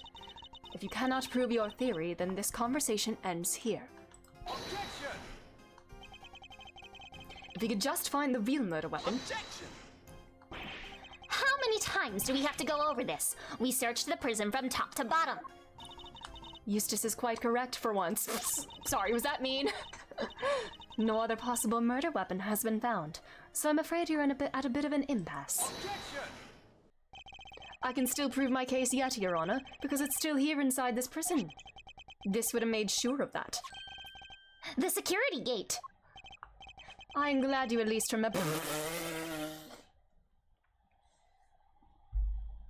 I'm sorry, everything about this kid. Just blocked another moron on Steam. Person said it's gonna be part of Last of Us Part 2 because there's, oh my god, really? If anything, they shouldn't buy it because the creator's a Zionist. But because of LGBT content, that's just stupid. Wow. Why? Some people just make me want to, like, smash my head against a wall. A lot of these cases drag out. Yeah, honestly, they go on for so long. I don't know why. The cases in these two games have been feeling quite long. Maybe it's because, like, we're not in a courtroom and, like, there's no, like, set period for investigation, then court, and, like, you don't really have an idea of when it's gonna end. I don't know. Of course I do. I'm not an idiot. The security gate detects metal. I blocked approximately more than 50 people in the last couple of months on Steam. Oh, Jesus Christ. Oh, brother. I love the block button. I don't even want to look at the forum. See, I never look at, like, Steam forums or anything. I mind my own business. Which means you can't bring anything metal into the prison or take it out. Oh! He's using his brain! I'm surprised smoke isn't coming out of his ears. Precisely. If there is another murder weapon, it cannot have been taken off the premises. But nor can it have been brought into the prison in the first place. And so we find ourselves right back where we began. Brain blast! Judge Gavelle, what I'm trying to tell you, Mr. Edgeworth, is that if you wish me to believe that there is another murder weapon here in the prison, you will also have to explain to me how it got here. Alright, we know now that the chisel was smuggled into the prison inside a pocket chess set. If you want to watch Sonic All-Stars Racing Transformed, come read Sin Fritz. Alright, noted. I'll have to make a note of that. Oh, thank you, thank you. So if the weapon came from outside the facility, then there must have been a way to bring it in. Yes, the question of the hour is this. Can you show me this alternate route? Wow. How did the weapon Warden the Guard use to get into the prison? You borrowed evidence from the police to help with your investigation? Everything related to Canis is with me now. Heaven knows how many times I've hauled this suit scoundrel into my office to talk to me. Part of some of his evidence. The fact that this is here with us. The bell! Take that! Allow me to remind you of our conversation with Mr. Canis yesterday. Yes, it was but one of my bells. One of only two in existence. Just two? Two and only two. One for my knife and one for my beloved helmet. Exquisitely crafted, utterly unique. My ears are my guide, after all, and I must be able to use my tools precisely. Of course, as you said, the knife has long since been taken from me. That knife. You see, there is a way for objects to be brought into the prison unscrutinized. As part of the evidence, Warden the Guard borrowed from the police. Run through the dog course! What? Mr. Canis' knife was part of the evidence in the case against him, and that evidence was here in the prison. Not only that, but the knife had a certain bell attached to it. The bell that was attached to the chisel. Correct. The killer took the bell from that knife and attached it to the chisel. But that can't be right. The chisel only had Mr. Knight's fingerprints on it. Easy enough to explain if the killer wore gloves. She made it look as if the chisel was the murder weapon and then attached the bell to it. In so doing, she made sure that all the evidence pointed to Mr. Canis. And who had access to the evidence from which the bell was taken? Why, only the person to whom it had been entrusted. Was it so? Who's been messing with the evidence? I believe that would be you. Isn't that correct, Warden the Guard? Come, no worries about it. It's okay. I know those kinds of people are like, I get it. They're reading them makes you feel reading their opinions make you feel like you're losing brain cells. I get it. Sometimes you just need to like be like vent about it. But play game, go sleep, do whatever you gotta do. Take care of yourself. Bells aren't exactly rare, you know. Anybody could have set that up. Unluckily for you, that isn't quite true. These particular bells are unique because there are only 2 of them in existence. Uh-oh! What? By attaching that bell to the chisel, you as good as declared yourself the killer. Uh-oh. But you don't have any proof the knife was ever even here to begin with. I don't. Not yet, anyway. Mr. Winner, I'd like you to order another search of the prison right away. But if you do find something, that's going to make things awkward for me. This isn't about what's convenient for you. We have to find the truth. You're a prosecutor, aren't you? Oh, yeah, but you know. It's worth an excuse. Shh. Oh my god, it's worth an excuse for a prosecutor. If I had investigative authority, I wouldn't be sitting on it. Anyhow, it's not my decision to make. The Warden would have to authorize it, And obviously she's not going to. And maybe you just don't want me to get the credit. You know full well that she will do no such thing. You have the power to insist on a search. Use it. Sorry, darling, but not without that evidence. The goddess of justice cannot bestow her blessings on those who lack the proof to support their claims. Our work here is done. The rest of this matter will have to be settled in the courtroom. No! If you give Lagarde the opportunity, she'll destroy whatever evidence is left. I have to object. I have to stop them. But what do I say?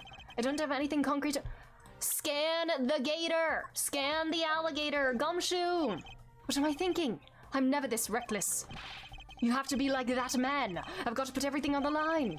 I'm not a prosecutor right now. I'm an associate attorney with a client to defend. Only I can save Mr. Saint, and that means even if my chances are 1,000,000 to 1, it's still worth a shot. It's now or never. Object! I suppose this must be how a certain serial bluffer always feels. I knew he would think of him in this moment. Aww.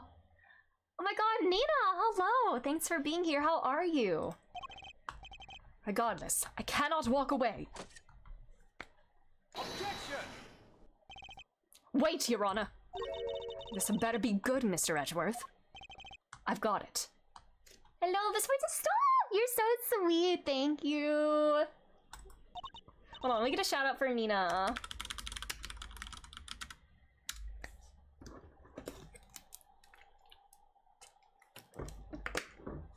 Got what exactly?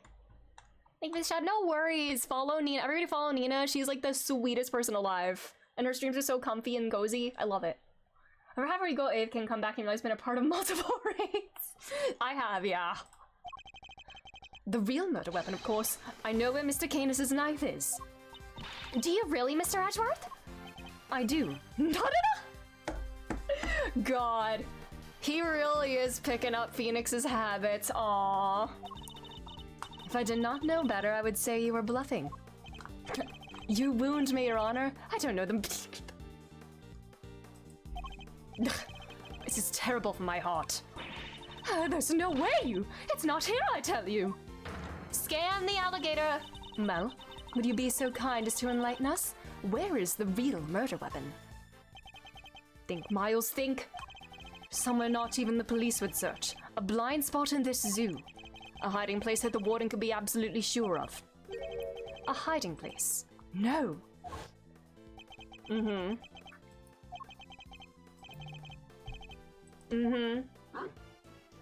Allie swallowed it.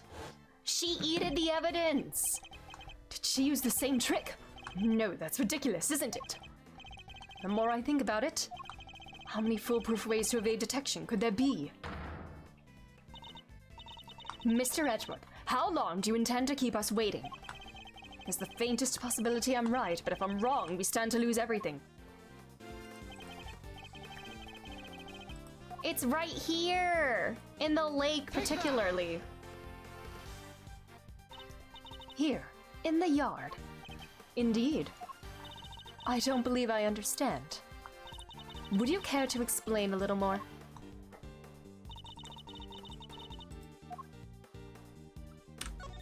Hey, it's in your stomach. Take that! Yes, what would Wright do? Exactly, he needs a WWWD bracelet. Of course, that's what it must have been. Huh? That thing was beeping. It's the metal detector, sir. It's reacting to the alligator. They can make friendship bracelets. They can make bracelets together. Yes. With their daughter as well. Oh my god, Phoenix, Edgeworth, and Trucy, like, making friendship bracelets together would be so cute. The metal detector was reacting to something inside her after all. Your Honor. Oh my god, take up. Your Honor, I'd like to remind you of this piece of evidence. The chisel. Didn't we just figure that out that isn't the murder weapon? You might recall that Mr. Canis hid this chisel in his dog's mouth. Would you believe that the real murder weapon was hidden in much the same way? That's right. The murder weapon is hidden inside the alligator in that pond over there. This sounds absolutely wild out of context. What? No way! We detected the presence of a metallic object during our earlier investigation. Judge Gavel, we need to know what's inside that alligator. Understood. Then we will need to summon a veterinarian. I'm sure I'd get the little sweetie to open up for us. I'd be happy to give it a try. Can you make the alligator vomit?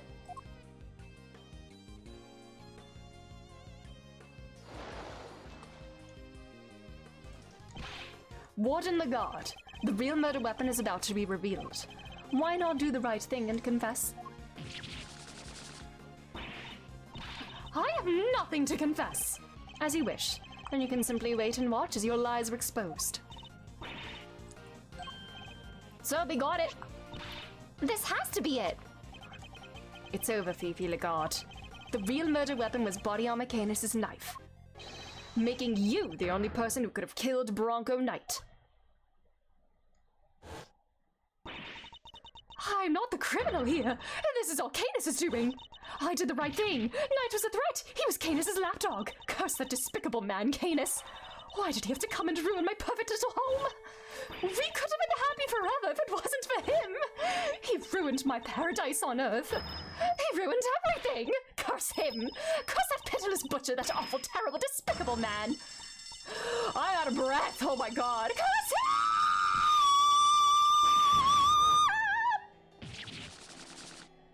Good god. Oh my god, neck reveal. Oh my god! She's a prisoner too. Amazing breath control, thanks. I tried my best. I was out of breath at the end. The gator assisted dash and went through extreme plastic surgery. Could be true. Prosecutor Thwinner? Prosecutor Prosecutor the winner. The coat was alive, apparently. The witness breakdowns are really bonkers. Also, hi, Ridley. Prosecutor Winner, the test results have just come back. Winner, I guess we've all been under a lot of stress. Traces of Bronco Knight's blood were found on Mr. Canis' knife. It's just like you said, sir. Congratulations on a stunning victory. Thank you, officer. Excellent work. You can continue complimenting me. Brother, you did nothing. Yes, sir. The winner wins again. I think I'm welling up a little. With rage. At least you didn't kill any animals. True, that would be truly indefensible. Excellent work, Eustace. Just a few loose ends to tie up and he didn't do shit! I feel like this poor kid is being enabled so much and nothing good is gonna come of it. Huh? What are you talking about? I just solved the case, You didn't do shit. We have yet to confirm whether or not Knight really was working for Mr. Canis. It would be vital to know if Warden Legar was simply jumping to conclusions on that front. Huh? Huh? There's Clueless, and then there's you. This poor kid. Gifted child syndrome, so true. You know what? This is exactly what that sounds like here. Well, and then I guess we better get back to our investigation. Alright, officer, you're with me. You're about to see the winner win a whole lot more. Prepare to witness first-rate investigative talent in action. Yes, sir. I'm right with you, sir. Can't wait to watch you work. It's No shot, he actually said. It's winning time. I'm gonna win all over the place. Oh my god, and he runs away. Oh, brother. I expect this case will cause quite a stir. The attempted murder of a president is news enough, and now his would-be assassin has been murdered. But Knight never sought to kill the president in the first place. The truth is not always as important as it might seem, Mr. Edgeworth, in the eyes of both society and the law. How can you even say that? You do not have to believe me, however. As a prosecutor, Mr. Edgeworth is obliged to accept that this is the reality of the world he operates in. Being a prosecutor is about more than proving people guilty. That's what I believe. We are all free to believe as we choose, but the law is not to be toyed with for our own personal goals. If you refuse to accept this, then you must prepare to suffer the consequences. What does that even mean? You're not gonna take us... I'm afraid I must be going now. Farewell, Mr. Edgeworth.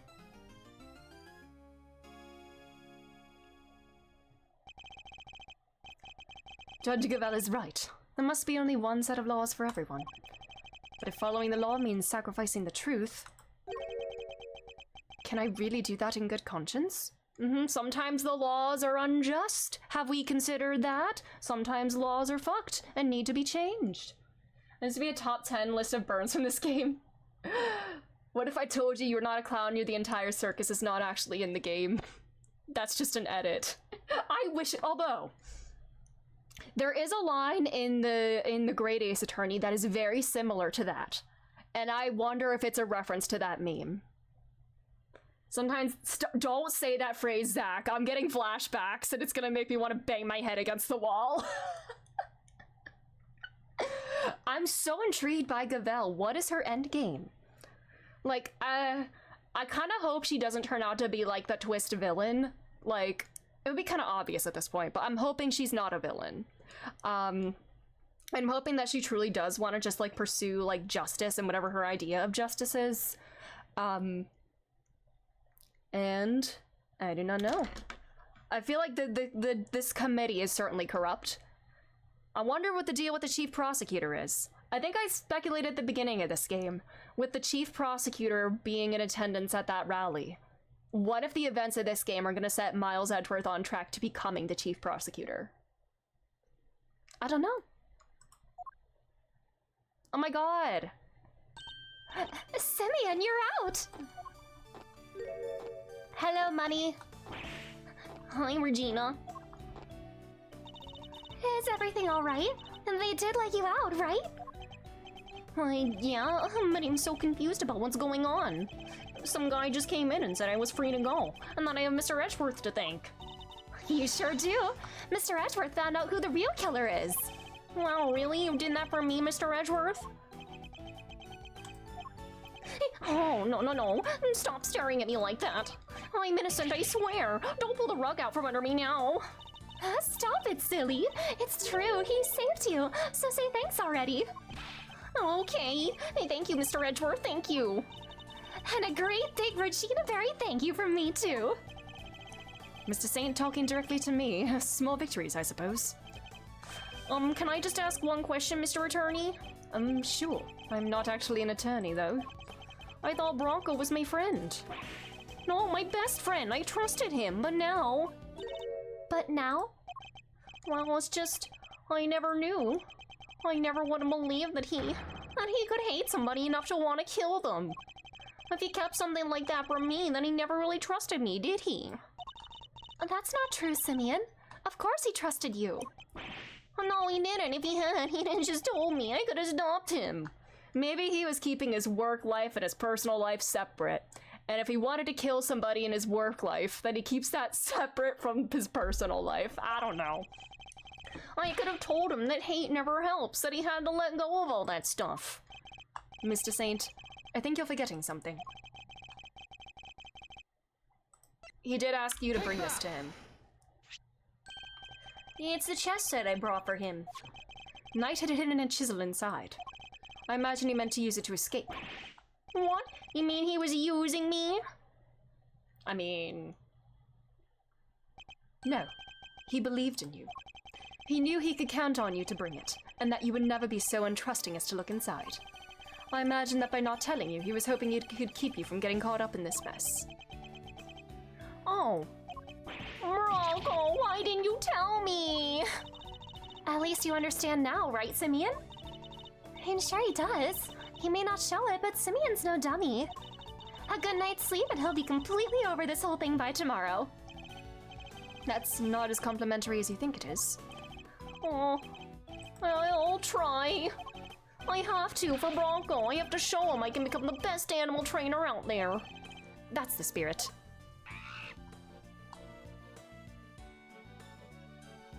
Alright, Ratatouille.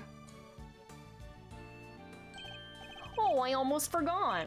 You're doing a new not... Get this man out of here.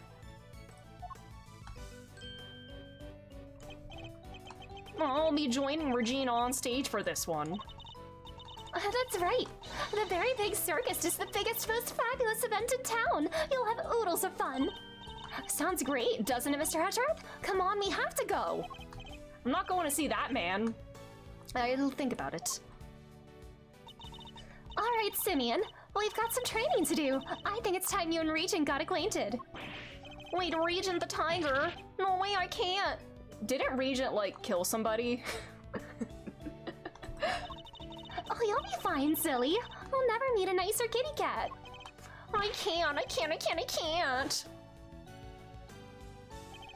Please, Regina, anything but that, please. Another satisfied customer.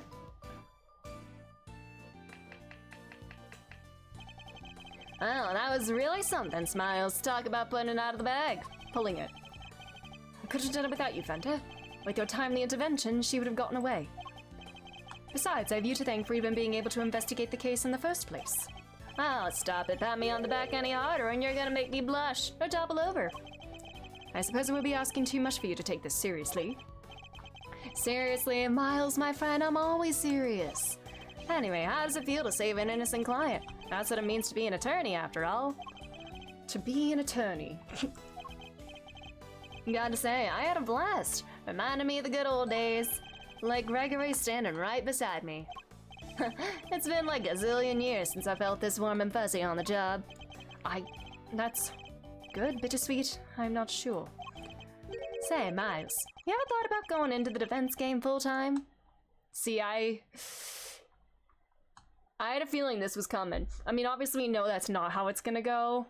This is not the beginning of his defense attorney arc, but, you know, this is like a little taste of what could have been had DL6 not happened. It does feel kind of bittersweet in that way. This is who he could have been in another life.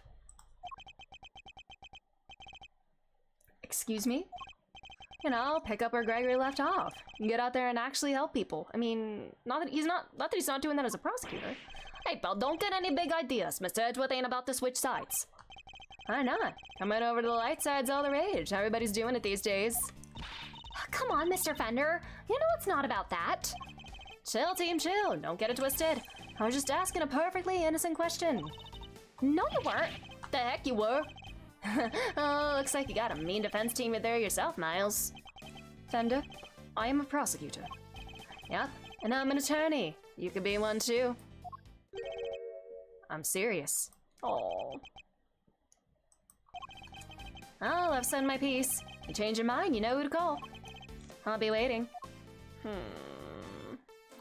But if he becomes a defense attorney, then like, who will be the gay rival for Phoenix in court?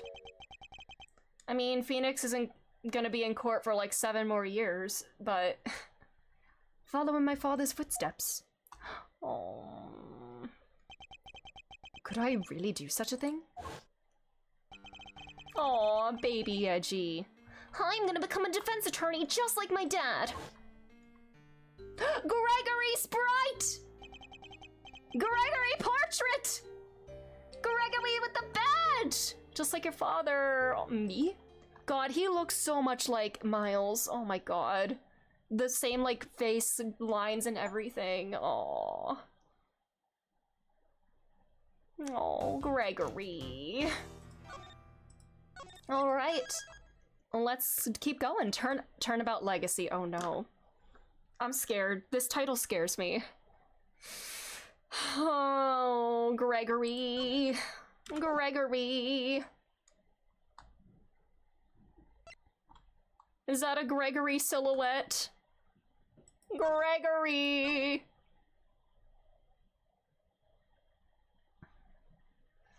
Oh. Your 3 p.m. cake extravaganza.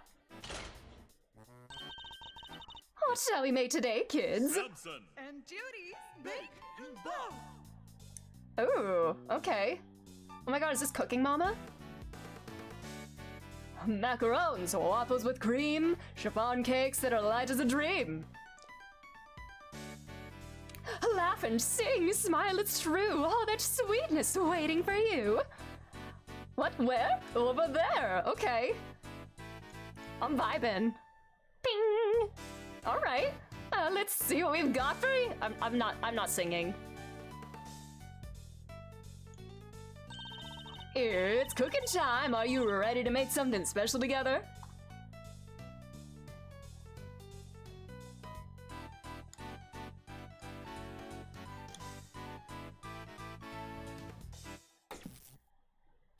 Oh.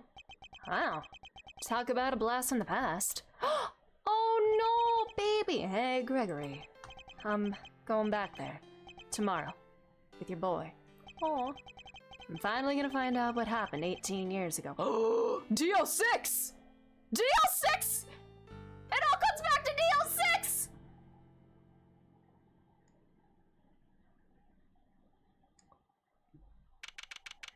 April 2nd.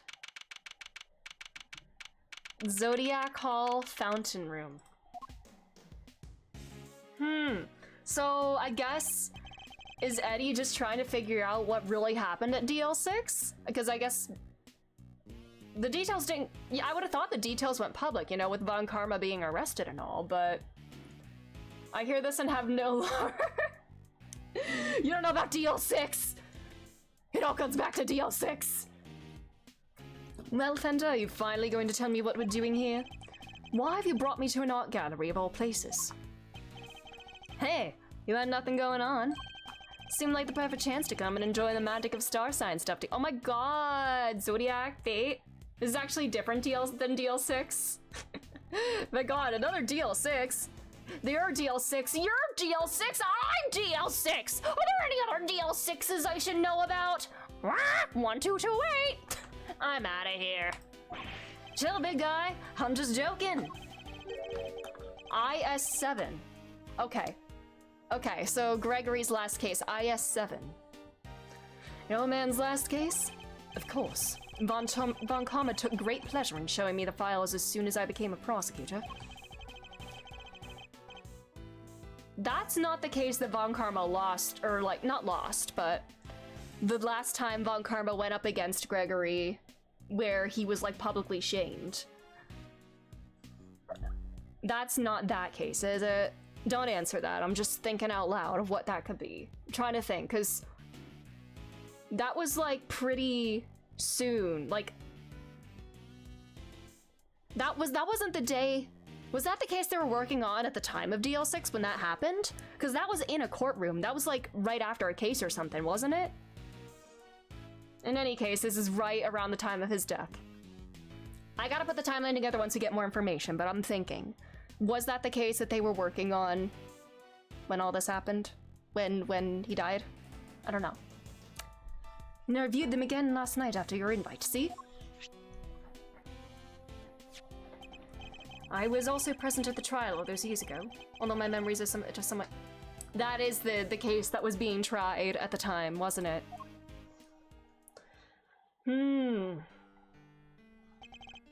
As a child, I was completely in awe of my father. The sight of him in court was inspirational. Gregory Edgeworth, attorney at law, and opposite him... Boo! Tomato, tomato! The man who would become my mentor, Manfred von Karma. It was quite a case. However, it ended with the conviction of the accused. Ah, so you were there too? You were in the courtroom for Gregory's final outing? Wait, hold on. There's not two T's in the... Are there two T's in the word outing? There aren't. Is that typo number 6? The word outing has one T, right? Fuck Manfred, all my homies hate Manfred. Exactly.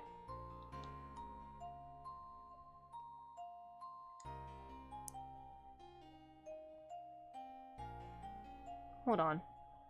Can it be spelled with two T's? Okay, that is typo number 6. That's not how it's spelled. It is typo number 6. Oh, that'll make explaining things easier. I want to need to know something, see? Not something mean what really went down. Not the truth in those files, but the capital T truth. It was 18 years ago, smack dab in the middle of a real doozy of a winter. The buildings were covered with a blanket of snow. It looked like the streets were lined with popsicles. But things weren't so innocent behind those frozen doors. In fact, some pretty sordid stuff went down. Oh, little Eddie! This was back before yours truly was the fine figure of an attorney see before you today. 18 years ago. Wait, are we gonna be Eddie? Or Gregory? Wait! Oh my god, is this another... Oh my god, it's almost Christmas! Flashback case? Wait. Am I gonna be Mr. Greg?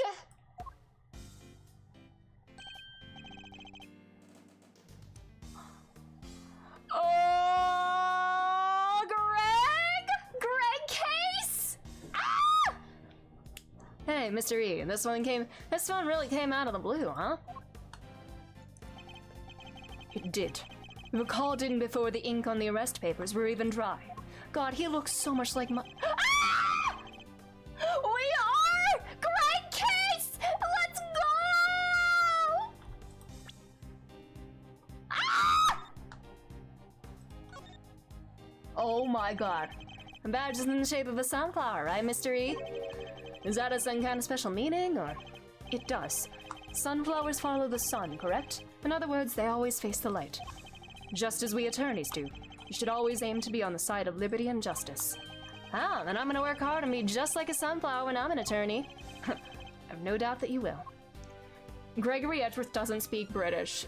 He got that, Miles got that from Von Karma. Is this your badge number here on the back? That's right, the number itself doesn't mean much, of course. Well, if it doesn't really matter, then I want mine to be a string of repeating digits. I'd actually pay to see that. Psst. 21XX6. Eddie Fender, age 18. A student working part-time at the offices of Edgeworth & Co., studying to be an attorney. I'm here visiting a client with my assistant, Eddie Fender. Oh, he's like my Maya. Murder on Christmas Eve. What's the world coming to? Oh, buddy, if you knew. If only you knew what would happen 15 years later. In the dark of the night, at the end of the day, I saw two tiny saviors are coming my way. Oh, wait, this guy was the... Welcome, my friends, to the visitor's room, and if we're not friends yet, I'm sure we will be soon. Huh, talk about an entrance. Oh my god, the jazz hands from the guard, that's so cute. I was not expecting that. Neither was I. Sorry if I surprised you, I'm just so happy to see you both. Thanks so much for coming out. Seriously, I can't thank you enough. My god, this man has the sculpted Chad face. Look at that! That jawline! That face! The nose and the lips and everything? You're the accused, I take it? I am. Gregory Edgeworth, attorney at law, at your service. And he gets convicted in this case. I look forward to representing you. Oh wait, I feel bad, like... This is not going to end well. He looks like Chad from Bleach. I need to look something up. Just for singing out of the find him guilty, stop, he's just a theater kid. Chad Bleach. Oh, I see it, yeah. Yep, he's got like the same facial structure. This is my assistant, Eddie Fender. All right, he's a baker and a singer. What's his name gonna be? Pleased to meet, sir. I'll do everything I can to help. Come now, Edward. Edward! Edward Fender. Oh my god. Full name reveal. Calm down, please. You'll have to forgive him. He's still new to this. He's been helping me out part-time, but he's far from fully fledged lawyer material yet. Nonetheless, I'm hoping he'll be of some assistance in investigating the particulars of this case. Gregory and Eddie, it's an honor to meet you both. My job as a defense attorney is to save my clients from wrongful convictions. Okay. So this case, the last one, IS-7. The client is gonna be found guilty, and Gregory's gonna die. This has the same kind of feeling as, like, playing case 3-4. Oh my god, Bro T, welcome! Playing Peak. I'm loving this. The Gregory case, I'm scared. Cause it's like when we're playing case 3-4, Mia's first case where we know something is going to go wrong. Or like playing the flashback in Apollo Justice where you're Phoenix and you know it's gonna end in disbarment. This case is going to end horribly. Things are not going to go well. And yet we have to go through with it anyway. And that makes me very scared. This did cause DL6, yeah! Gregory Edgeworth, you will begin coughing in 4 days. And you will die in 4 days. Oh. My job as a defense attorney is to save my clients from wrongful convictions. So the first thing to do is establish whether or not he is truly innocent. Perhaps we could begin by having you tell us a little about yourself. What am I thinking? I haven't even told you my name. I'm Samson Tangaroa. Tango? Is that like a tango thing? Samson Tangaroa. Hey, it really is you? Oh my god, little nervous Eddie. Samson Tangaroa, the world's greatest confectioner? You flatter me, my young friend. And call me Samson. All my pals do. I imagine having this sort of like booming kind of like, oh my god, the anime eyes, that's so cute, baby Eddie. This man, he's 18 years old, but he's still baby to me. Thanks, Samson, I will. I can't believe I'm meeting you in person. Very different from the Eddie we know today, all like swaggy and not swaggy, I can't believe I just said that word, you know? Like confident and all, like kind of just like moseying on in. Floating on the breeze? I don't know. It seems Eddie knows something of our client. Mystery, it's the Samson Tangaroa! A singing, dancing, confectionery making sensation!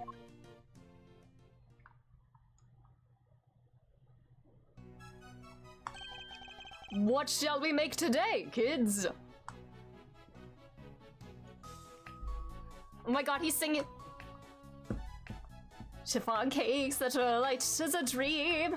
Laugh and sing, smile, it's true. All that sweetness waiting for you. Look there, what's where? Over there. The oven's got something special to share. Ping! Oh, let's see what we've got for you. I almost started. I saw you tapping your foot, Gregory. I saw you. Oh my god. He even poses like Miles. With the body angled in kind of like the similar fashion, like just a little off to the side. Oh, I can so easily picture him just like pointing his finger like that, posing in the same way as Miles. I feel sick. No way. I got to sing with Samson Tangaroa. This is a dream come true. Thanks, little pal. It means a lot to hear you say that. Gregory immediately aura for it. Yes. My apologies, but I think we need to discuss the matter at hand. Of course. I'm sure you're both very busy. All right, where would you like me to start? Start by looking at my badge. Thank you for agreeing to represent me. Fathers tend to influence their son for either for better or worse. Very true. And we see that from both father figures of Miles. Oh. The scales on my badge mean something, Mr. Tangaroa. They represent justice and fairness. We'll see to it that you get a fair trial. And if you're innocent, you will walk free. The bow. But until then, I'm going to need you to sit tight and trust me. I will, I do. Thank you. So you're not just a confectioner, but also a singer and a dancer. I sure am. When I'm having fun, my body just starts moving. You must really enjoy making desserts. Wouldn't be much of a confectioner if I didn't. I live to make sweets that'll bring joy to others. They're not just things, they're works of art. Sparkling, dazzling, mouth-watering creations. The stuff that dreams are made of. So he aims to create joyous and inspirational pieces, does he? That's where Fender gets his bell, for he got it from Gregory. Yeah, with the hat. And the... Oh. Me, when people who are like either related or work together or like have some kind of connection in Ace Attorney, when they like mirror each other's body language, that like gets me so much. Ace Attorney does like relationships and family so well. That's like one of its strongest points in my opinion. And seeing the little ways they like influence each other, seeing how much they rubbed off on each other, it makes me ill in the best way possible. I understand that the incident in question happened at your mansion. It did. We were holding an international confectionery contest there when a body was found inside one of my creations. Inside what? Inside one of your... No way! I see a coin. That looks important. The detective in charge placed me under arrest because of it, and now here I am. But I can never take a life, never. I'm sure the police will see that too in time. They'll realize their mistake. I sure hope so. And what can you tell us about the victim? This kind of like, it's kind of like Miles's like little finger pointing, like when his little finger goes like up and down when he's like pointing like a lower point. That kind of mirrors this. His name is Artie Frost. Aww, Artie Frost. He does art with frosting. He was taking part in the contest. Mr. Frost was a wonderful confectioner. His creations were things of real beauty. I just don't understand. Why did he have to die? I'm sorry. He seems genuinely upset over the victim's death. I think I have a pretty good measure of the man now. Mr. Tangaroa, there's just one last thing I need to confirm with you. You didn't kill Mr. Frost, correct? Correct. I swear to you I didn't do it. Like I told you, I could never take a life. Never. He seems quite sincere. Alright, I'm going to take you at your word. Thank you for being so forthright with me. Likewise. It's good to talk to somebody other than those detectives. We'll head to the scene of the crime and see what we can learn. We'll be in touch when we have something more to tell you. Goodbye, Gregory. Goodbye, Eddie. I'm counting on you both. It is here. So this becomes a museum.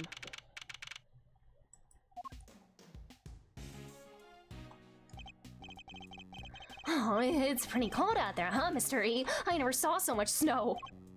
Yes, and it doesn't seem like it'll be letting up anytime soon. But just look at this place. What a sweet house Samson's got. It's huge. House, you're huge. Yes, big enough to hold an international confectionery contest, no less. Are these really instruments or are they cakes? Is everything in here cake? Everything in here is cake until proven otherwise. If only Gregory was made of cake too, and then he wouldn't have died. Imagine having a house so big it becomes a museum. That's actually bonkers. Real. Welcome, welcome everyone. Come on in, we'll have some fun. Is this Judy? Oh no! Are you alright? I'm sorry. Would you happen to be Mr. Gregory Edgeworth by any chance? I would. It's a pleasure to meet you. I'm Eddie Fender, Mr. Edgeworth's assistant. Mr. Edgeworth, Mr. Fender, welcome to our humble abode. Judy Bound. Is that supposed to be like duty bound? It's an honor to meet you both. I'm the housekeeper here, and Mr. Tangaroa's assistant. You're no housekeeper, you're Judy Bound, the Judy Bound. You know a little something of my work? A little? I watch you on TV every chance I get. I'm Bacon Bob's biggest fan. It's very kind of you to say so. We'd be nothing without our fans. What might Bacon Bop be? It's not a show about bacon, it's a show about baking, not bacon. It's only the biggest show on TV. Every kid on the planet loves it. Oh my god. The partner, the assistant, loving a kid's show. Just like Maya with the Steel Samurai. Oh. The dynamic duo of Samson and Judy make delicious sweet stuff, all while singing and dancing. Like this, check it out. What shall we make today, kids? Are they gonna do a whole number again? Cookie dough, caramel too. Lafayette choux cream tiramisu. Everyone, come along. I don't know, I can't do. Bacon trees with a smile and a song. Where? There, it's true. The oven's got something special for you. Just take what I will say. Yippee, so talented. That was a wonderful performance, Mr. Fender. Bravo. If we both be try hard enough. Wait, am I reading that belated? Belatedly. Oh yeah, cake? I didn't learn anything about baking, but I did learn a new dance move. Real. Was this show like I'm willing to bet that this show could be like a theater kid awakening for more kids than it is like a bake awakening. I dance along every time I watch the show. Perhaps Miles. Oh.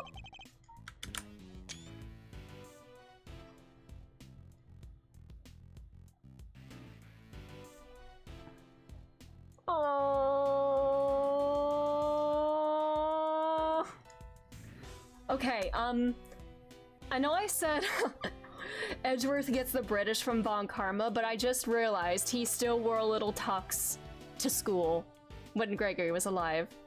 Yeah, Miles might enjoy it too. Father of the Year. Not the father of next year, though, because he's not making it to next year. Sorry, was that mean? Yeah, sure, I'll get to spend a lot of time with Miles, especially from this point on. But all this dancing really takes it out of a guy. Oh, I'm so sorry. I'm the world's worst hostess. Here, nothing relaxes the body and mind quite like a cup of tea. Tea! Miles likes tea, too.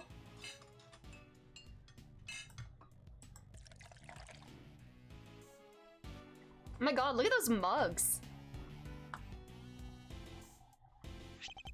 Ah, this is Ceylon, correct? It's delicious.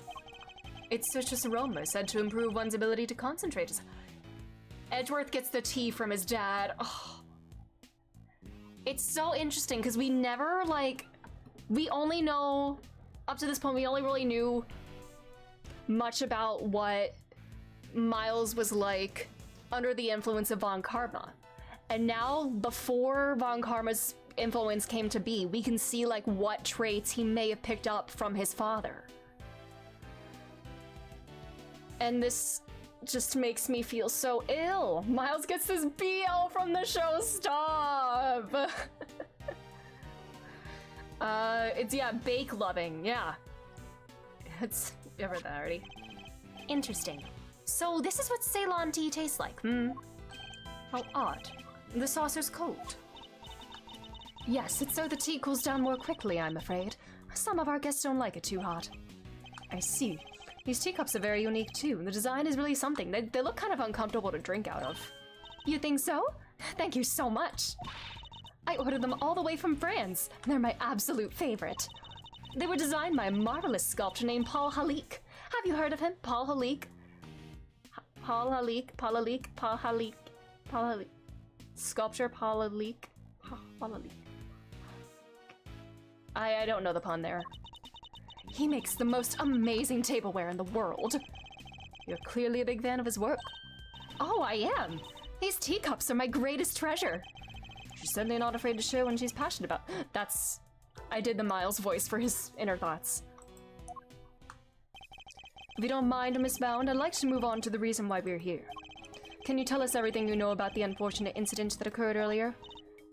Of course. I'm sorry for getting so distracted. I guess I'm still in shock. Because I'm the one who found the body, you see. You discovered the victim? Is it true the body was recovered from inside one of Mr. Tangaroa's creations? It is. We were in the middle of the contest's final judgment phase when... I'm not counting that as a typo, because I know judgment can be spelled without an E there. It could be spelled J-U-D-G-E, or it could be just J-U-D-G. Typo averted! I heard the sound of something big collapsing from Samson's room. Is it a dead body or a cake? I guess we'll find out. Samson, are you in here? Uh-oh. I opened the door and went inside, and there was Mr. Frost's body. Thank you. I'm sorry to make you relive such a traumatic experience. Think nothing of it, please. I only wish I had more to tell you. Now, if you don't mind, Miss Pound, I'd like to begin our investigation of the crime scene. Oh, Mr. Edgeworth, Mr. Fender, you have to save Samson. He's no murderer. He could never do something like that. Of course. Leave it to us, Miss Bound. Thank you so much. I'll go serve the others their tea, then. Come on, come, Eddie, to the scene of the crime. Yes, sir, Mr. E. Mr. E, Mr. E. Ah! Ah! Ah! The guy! It's the guy! The guy!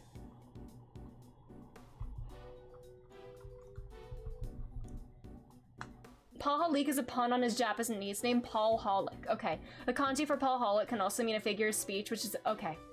Okay.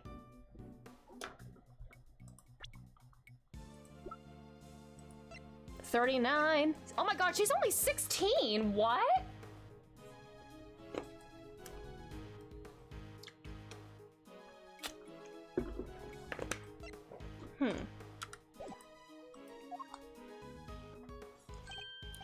No way! Everything in this room's made of chocolate! I can't believe I'm getting to see so many of Samson's creations this up close and personal! Voyage of the Red Rover and the Crimson Tide. I'm sensing a theme of a pretty nautical theme here. I might be more excited myself if the room wasn't a murder scene. Just hearing you say that sends a shiver down my spine. It might just be the temperature in here. It's rather cold. Yeah, now that you mention it, it is pretty chill. Achoo!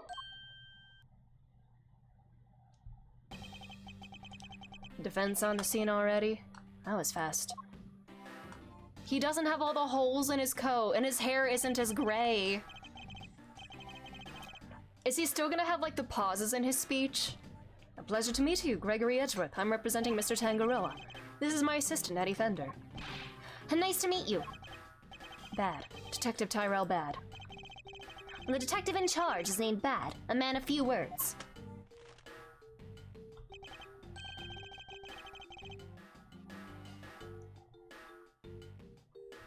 Is he absorbing the information directly into his brain by, like, eating it? What?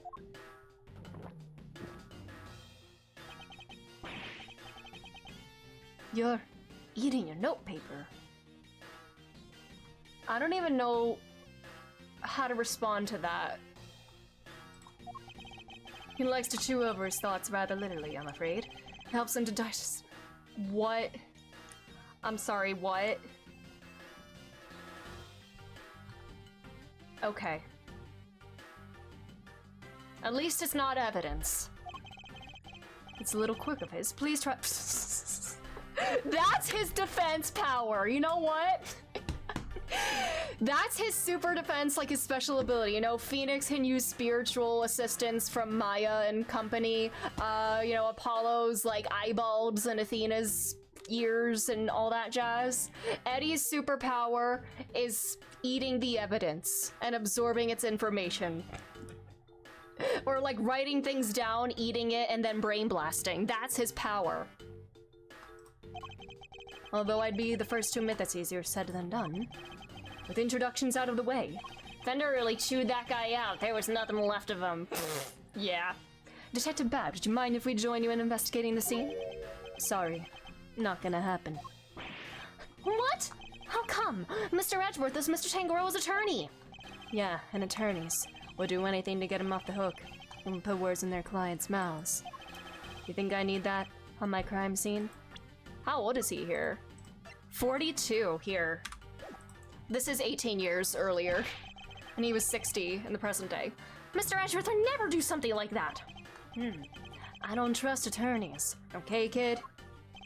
Detective, you established my client's supposed guilt based on an investigation of the crime scene, correct? Eddie's is this case's quirky weird girl. Let's go. I love it. Man, weird girl Eddie. I love it. That's usually how it works, yeah. What of it? 42 and an anime, oh, a modern miracle. Extend me the same courtesy. I believe he is innocent and I would like the chance to prove it. You believe he's innocent, and you didn't even see the scene yet. That's some flimsy lawyering. That's exactly why I wish to see the scene for myself. I need to ensure that my belief is based on solid evidence and sound reasoning. You about to tell me you're not leaving until I let you look over the scene? Question mark. I am. Fine. Knock yourselves out. Thank you, Detective. But I'm coming around with you. Like I said, I don't trust attorneys. If you're good with that, go ahead and get to it. That was a lollipop this whole time? I must admit I didn't see that coming either. Yeah, smoking is bad, kids. You better get started then. I'll need you to take notes, Eddie. On it, Mr. E. Let's get this over with. He still has the mirror in there, right? He didn't just start carrying the mirror around after the, what was that incident called? KG8. Alright. Let's talk to Edifer. Oh wait, no, I'm talking to Bad. Alright, well, look at my badge. Attorneys are bad luck. Nothing good ever happens with you guys around. You trample the scene, you jump to conclusions. You really think that of all of us? Me included? Not a yes, but not a no either. You're doing this all wrong. Investigation is like a popsicle. You walk around the scene, look at stuff, talk to witnesses. Everything you do, it's like a lick of that popsicle. Slowly you fade away at it. How many licks does it take to get to the center of an investigation? Until all that's left is the stick. And written on that stick is the truth. Gorgeous metaphor. And then I suppose I better hope it doesn't say guilty. Hello, Eddie. A real crime scene. This is so exciting. This isn't a game, Eddie. I mean, it is for me, but they don't need to know that. Don't worry, Mr. E. I'm taking notes on everything. You are? What kind of notes? Notes about how all this delicious stuff is made. Can't wait to try it for myself. Oh my god, he's gonna write about chocolate on his paper, and the paper's gonna taste like chocolate. I'm not playing around, Edward. Take this seriously. Yes, Mr. Edgeworth. Can I make him run? Look at him. I'm Gregory and I'm running! Who are you? What anime was it? And he looked like He was smoking since smoke was coming from, but he was just rotating the lollipop so fast. I don't know. I've not heard of that, actually. I don't know what that is. And you are?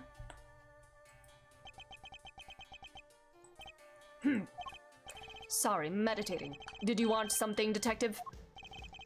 Oh, I'm an attorney, not a detective. Gregory Etcher. A pleasure to meet you. And I'm his assistant, Eddie Fender. I see.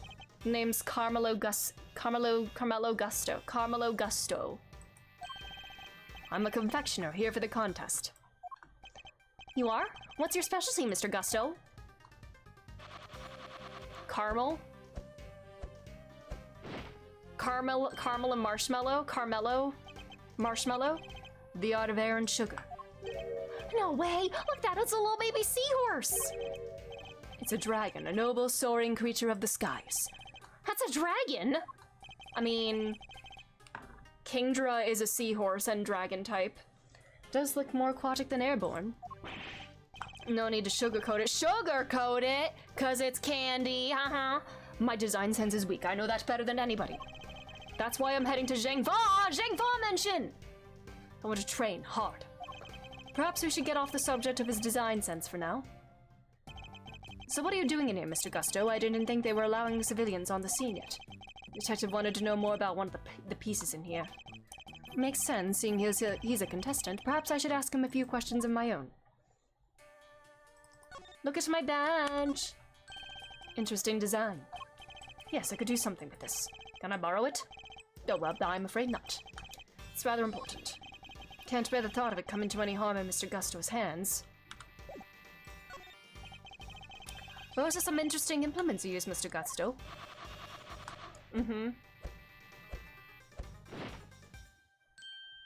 A chicken! Sugar blowing pumps. They put air into the sugar. And they're so cool. It's like watching a swordmaster do his thing. I'm no master. Not a day goes by that I don't hurt myself one way or another. Did you lose your eye in a candy accident? That's why I wear red. That way it doesn't... So you could be covered in blood and nobody would be maybe none the wiser, huh? The way of the confectioner is a lonely one. You never stop learning, not until you die. The way of the confectioner sounds like a long one too, if he's still injuring himself on a daily basis. What can you tell us about the contest? Based on what we've seen so far, flavor doesn't seem to be the only criteria at play. At least he doesn't wear brown pants, true! He's 36. He looks older than that. The contest was Tangaroa's idea. Oh, Tangaroa's idea. It's about art. Confectionery is art! As you can eat, art you can eat. Every part of it. Every single item in this room is edible, including like the button on the wall, the floor. The whole place does kind of smell like chocolate. Tangaroa was a genius, a once-in-a-generation talent, flavor and flair. He has it all.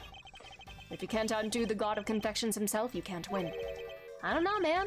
Beating out the greatest in the world seems kind of hard, yeah? As it should be. Whoever beats him becomes the greatest in turn. That's the real prize here. Nothing else matters. So you're competing for a title, effectively. And a treasure. The ultimate cookbook. Tangaroa's most prized possession. If you want to know more, it's all written down here. A chocolate penguin. A chocolate penguin, no shot. Rifle? Rifle! What are you doing 18 years in the past? It's a list of the rules that was given out to the contestants. Alright, what are these rules? Prize is the ultimate cookbook, the title of World's Greatest Confectioner. Judging will proceed clockwise from the leftmost room. All contestants to gather in Mr. Tangaroa's room when judging ends. Non-confectionery items may not be used as decorations. Stands and display materials will be provided. Contestants may not enter another contestant's room until judging has been completed. Okay. Never give a penguin a time machine. That's the real moral of the story here. Sorry, I don't know much about what happened. I only heard about it after the judging was over. How was the judging organized? It started at 3 p.m. Tangaroa began making the rounds right around then. He left his own room, then worked his way around. Okay, Gusto, Scone, Frost. So was it just the three of you? My creations were the first to be judged.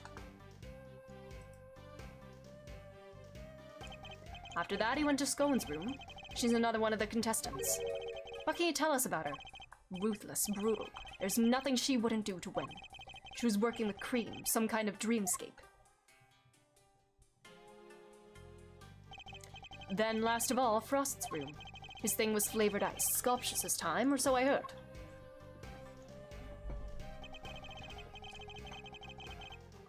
Bound found the body while Tangaroa was still making the rounds.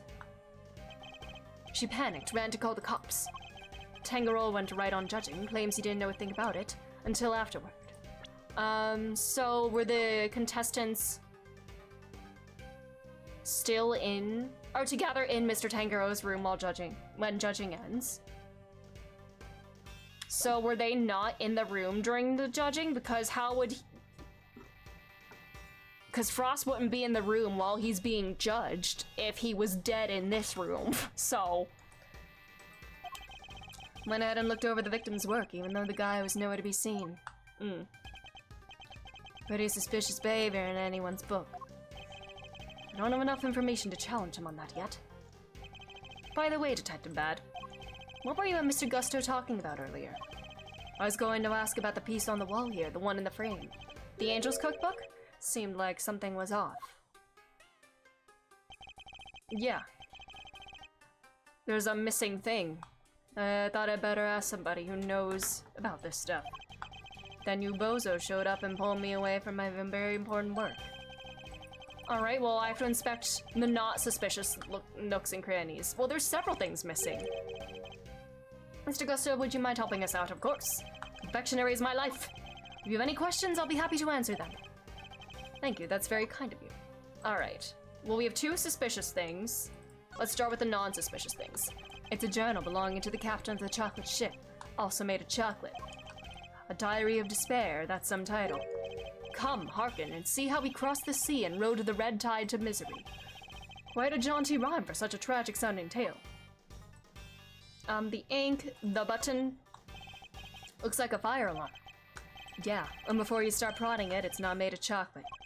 Push it and bells will start ringing, people will come running from security room. A whole bunch of hassle, so don't. I know you want to, but... You should be telling that to Eddie. Honestly, the thought hadn't even crossed my mind. Because we don't have a K here who wants to push the button. Typical attorney. What does being an attorney have to do with anything? Alright. Oh, thank you for the follow. Candelabra made of chocolate. There's a title here, The Light of Life. Well, one light of life has been snuffed out. Oh my god, it's symbolism. This is Gusto's flame and this is Scone's flame. Frost's flame is gone. One by one, the contestants are going to die and each light will be snuffed out. This particular light seems to be missing one of its life-giving flames. Does it have some sort of symbolic meaning? I wrote this game. Oh no, you can make a picture of this pretty out of chocolate. Samson really is a god among men. Is it really made of chocolate though? It looks far too much like a regular illustration to me. You have a good eye, I'm impressed. That's no piece of candy, that's the ultimate cookbook. The ultimate cookbook, in other words, the grand prize. What? So it's not made of chocolate after all? No, the book is simply enframed in some. Okay. Oh, there's a handprint there too. Tangaroa showed it to all of us when he gathered here to explain the rules. So the participants knew that the grand prize was in this room the whole time. Yeah. You're right, Detective. Something is missing from this frame. So it's not just me. Huh? What's missing?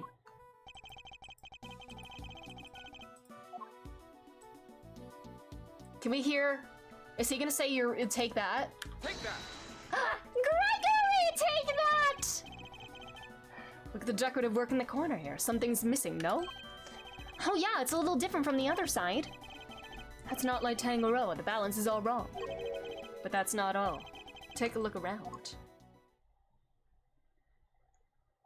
There was a handprint.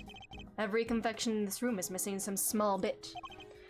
Who said this game doesn't have voice acting? Yeah, we have little clips here and there. Oh yeah, everything's missing. This is missing a handle. That looks like it's missing something, yeah. Candle holder, the nautical stuff, they're all like that. Did somebody deliberately damage? Oh my god, Gregory can do a logic. No way. A defense attorney doing logic? No shot. That's a very good question. Or did Tanjiro just want it to look like somebody messed with his work? He'd never do that to his own creations, never! Could this have some deeper meaning for the case? Anything that catches— Aww! That's what Miles said! Well, we have this. The picture's not made of chocolate, it's the cover of the book. The Ultimate Cookbook! Is this the same dialogue? Yeah.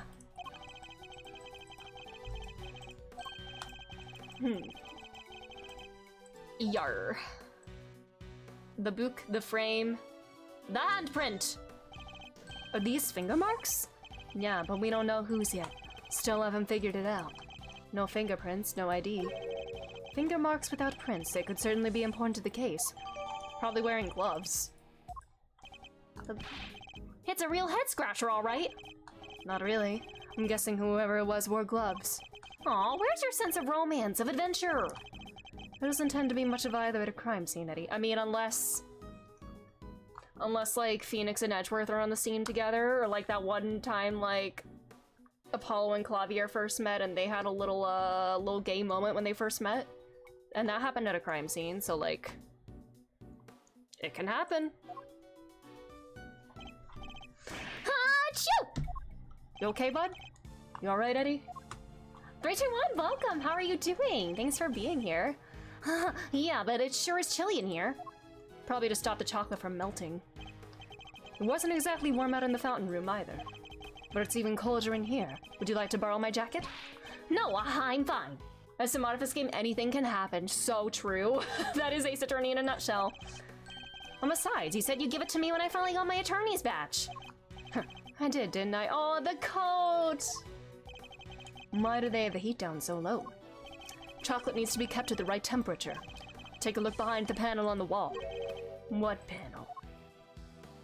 59 degrees Fahrenheit. Look at that, it was here the whole time. There's one in each of the contestants' rooms. Tangaroa hid them so they wouldn't spoil the aesthetic of our works. And what do the controls do? They adjust the temperature and the lighting. It goes all the way down to negative 22 degrees Fahrenheit, cold enough to keep any confectionery from melting. So in effect, each room is a giant freezer. It's not— wait, it's not an organized— is it a court record? Also, hi Hosva, how are you doing? It's evidence. Is this my court record? It's 59 degrees in here, no wonder I'm cold. Hey, Detective Bad, you all mind if we turn it up? We can't. Preservation of the crime scene is the foundation of detective work. But I'm not a detective! The same goes for attorneys, Eddie. We must never disturb the scene of the crime. Get used to the cold, it's all part of your training. Chocolate needs to be kept between 59 and 65 degrees, there's no way around it. You know the temperatures by heart, huh? Guess it is your job. It's the very least I should know. Any real confectioner should be able to tell you that and more. Alright, what about lollipops and cream? If it's not too hot or too humid, a lollipop should be fine just about anywhere.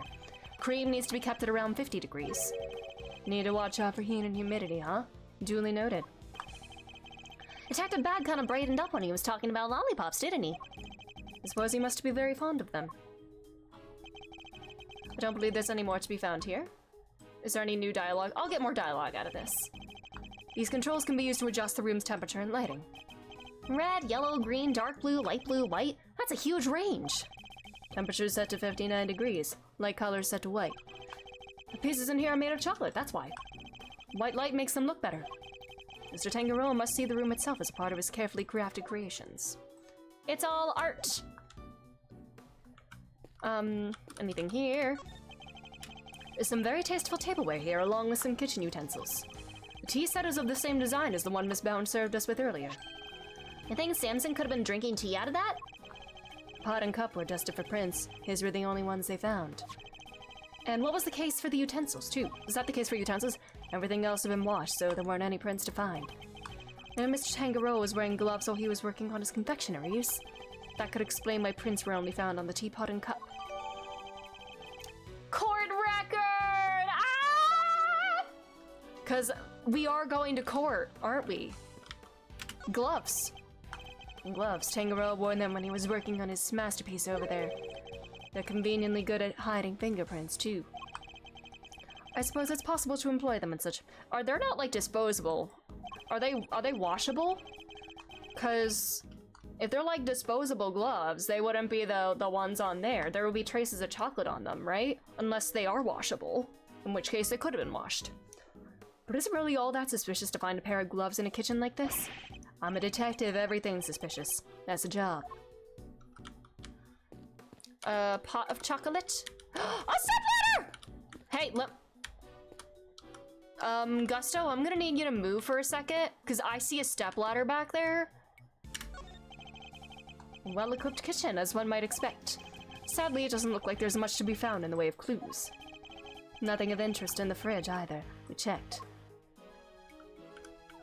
I can't go to the stepladder, no.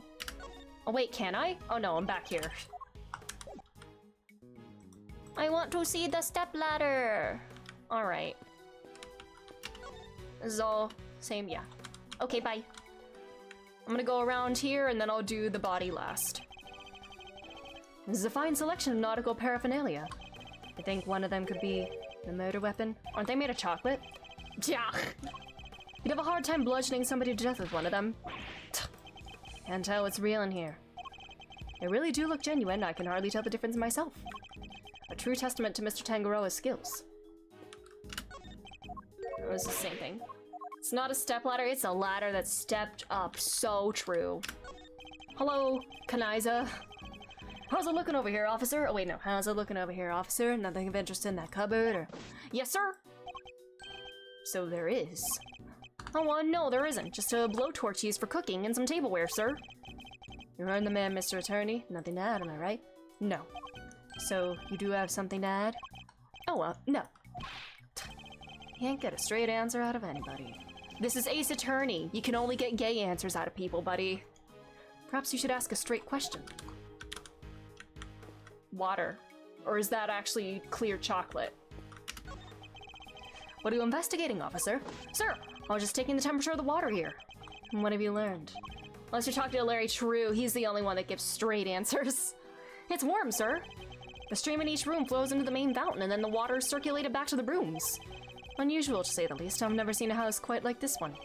Rich folks, they're all crazy. So true, bad. True that. More stuff. The Red Rover and the Crimson Tide. It looks like this title is the inspiration for everything on display here in this room. The ship and the treasure chest, of course, but also all the other nautical objects on display. It's certainly a suitably grand theme with which to showcase Mr. Tangaroa's talents. Alright, is that everything aside from the actual place the body was found? I think. So this is where the body was discovered. Yeah. I'm wondering if the temperature was no. If the temperature was adjusted, like everything in here would have melted. But this thing like clearly pitched forward and broke the chest. And that's probably the banging noise that Judy heard. It's why the ancient Romans... Oh, they did? Oh, by slaves, of course. But everything else is just how they found it. Coin. It appears the body was inside the treasure chest. Yeah, woman by the name of Bound found it.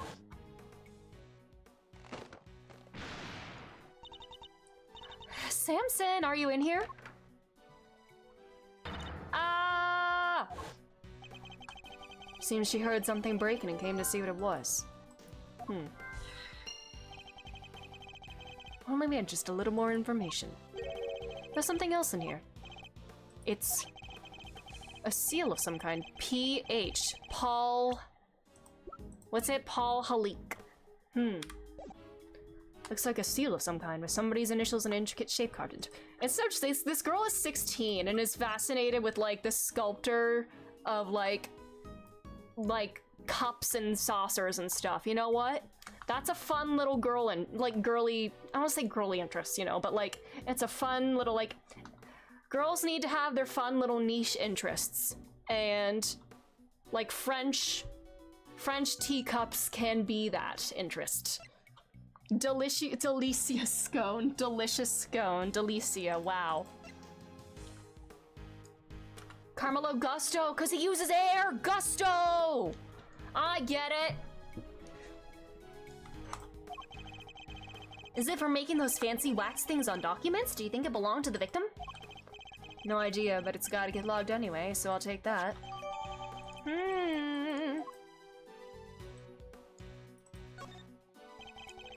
It's really rather impressive making an entire ship out of chocolate. That's Samson Tangaroa for you. Don't you just want to take a big bite out of it? Which part to bite first, though? That's the real head scratcher, you know? Bite any part of a kid and you'll be off this crime scene so fast your head will spin. Hey, it was just a joke! Stop staring at me like that! I do sometimes wish Eddie could keep his cool a little better. Alright, is that everything in here? Uh-oh, something broke. One of the stands for the ship is broken. Alright, there is our logic. The ship must have collapsed on top of the treasure chest and smashed it open. Wait, do you think? Could that be how the victim died? Was he crushed by the ship? If he was, this becomes an accidental death and not a murder. You too serious? Cause why would his body be in there in the first place? Did he just like get sleepy and decide to take a nap in the chocolate chest and was just very unfortunate to have the ship fall on top of him? Nah. In the moment, we're simply discussing a possibility. I was being serious though. Detective, can you tell us a little more about the state of the victim's body? Let me see. Got a picture here someplace. You can see for yourselves. Death was from blunt force trauma.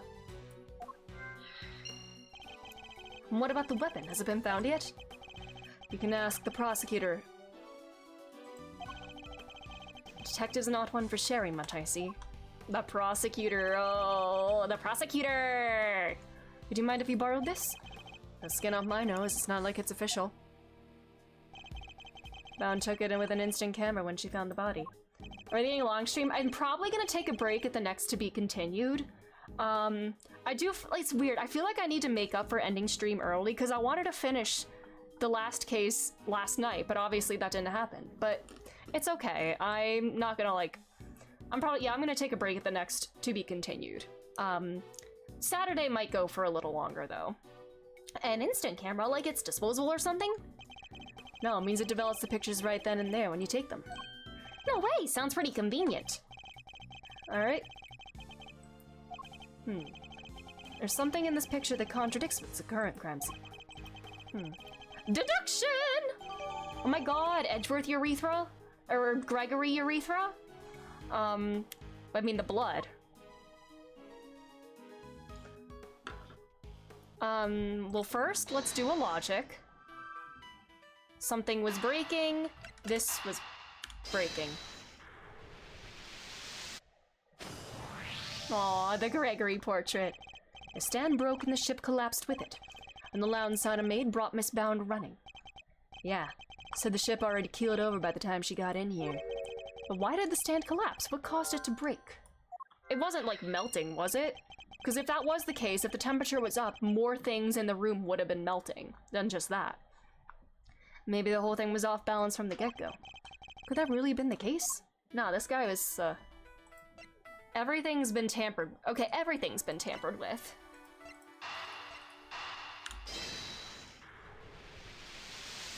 So someone tampered with that too.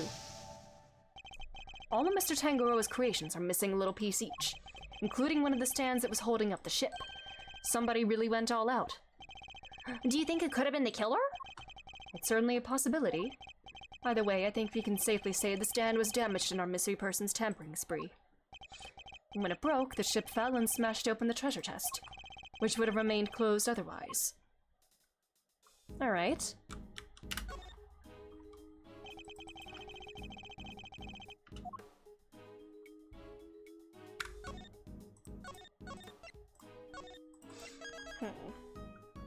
The IS-7 incident. Alrighty, blood. Well, they ripped away the part that was covered in blood, it seems. Well, I'll point that out. Is he gonna say Eureka? Eureka! Yay! he picks that up from his dad too. I love seeing the things he picked up from his dad rather than Von Karma. It's so sweet. Oh. You said the only thing that has been removed from the scene is the body. Yeah, that and the piece of cloth it was wrapped in. And something here doesn't quite add up. Disturbing the peace of evidence. So true, High Caliber. How are you? Take another look at the scene in front of us, Detective. A very conspicuous pool of blood that should be here is clearly missing. You're right. Don't remember anybody mentioning they'd removed the blood along with the body. Let me check with forensics. What is it, Mr. E? What did you figure out? Compare the treasure chest in the photograph to the real thing. In the picture, the solid chocolate bottom continues underneath the deceased's head. And yet that part of the chest is now gone. The part with blood all over it. Exactly. So did the police remove it, or perhaps the killer? But that was after the body was found. So, It wasn't forensics. They're saying nobody took anything like that away. Interesting. So somebody deliberately removed the blood from the scene. Could be.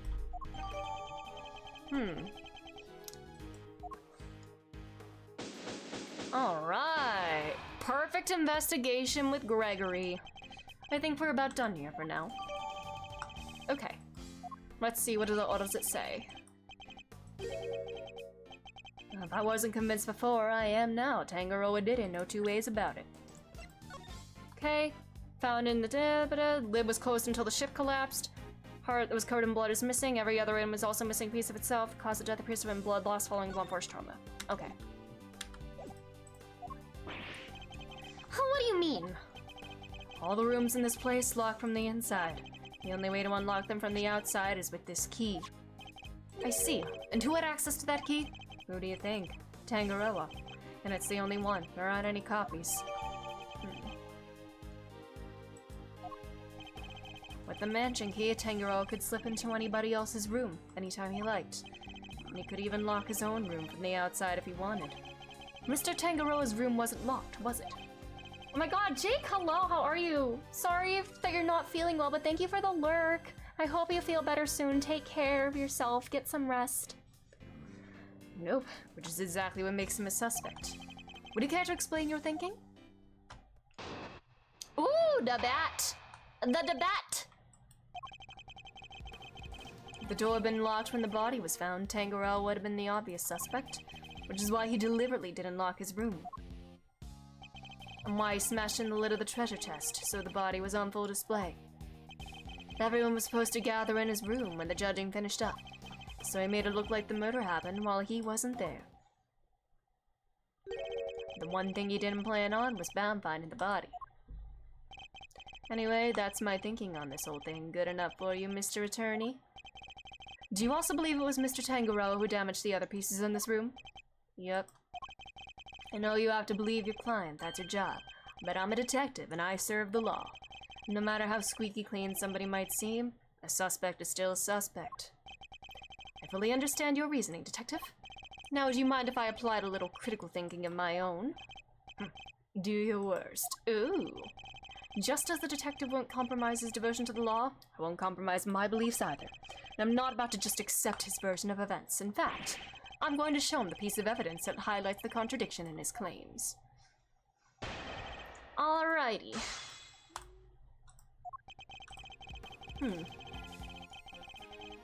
Hold it. That's hardly solid grounds on which to base your suspicion of Mr. Tangaroa, Detective. And that's hardly solid grounds to start shouting objections left and right on, Mr. Attorney. Maybe quit interrupting and let me finish. But I like to press for dialogue! Hold it. And why would he deliberately not lock his door? Because if he locked it, he might as well have held up a sign saying he did it since he had the only key. But maybe it was just a coincidence. Maybe he just left it unlocked without meaning to. He just happened to leave it unlocked, and somebody just happened to find a body inside. Come on, kid, you'll never make detective thinking like that. But I don't want to be a detective. I want to be an attorney. An ace attorney, even. I'd be grateful if he stopped trying to steal my apprentice. Oh, he's so protective of Eddie. There's a reason why Tangaroa left his door unlocked. Hold it. You're saying Mr. Tangaroa himself deliberately smashed the treasure chest. I think this is our point of contention. Because it says... No. Our notes here say that it was closed until the ship collapsed, so Tangaroa himself didn't break it. If he hadn't, the body would have never been found. I struggle to see how he managed to destroy his creation while judging the contest at the same time. Exactly. Besides, there's no way he would have disrespected his sweets. He eats every last crumb on Bacon Bop while dancing. That's the only way his stuff gets destroyed. This isn't about what happens on TV, kid. You know about Bacon Bop, Detective? Am I the only one who isn't familiar with this show? Huh, I never would have guessed. Can you sing the theme song too? Never mind that now. Focus. The point is this, Tangaroa was responsible for breaking that lid. Hold it. The judging began in Mr. Gusto's room, correct? Yeah. I don't wanted to check his hard candy stuff out myself. In that case, how about a demonstration?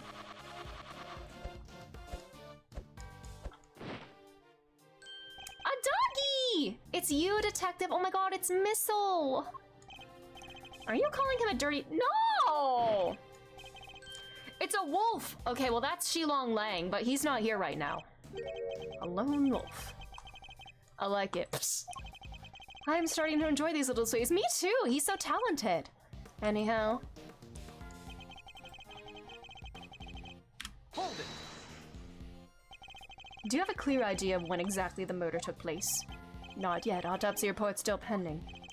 And yet you still went ahead and arrested Mr. Tangaroa. We may not know when the murder happened, but we know when the body was discovered. It was while Tangaroa was judging Gusto's room. The perfect alibi if he could set it up just right. But still not grounds for an arrest. Surely you have to agree with that. Do I? Especially when I've got nothing more— Okay. I'm wondering that our— I'm gonna go back through the statement because There's no way he would have vandalized his own creations, no way! Still, the treasure chest did get smashed in, there's no denying that.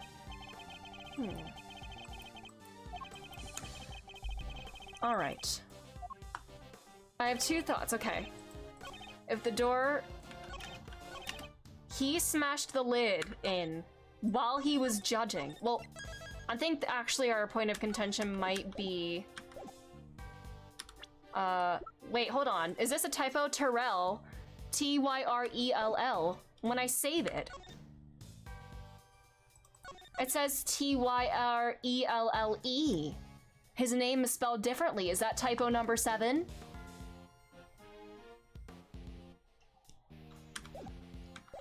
And I know argument can be spelled with, an E after the G or not. It's like judgment. 7 typos, wow. See, his mannerisms match up with Edgeworth's is funny. It is, it's funny and sweet. Like, aw. The spelling plot thickens, real. Why he smashed the lid in. Because if he was judging, well, everybody would have been in here. If this was while it was he was judging. If this is while he was judging, everybody would have been in here to see this. Or no, never mind. All contestants to gather in Mr. Tangaroa's room when judging ends. Okay, never mind. So they weren't waiting in here during the judging. Okay, so it is probably just gonna be...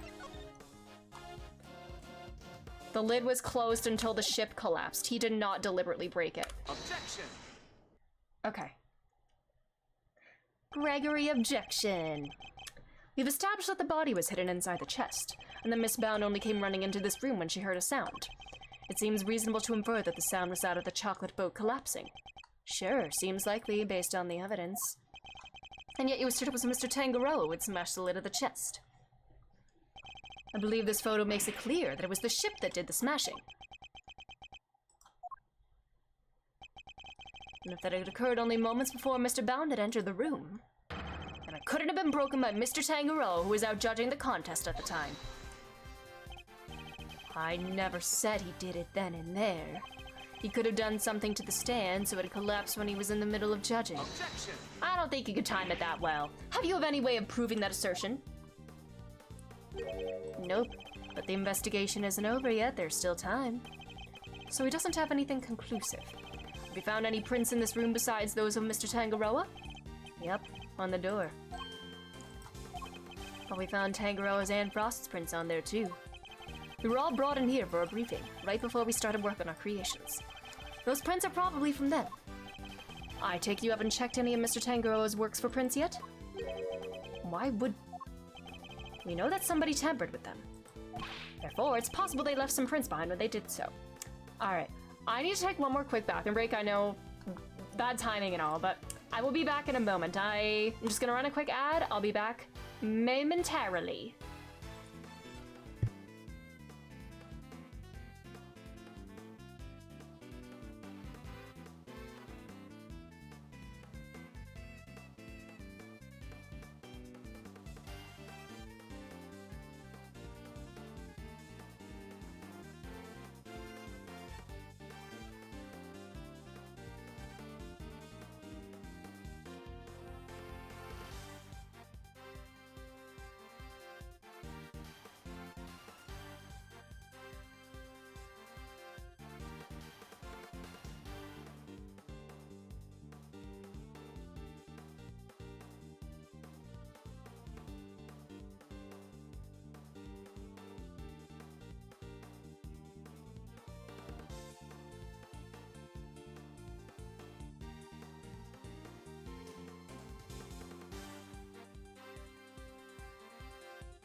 Hi, sorry, I'm back. Hello.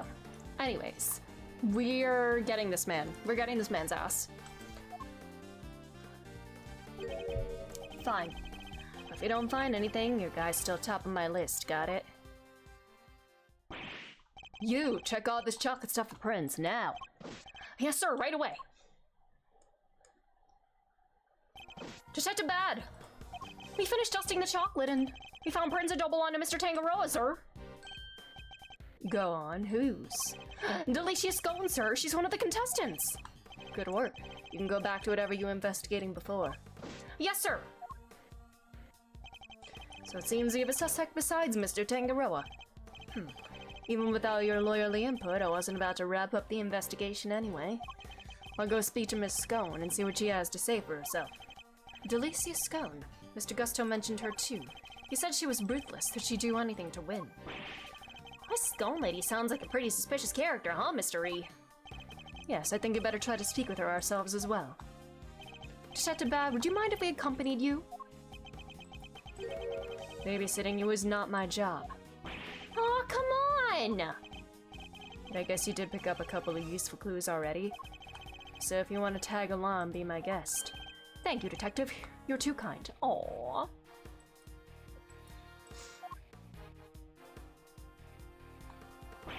But Detective Bad, sir? I don't think that's such a good idea. Only prosecutor's still busy in there. It'll be fine. Me and him don't exactly see eye to eye anyhow. Let's all go piss off Von Karma together, yes. Who is this him? Who did they assign the case to? Manfred Von Karma. What? They gave it to Von Karma? He hasn't lost a case in 25 years! Manfred Von Karma, a living legend over at the prosecutor's office. We never faced one another in the courtroom, but I've heard plenty of stories. They say he'll do anything to ensure a guilty verdict.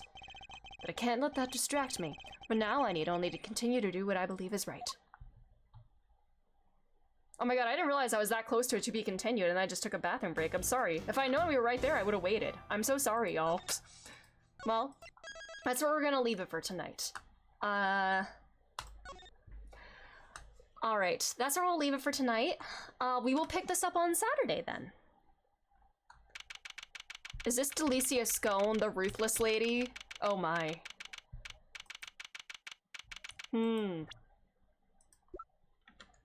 Great stream, thank you. Thank you all again, for being here tonight.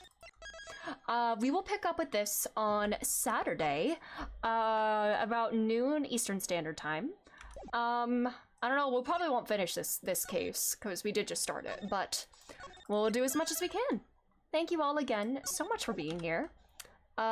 We did it. We finished a case. We're on case 3. We're in flashback mode. I'm very excited to see where this goes, so thank you all again. Let's see. Is that,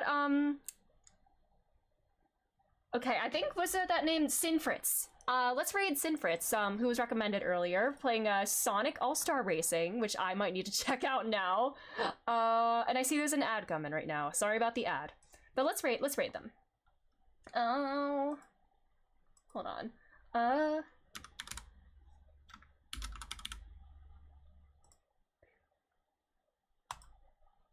Alrighty, and then I have raid commits too. But thank you all so much for being here. I hope you, let me copy this message myself.